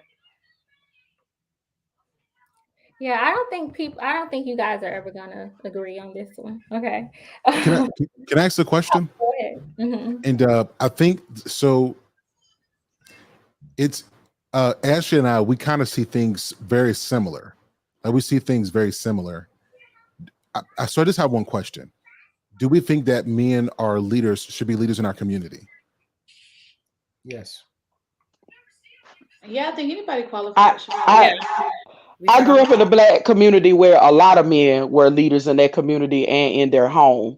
Growing up in a small, because a lot of times when we talk about the numbers, people talk about the metro areas. I grew up in Middle Georgia. A lot of my teachers, people that drove the school buses, some land now, and I'm so happy about this, owned by Black people. You know, they're farming the land now like they used to. But we're owning the farms this time, not just sharecropping. We're owning the land and getting the crops and getting the money off of all of that. A lot of deacons at my church, a lot of teachers, principals, they are leaders in the community. So I think it makes a difference. I do. Yeah, but I guess this is kind of what I'm saying about the language. Can I finish this and then I'm done? I promise I'm done. Yeah, go ahead. So we believe that men are the leaders in the community, correct? Mm-hmm. Would you agree that over the last 20 to 40 years, we've heard our Black women say we need our men to step up and lead? Mm-hmm. Can we agree that we've heard this? I've heard that, yeah. Mm-hmm. So if that's the case, how is that any different than what I'm saying now? And why am I getting so much pushback on it? Well, you're not getting. The thing is, you're not getting you're not getting any pushback on me as far as the things that that's why I said semantics, right? As far as the things that you're saying. And when you just asked, should men be the leaders in the community? I'm gonna give you an example for why I say I view this as semantics. Because would you say that during the civil rights movement, men were the leaders in that movement and in the community? Would you all say that pretty much? Men were on the forefront of the line, but it was a partnership with a lot of our women as well. Correct. Like, so what I'm saying is women was sitting in sit-ins getting stuff thrown on them too. They was sitting there getting hoses on them and all of that other stuff. But the terminology that we were using at the time, because we were a lot more religious back then, a lot more things like that. We're like the leader, head, whatever. But in practice, when you look at it, what you're seeing is that it was a partnership. And that's kind of the point that I'm making. Partnership and purpose. The point that I'm making. We can use what I'm saying is it's like we just get so stuck on the title and the word, you know what I mean? And not just view what's actually happening. You know? So yes, it's partnership and purpose. Like I said earlier, it has to be that. Otherwise, I don't believe in two visions. Two division. That's division. So there's got to be a partnership and purpose. But you heard those same men talking about we got to protect our men, our women, and our children. In any society, any civilization, men protect their women and their children. And so in that, while there was a partnership in terms of what we were trying to do, in terms of progressing as Black people, making sure we had the ability to vote, that there was no segregation, we had the opportunity to be free and happy. Men still knew that we had to protect our wives and our kids. Why? Because while we partner in purpose, the overall goal, the responsibility for the protection and leadership rests on men. Again, that's what I'm saying. Like, you're saying those words, but at the end of the day, when those men came up in those women's houses and was pulling their husbands out, and they still had to go grab the shotgun, right? The woman still had to go. What I'm saying is, in reality, they went after the men because men are the leaders. You take the men. So we could even say this. We can look at the Black community. Women were right next to men. So how was there leadership when we're both getting water hose? You never saw white women fighting with white men like this. The thing is, I'm not even pushing back. I'm so confused. You're confusing the shit out of me. We did that only because we had to. You know, because men are stronger than us. So naturally, let's say a man come up in here today, you know, let's say, you know, all of us were sitting in the room together. Who do you think they're going to first? They're going to go to the man first, because you got to knock out the men to get to the women. You know, exactly. You're not going to get to the women if the men are there. So I think that's all he's saying. Like, no, I'm not misunderstanding what he's saying. That's why I keep trying. Like, and I feel like I'm not. I feel like it's not. Honestly, y'all, I think we. Yeah, you know what I'm saying. Like, it's just like the thing is this. Connecting somewhere. In reality, if I lost my house, if we lost our house, I'm gonna be feeling like I let my family down, and I guarantee you, my wife is gonna be feeling the same exact way in her head. So whether you calling me the leader or not, it's not taking away.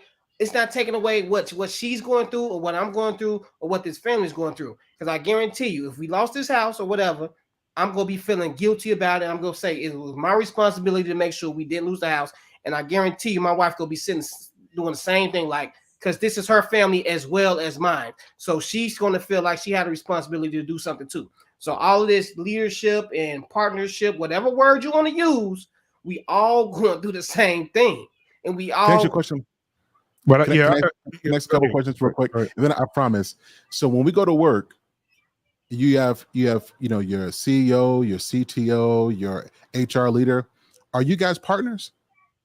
Yeah, they call HR partners now. You didn't know that the new leadership thing, partnership, is called partnership now. Partnership in terms of what? Purpose. I see where you're going. Yeah, listen, because I'm telling you, you're partners in terms of purpose. So when they say partner, that means when they put out things about diversity or making sure that we create an inclusive environment, you're partnering in terms of what the vision is. But you're not back there making sure that you take on the employees and their needs, because that's not your responsibility. Your job is to partner with the vision of that HR team. I am saying that's the same way it is in marriage, that we all have a job. And successful companies that thrive, everybody plays their part and you see success. And I think in marriage, and again, this is not YouTube, because I think if what you guys are doing works, I think we can learn something from anybody who got something that's working. What I'm saying is, in the Black community, a lot of times we don't have our roles. We don't know what we're supposed to do. And that's why we fail, because we can't hold nobody accountable because nobody knew what the hell he was doing. That's what I'm saying. Yeah. That example was great. I don't see that. I guess that's why I'm kind of saying I don't think that people don't know their roles, because I do think that in this community, most of us do follow their religious doctrine, and most of us do say the things that you're saying. So what I'm saying is, I think people do know those roles. They do, but in actual execution, right? And what they have this idea and this rigid thing, right? And then when reality does not align with that, it falls apart, is what I'm saying. I don't think people they know exactly what they sit up all day. Y'all all sit up on it, but you hear it all day that they say that this is the role of the woman, this is the role of the man. People know, they know what the roles are. You just keep saying rigid, and rigid works. If our bridges weren't rigid, if our streets weren't rigid, if the buildings weren't rigid, they stumble. What I'm saying, rigid doesn't mean you can't change it. You can't be malleable. I'm just saying that you're sure about what the purpose is and you execute on that. So rigidity doesn't mean it's a bad thing. Again, that's semantics. What I mean is that in the integrity of a marriage, both people have to know what they're responsible for and execute on that. So I got a question. I think, and I'll get a clarity on everything I need a clarity on. In a marriage, can a wife make a decision that the husband does not agree with for the family? I'm sorry, can you repeat that for me one more time? Can a wife make a decision for the family that the husband doesn't agree with? Not under certain circumstances, yeah. It got to be the. And I'll tell you why.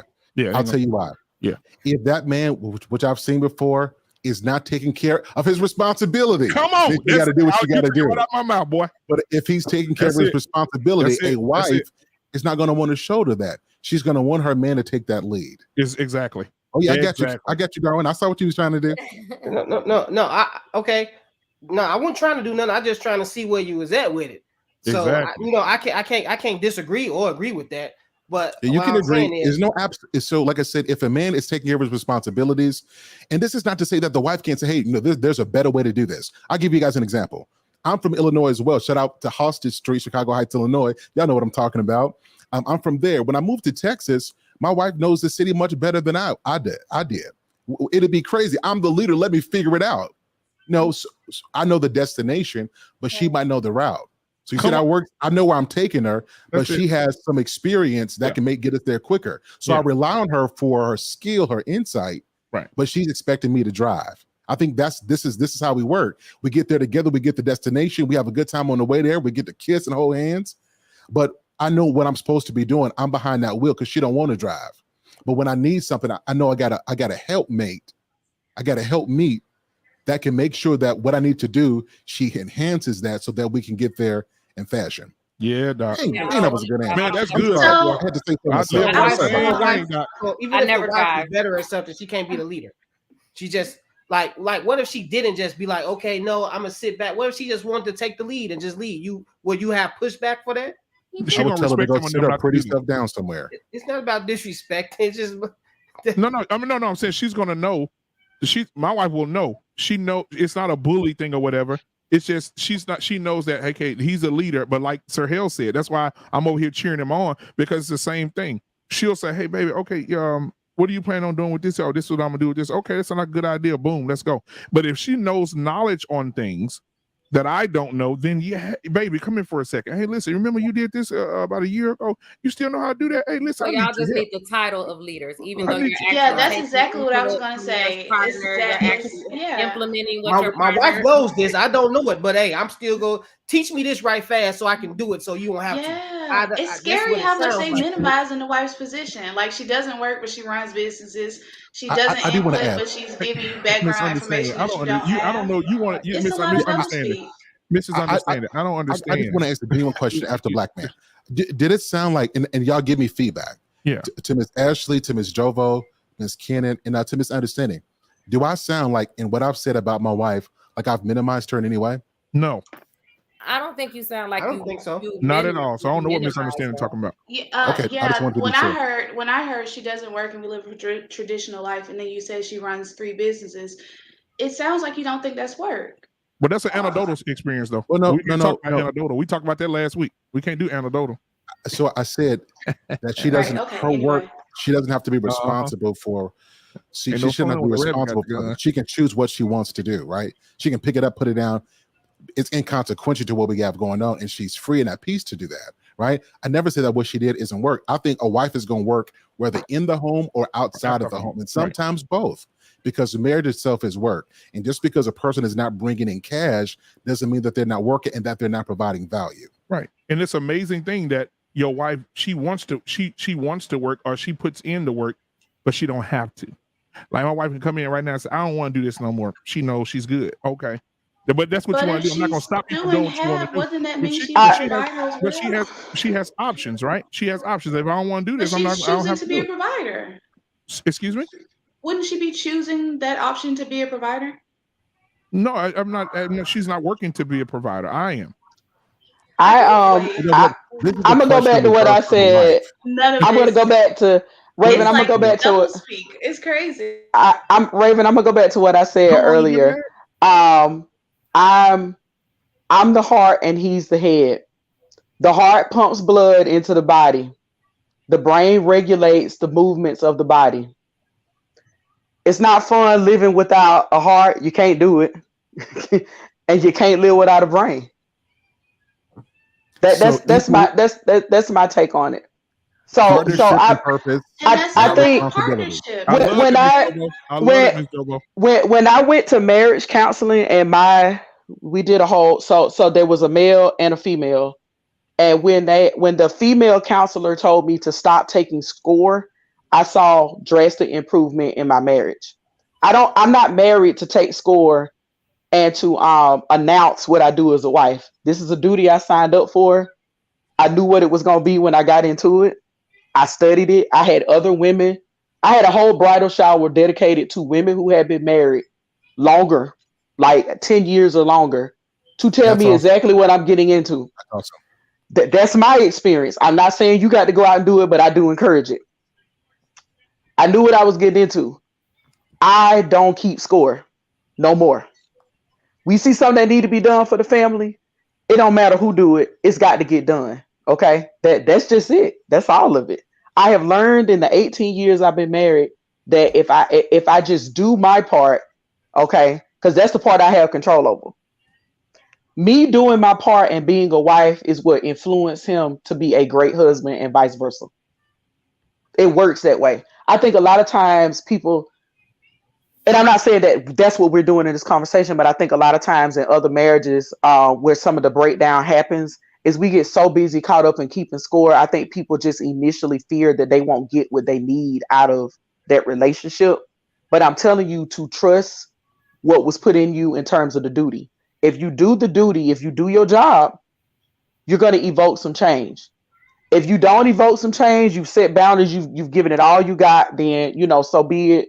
You know what you need to do. Okay.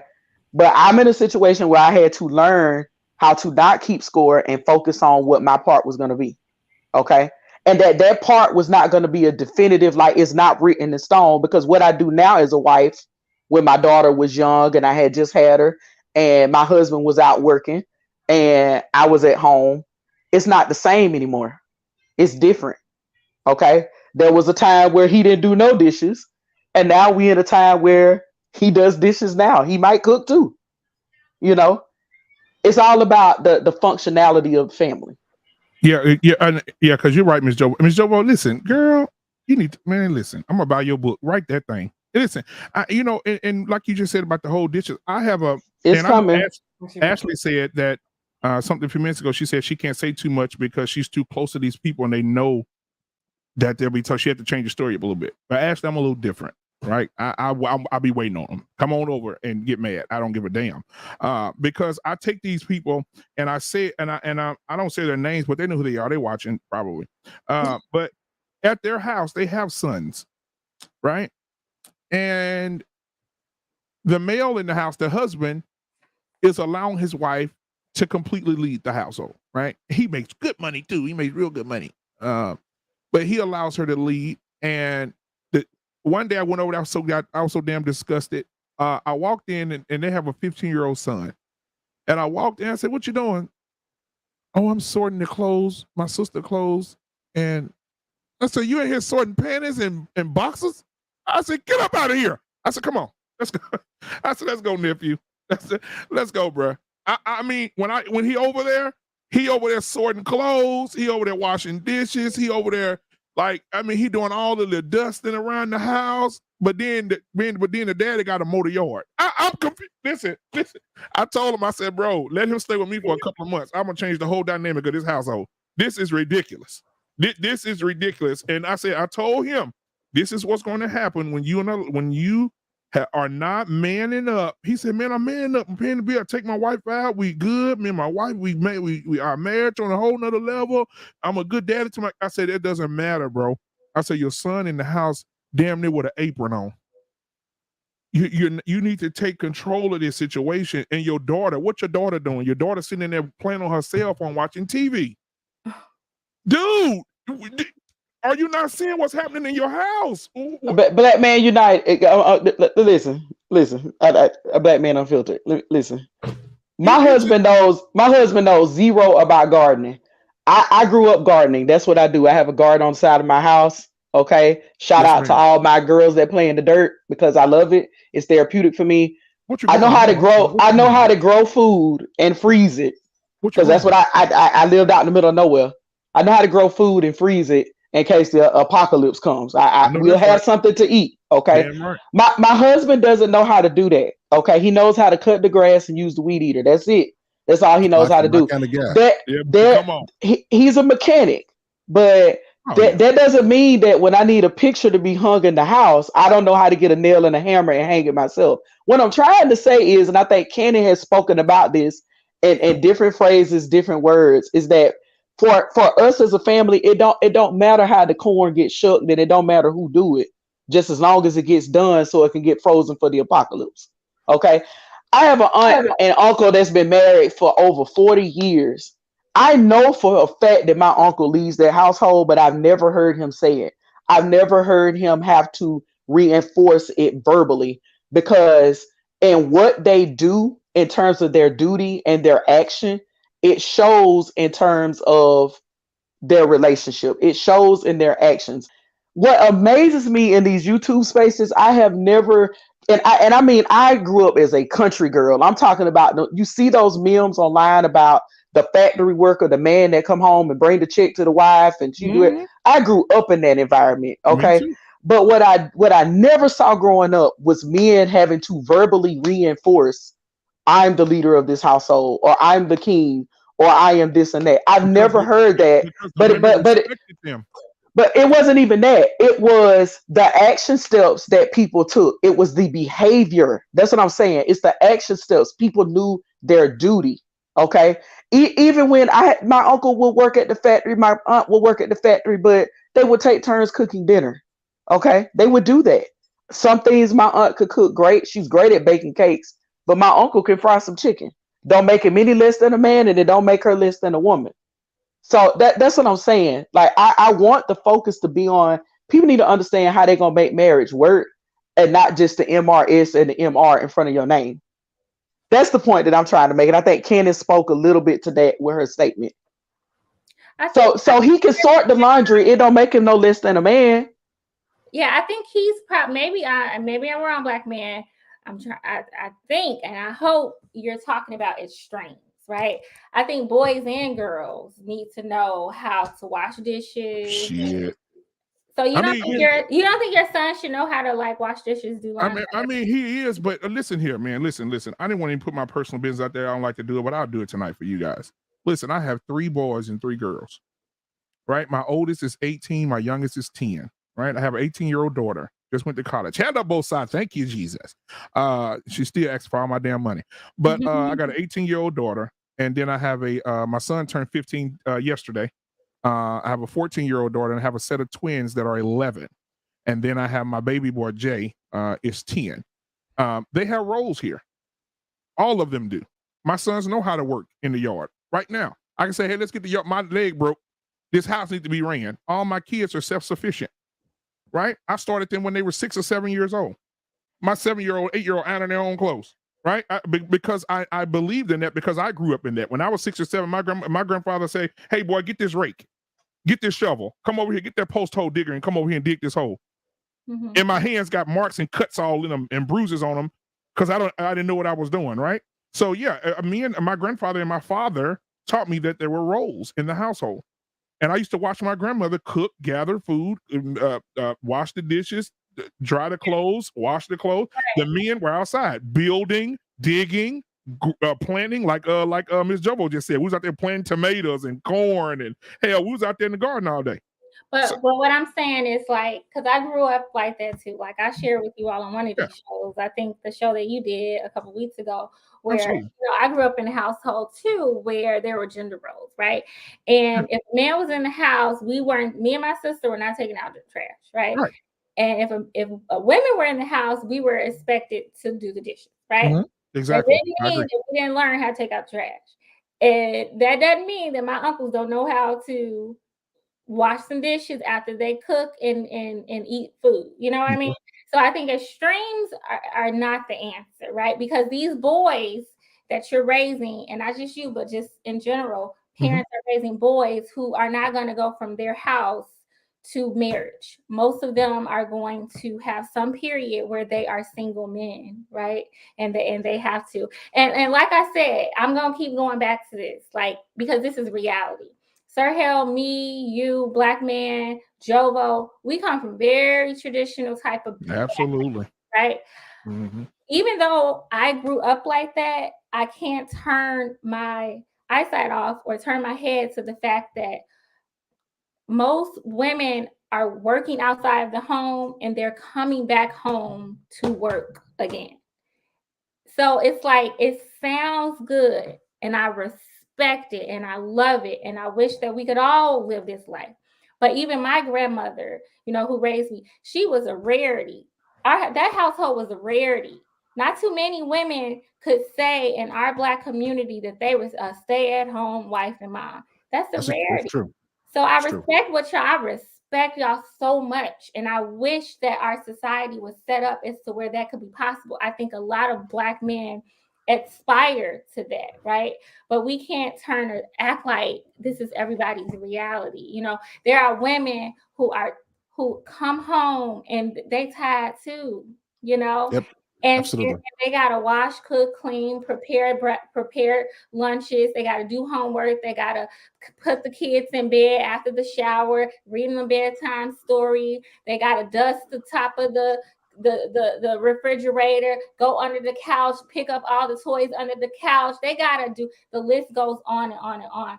So I think men are the leaders, but I think that when you talk about relationships in today's society, a lot of women have a hard time with that, not just because they don't want to submit, but because they are carrying a heavy load. Okay. And whether you call it leadership, partnership, whatever, because you can be a woman that works and still submits to her husband, who's the head of the household. Absolutely. Absolutely. I just think we got to be, I think some women just want to be recognized as being an integral part of their marriages, because they are. Now, actually, let me tell you something my grandmother said real quick. Sir, I'm sorry, brother. My grandmother told me, and to this day, I talk to her every day. She's 90, well, she's turning 90 next month. My grandmother, she always got these words of wisdom. And I asked her, I said, Grandma, I used to watch you, because I said, why did you work? She said, I work because I need to move around. She said, when you get old and gray, she said, when you sit still, you die early. I said, okay, Grandma. So she went to go volunteer at a couple of places. She went to help out, with kids at the church, all kind of stuff. And I said, Grandma, all them times that you and Granddaddy, were together or whatever, I saw you go and volunteer. I saw you cook breakfast. My grandmother used to cook breakfast. My grandfather couldn't even read. He was a hard worker. He can count his money, but he couldn't read. And I remember getting up in the morning, hearing my grandmother read the newspaper to my grandfather. And my grandfather would take her and drop her off. But before he did, you could smell that bacon. You could smell that food. And she would cook that. And then she would also cook dinner. And she would cook dinner for that day and the next day. Go volunteer for 4 or 5 hours, come back home, and just cook. She was just, I said, Grandma, how did you do? Why did you get tired? You didn't want to tell everybody to get the hell out. She said, no, baby. She said, because when you love your husband and you love your family, it's not a job. She said, when you're doing something you love, you never work a day in your life, baby.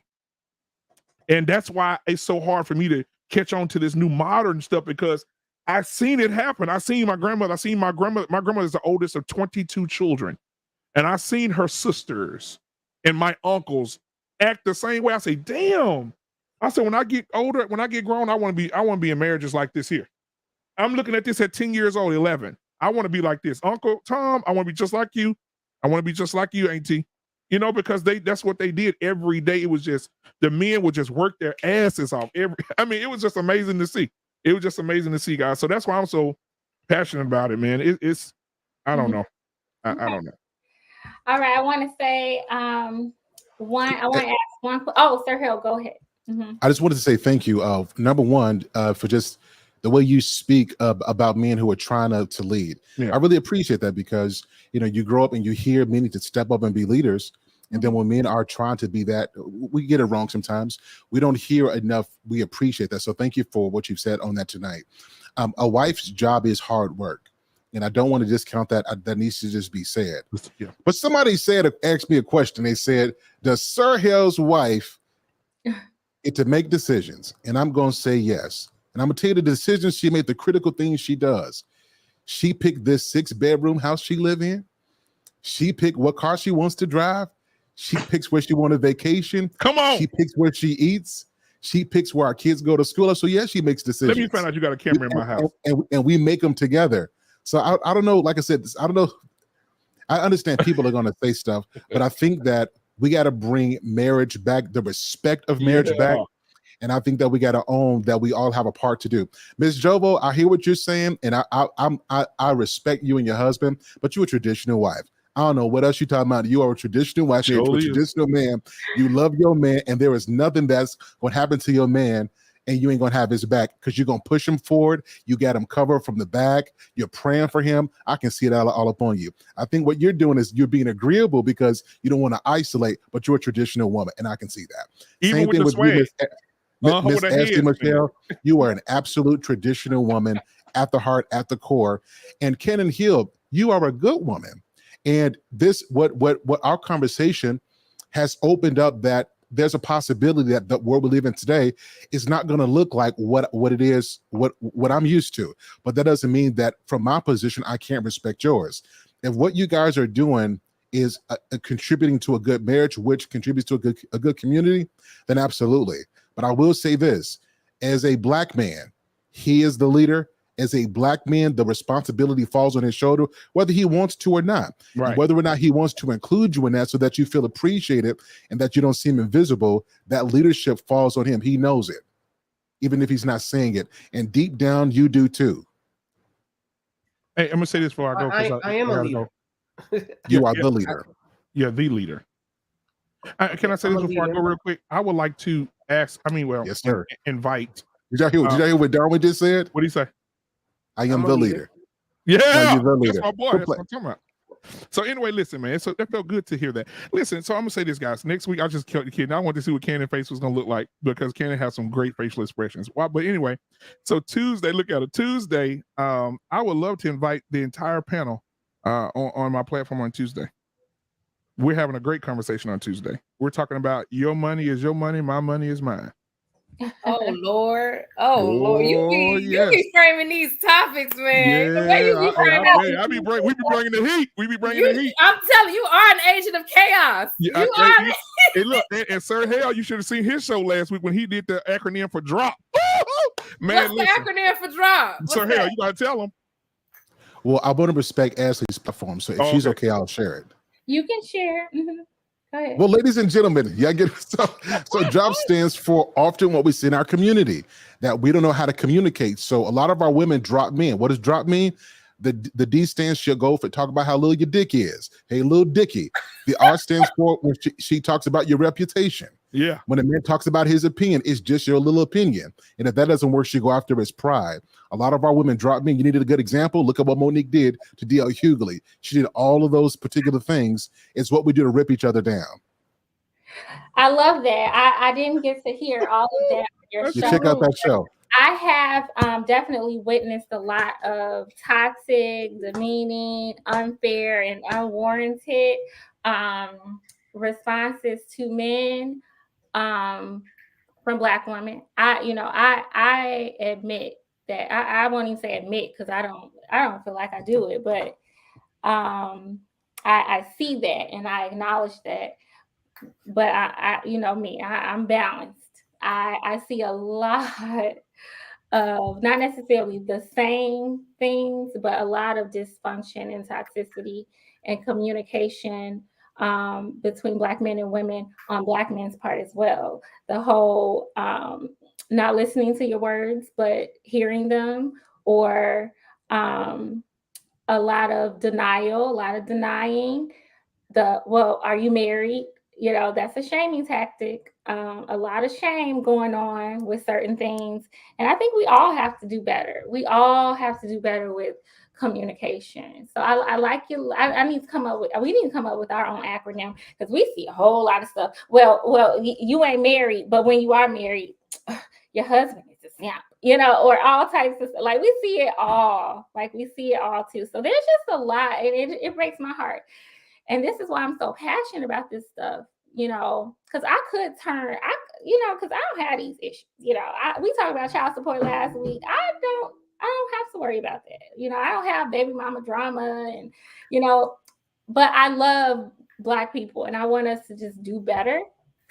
Actually, I like that though. Those ain't my problems, okay? But I have a lot of these conversations, but I'm just like, traditional women typically stay away from those problems. Yeah, I just don't have certain problems, but it hurts me when I see a lot of things playing out, because we hurting each other, But anyway, I don't even want to keep talking on that, but I'm gonna come up with my own acronym. But anyway, I want you guys to give your famous last words. Okay. Famous last words is just your opportunity to just say a few things that you would like for people to remember about your message. Thank you. A few things you like people to remember about your message. All right. And I'm going to take this from, I think it's Black Man. I'm going to give you the spotlight when it's your turn. All right. I know, Raven, you've been Mrs. Understanding. I think you've had the least amount of talk time today. So I'm going to let you go ahead and start first. Let's try to keep it under a minute though. Okay. Okay. Famous last words. Sorry. I think that it is important. I've been hearing a lot today about people going back to the past and romanticizing it. I think it's important to remember that the past was not this hunky-dory, beautiful place. People were getting strung up like strange fruit. Women weren't allowed to have bank accounts. A host of other things were going on. So we can't say, oh, look, they had long marriages, as if trauma bonds aren't real. Nevertheless, love who you want to love. I think that's what we covered for this show. Polygamy is okay as long as everybody's being respectful. Lori Harvey didn't kill anybody by dating, and leadership is really just partnership with better semantics. That's all. Okay. Thank you. Famous last words. Who'd like to go next? Well, let's go with Darn. Let's just keep it in order. So Darn, go ahead. You muted, Doc. They ain't gonna take your voice. Come on. I'm really trying to go upstairs, but I'm gonna say oh shit. Wait a minute. What's upstairs? Ladies, yeah, I just want to yeah. Just to say, everybody has every union has about 100 different ways to be right. Everybody should just try to learn from each other, and respect each other as one, and just stop assuming what you think people are going through. That's all I got to say. Okay. Yep. Because Darwin and Cannon are definitely happy. But hey, their marriage works for them, right? Everybody's different. All right. So let's go ahead, Black man. Ladies and gentlemen, thank you so much for having me here tonight. It's been a joy and an occasion. I always come over here and butt heads with Sister Hill. Also to be on the panel with you great, wonderful people, even though we butt heads. At the end of the day, we're still brothers and sisters, and I love you guys each. Now, I would like to say, for my famous last words, is that the discussion needs to continue. A lot of people say we go back and we talk this. Listen, my grandmother said that if you don't talk about where you've been, you have no damn place in your mind to know where you're going. And so I think that we should continue the conversation and move forward, which I would definitely continue the conversation over at Black Men Unfiltered. Guys, if you're not doing anything on Tuesday, I'm inviting this entire panel over to have the discussion on Tuesday about my money is my money and your money is my money on Tuesday. And we'll have that conversation. So, guys, thank you again. Go over and hit that subscribe button, that like button over at Black Men Unfiltered Network. We'll see you guys on Talk That Talk Tuesday. Peace. Awesome. Thank you so much. Mm-hmm. I'm going to go ahead and link your channel in the chat. Let's go ahead with Sir Hill. Go ahead. My guy. Last famous words. Famous last words. Ladies and gentlemen, you have just tuned into a fantastic platform. The Lady from Podcast with Ashley Michelle, with Misunderstanding with Darwin Hill, with Cannon Hill. Fantastic platform with Miss Jovo. I'm honored to be a part of this. Listen, we got to bring back love. We got to bring back marriage. And we need our men to let your nuts hang, be men, be leaders, be responsible, and own it. And we got to allow our wives the freedom to be wives and to be creative and to be our helpmate. We've worked so hard to make everybody seem like things are even, and we placated everybody. We got to get back to what actually works, to the things that are actually healthy that works. Wives, be good wives. Husbands, be good husbands, so that we can model and be a good example for our children, so that not only we have good households, but we build better and stronger communities. Let's keep this progress up. We celebrate our Black men. We celebrate our Black women. We celebrate men and women. Let's work together. Let's partner together. Men, let's take the lead. Thank you, guys. Awesome. Thank you so much, Sir Hill. Sir Hill, you want to just go ahead and tell them about your channel really fast? Yeah, so my channel, and I don't mean to toot my own horn, but it's one of the dopest channels on the YouTube sphere. Sir Hill Speaks Network. Come check me out. We talk a lot about relationships.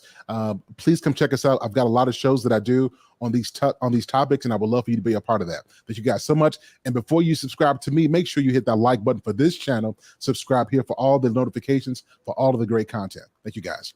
Awesome. Thank you so much. And Cannon Hill, famous last words. My turn. I do want to thank the gentleman, Black Man Unfiltered, who comes here. He always supports. Sir Hill, you've been supporting. We've come over to support you all's channel. It's always good to have differences of opinions, because you don't want to be in an echo chamber. Everybody does not have to think alike and, just continue to agree with each other all the time about everything. I think you get to bigger solutions and a more well-rounded opinion when you listen to, people who think differently than you. And I just want to say, we do have to stop looking at the past through rose-colored glasses and have to start rewriting history, because again, in practice, if we're going to get back to what it's always been Black men, women, and Black men working together. Again, we were just a lot more religious, so we were just a lot more caught up in titles and the look of things. And since I will say men tend to have the highest levels of self-deletion, I think that don't put too much pressure on yourself to think that you have to rigidly live up to these ideals that never really existed. Just do your own research is what I just implore anybody to do. Just do your own research. Thank you. All right. Thank you, Cannon. And Cannon also has her Clubhouse coming up soon. She has her Clubhouse, I think, second Thursday? Third Monday.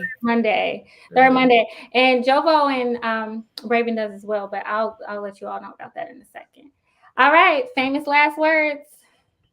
Jovo. You muted, but we're gonna give you a hand clap of praise. I love it. I have enjoyed my time with everybody tonight as always. Shout out to some of the people in the chat. My soror Vivian, thank you for joining the show tonight. I appreciate you. My famous last words are as follows. She is clothed with strength and dignity. She can laugh at the days to come. She speaks with wisdom, and faithful instruction is on her tongue. She watches over the affairs of her household and does not eat the bread of idleness. Many women do noble things, but you surpass them all. And the key words in what I just read that I want to express based on the last conversation we had was that she has wisdom and faithfulness, but there is instruction on her tongue, and she watches over the affairs of her household. We talked about a lot about semantics tonight. Just remember the duty that you signed up for when you're in a relationship, most of all with marriage. Just remember what you signed up for, and remember to fulfill your duty even when things are not going your way. Okay. Lori Harvey is teaching Black women that you can go out and date, and it's okay. It's not gonna bite. It doesn't hurt. Okay. Black people, we can learn how to date socially and in a healthy way that does not include you always spreading your legs or smashing when you're dating. Okay. Again, shout out to our guests that we had on our panel tonight. I enjoyed you, gentlemen. Okay. And shout out to my co-host as always. Awesome. Thank you so much. I appreciate you all so much. Before we go, I'm going to give my famous last words, but I just wanted to make sure you guys have liked, commented, and shared, okay, this channel, this video. We need your support, and we appreciate your support. We hit a peak in our viewership, and not just the peak in viewership, but we sustained a higher viewership throughout the entire show. More like a higher viewership throughout the entire show than before. So thank you all. That's because of y'all. Black Man, Sir Hill, Darwin, all of y'all. Thank you. We got Raven Clubhouse every last Monday at 7 p.m. Eastern. Okay. We have Jovo every second Thursday at 8:30 p.m. Eastern time. A convo with Jovo. And then we have Cannon Hill's Clubhouse every third Monday at 7 p.m. Eastern. All right. Candid with Cannon, conversations to push your thinking.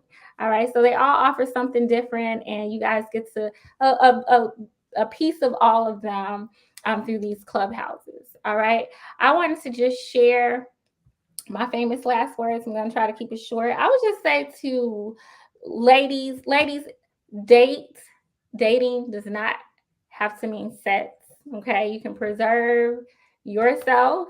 Every man that takes you out should not be a man that you have sex with. It is okay to date, but date with discretion. Be clear on what your intentions are and the goals that you have for your life, and just make your decisions accordingly. Okay. I would say be honest also, not just with yourself, but with whoever you do date about what your intentions are as well. I say, let's continue to have these conversations, be open, check your traumas, and let's try to also monitor our own thinking and our own perceptions, and be open to maybe being wrong. That's all I would say. All right. Again, thank you all so much. Come back Wednesday night, 7 p.m. Central next week. We're going to see y'all. All right. Good night. Good night, everybody.